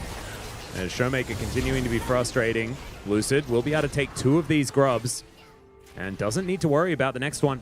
Humbug just going to be gifted that decent chunk of experience, which is very, very good. DK in pretty good standing as far as these neutral objectives are concerned. 2 grubs out of the 3, and the dragon being picked up pretty early on in the game. Like, to be honest, like a very early first dragon in comparison to a lot that we've seen. We've seen a 17-minute first dragon before. This was like 5-minute on spawn. Vi was taking it. Yeah, that's because Bro was focusing hard on the top lane, wanted to get the revenge from losing Morgan so early on. Yep. And I think it's worth a Shiu's Gnar once you catch up to a couple of kills and a lot of gold. He does carry hard.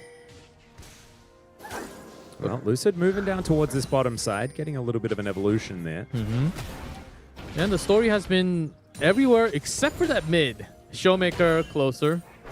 Yeah. They have been just grinding CS and not really joining the action anywhere else. They just use the TP, just come back from the spawn.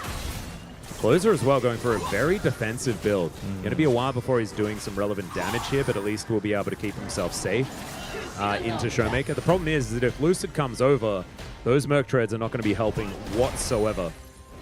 Okay, But Lucid's in the bottom lane, as Morgan doesn't have a lot of health. And there's a cease and desist, so Flash easily collected. Aiming without very much mana, but who really cares? Hype just wanting to get this turret plate.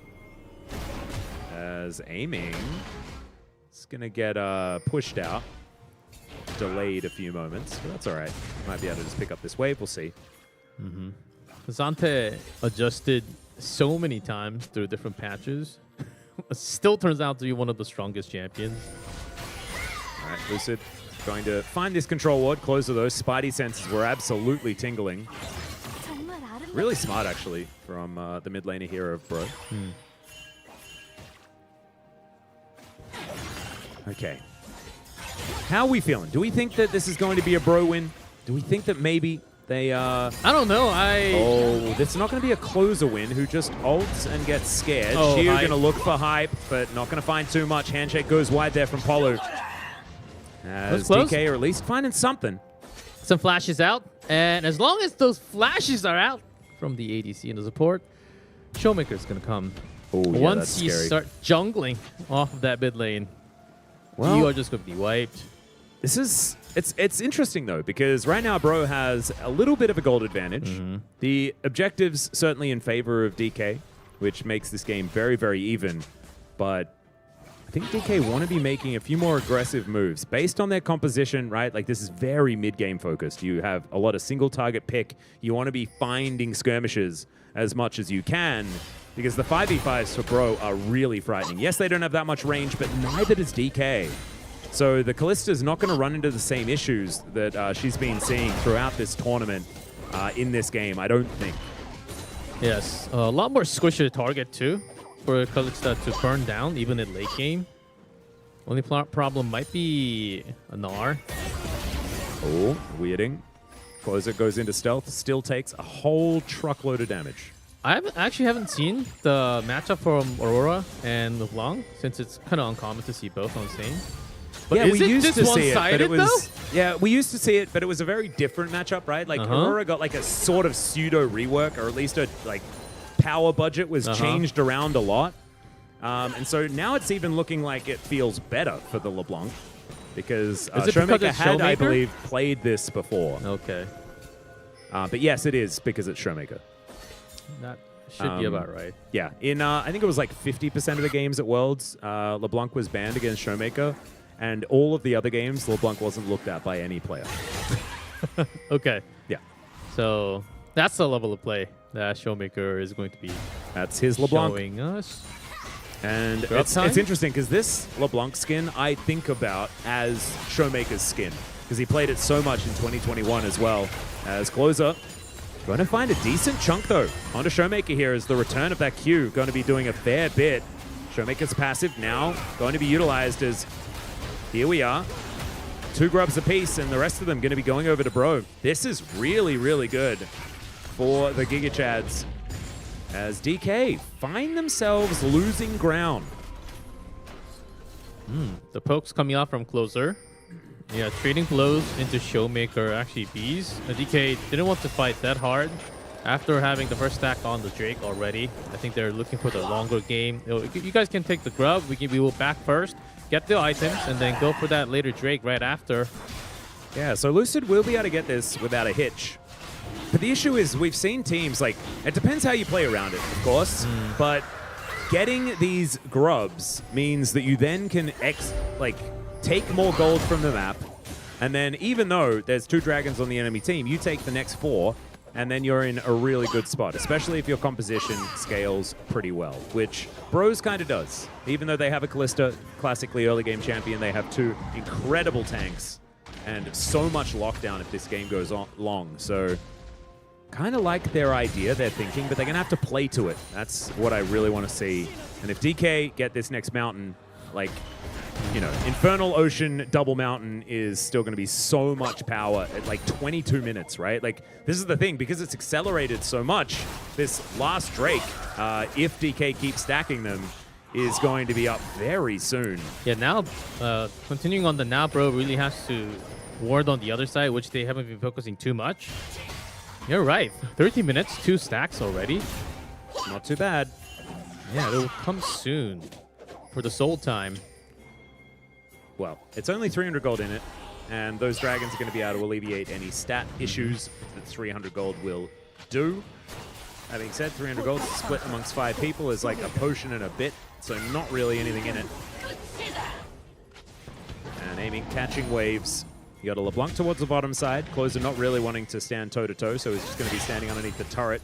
And Showmaker now, with that Luden's Companion completed, very, very happy to just continue pushing forward as Closer presses R for a reason, I think. But now doesn't have it for when Beryl, Aiming, and Lucid all come down. Yeah, Kent back and teleport. Yeah, there's going to be a teleport from Morgan. He has to come down here. He might be more food. But the rest of Bro are actually doing a lot to try and push this mid-outer turret. The problem is there are teleports available from DK as well. Humbug moving on over. Another teleport coming in. Fate's Call going to be avoided there by Lucid as now Beryl looking for an opportunity. Magnet Storm onto 4 people. That is going to be a decent ultimate through from Polo as well as Hype. Oh my god, the Q is not going to quite be enough. It's a double kill for Humbug. And Shiu looking for some of these autos. The rocket is finally going to take down this Skarner. Oh, there are some blinking health bars. DK feel like they have some control now, but they actually lose out unless Showmaker's able to get this. What is going on? Why are they on 0 health? Oh, they'll take the turret, so at least they're going to be able to win that. But still, I feel like that should have gone way worse for Bro. As now Showmaker looking for an angle, finds some chains there on to Closer. He's going to get out. Morgan here towards the bottom side is looking for a turret of his own. First brick picked up, though, in that mid lane, and so that means that this gold pretty even until this turret does fall. Well, could have been a lot worse. Coming from the back, but Humbug's got them covered. Wanted to go for the early kill onto Hype, but it's the calls in. Oh, this Magnastorm was so sick, but the hostile takeover onto 4 people as well. And then the follow-up Impale, just amazing. Yeah, Hype not dying, but sliver of health there. Saved them so much. Yeah, and Hype being able to just slink away, like you say, is just so important here as well. For Bro, means that he holds on to his bounty gold. Sitting on 150 now, but that may only get worse. And it's 103 for the Kalista is a big deal. Humbug going to be able to take away the Rift Herald. Full vision for DK, but nothing they could do about it. 2-item spike, though, is done for aiming. What the heck? He's got so much money. Yeah, we haven't seen this quirky until he came in. Yeah. Which means that he was getting fed in lane all this time. It's like 100 time. Stacks away from his mirror mana. Like, it's... Yeah, didn't really have to use that many skills. Yeah. And it's like 6 minutes until like you normally hit that spike, right? So it's not even about like using enough skills. It's just he had too much money. for where his tier was at. So really nicely done there from aiming to make sure that he's as relevant as possible. We have the Sork shoes now augmenting Showmaker's build. Bit of extra movement speed, but if you're a DK fan, you want to see more from this team over the next few minutes. As Rift Herald going to be placed down into the mid lane, it is one charge away from this turret going down and change. Okay, DK is Morgan just going to delay because Gnar is pushing top. Yep. They're willing to trade as Showmaker doesn't end up pushing bottom. Okay, it's the second charge here as Morgan's going to make his way in. That will take half the HP of this turret, and with all of these Void Mites, it's going to be an inner as well. Showmaker spotted on vision. All 5 members of Bro are over here as Lucid into the wrong side of the jungle. Gnar wants to take another one. Yeah. Well, she is probably going to be able to get a fair bit of work done here, but Lucid going to spot closer, taking an exit. With Rend, this is going to be very difficult if they want to steal this one away, as now that is going to be Hype popping over the wall. Season Desist comes down. Magnastorm is there. The bailout, we'll see whether that works. It does not, as Aiming finds himself in front of Morgan and doesn't really want to be there. That is going to be some big kills for Bro, though, as you can see. Lucid looking for some more as Showmaker down to 50%, but still knows that they haven't won this. Teleport to come forward there as Morgan is now fighting Xiu. Xiu just wants to deal with this turret, and he is going to be able to do so. Wallop on top of Morgan. The inner does go down, and as you can see, the gold actually favors DK at the end. That was an entire thing without Xiu on this dragon. 4v5 fight as they were around. The pilot stopped almost down, but actually was able to do some damage before going down from Renata. And Aiming, of course, gets that shutdown gold as well. So this Corki is even more strong. Morgan gets all of the extra gold from him, though. On the right-hand side of the fight now, all sorts of insanity is ensuing here, but you can see 6-5. No real difference when it comes to the kills, and the gold is equally as tied up.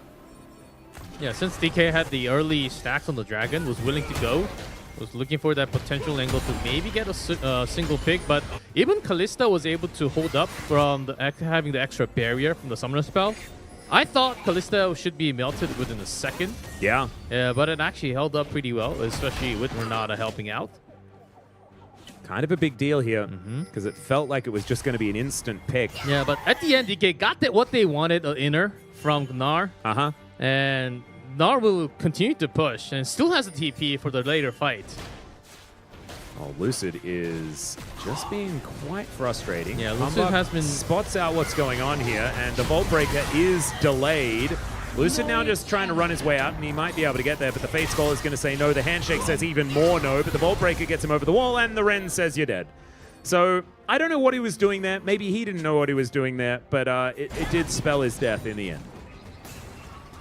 Yeah, it would have made a lot more sense if there were more things from DK to take out from the top lane, but that was already gone tower from Gnar.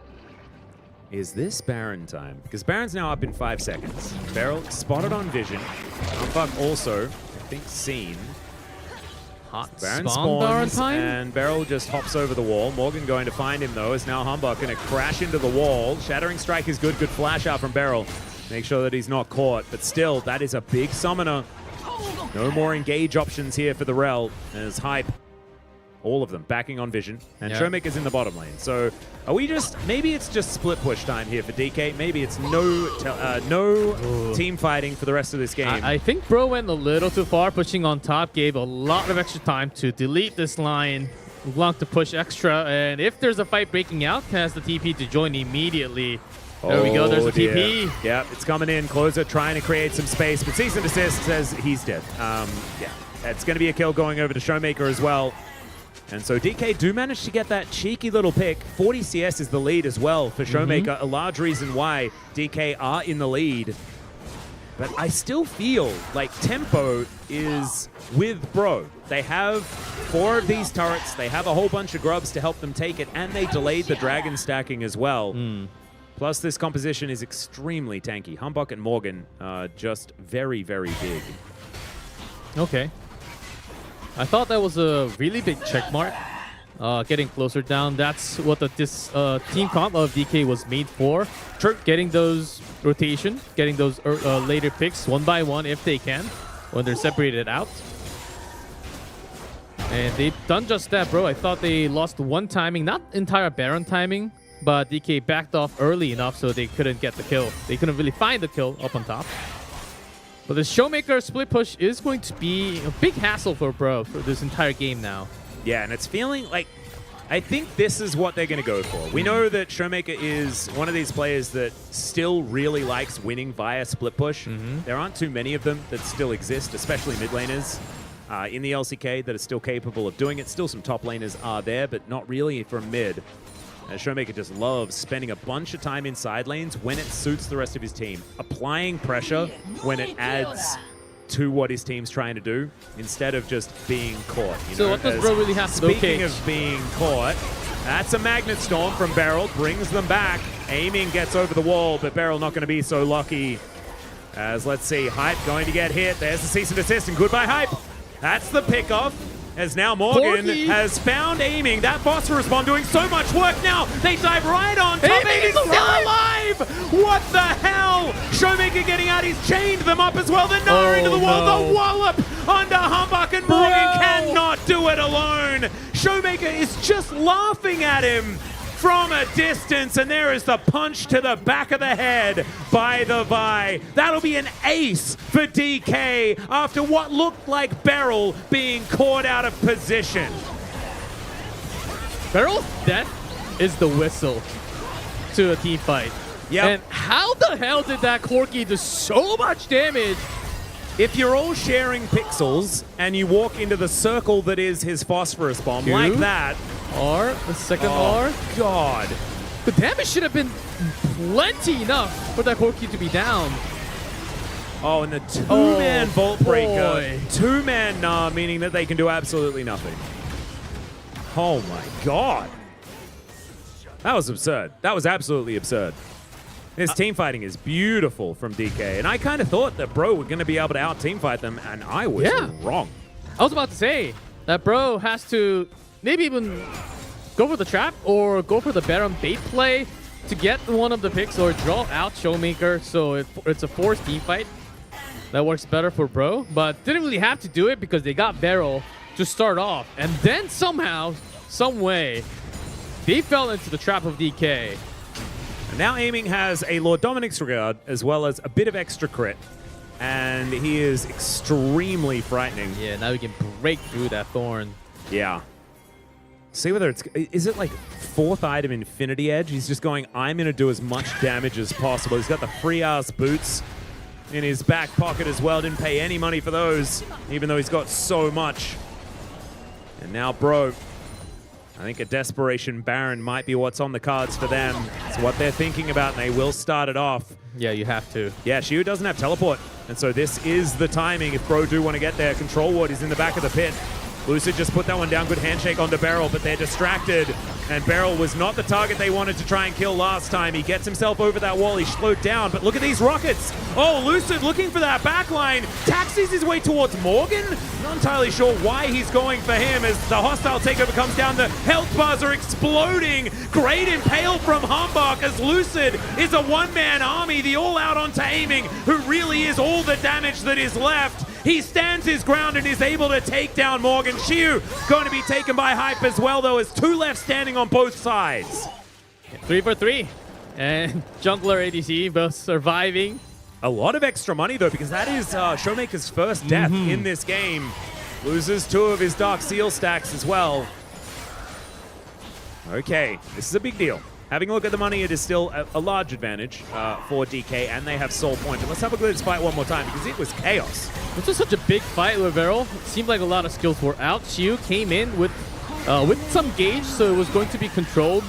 But Lucy took so much initial hit. And look how Aiming is just poking from the side freely.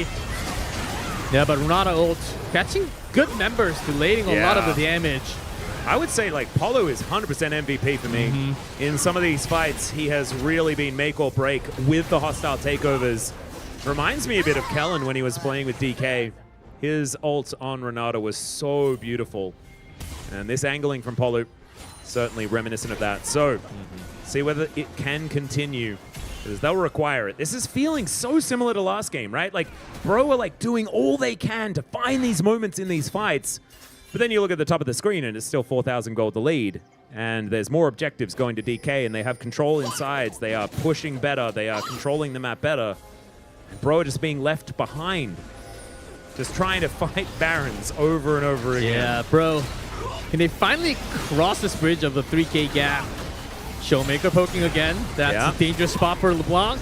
Yeah, there's a control word still in the back of the pit. Finally will be taken down. Here is now Beryl with Magnet Storm in hand, is looking for an opportunity. The handshake comes down. This hostile takeover not necessarily working as well.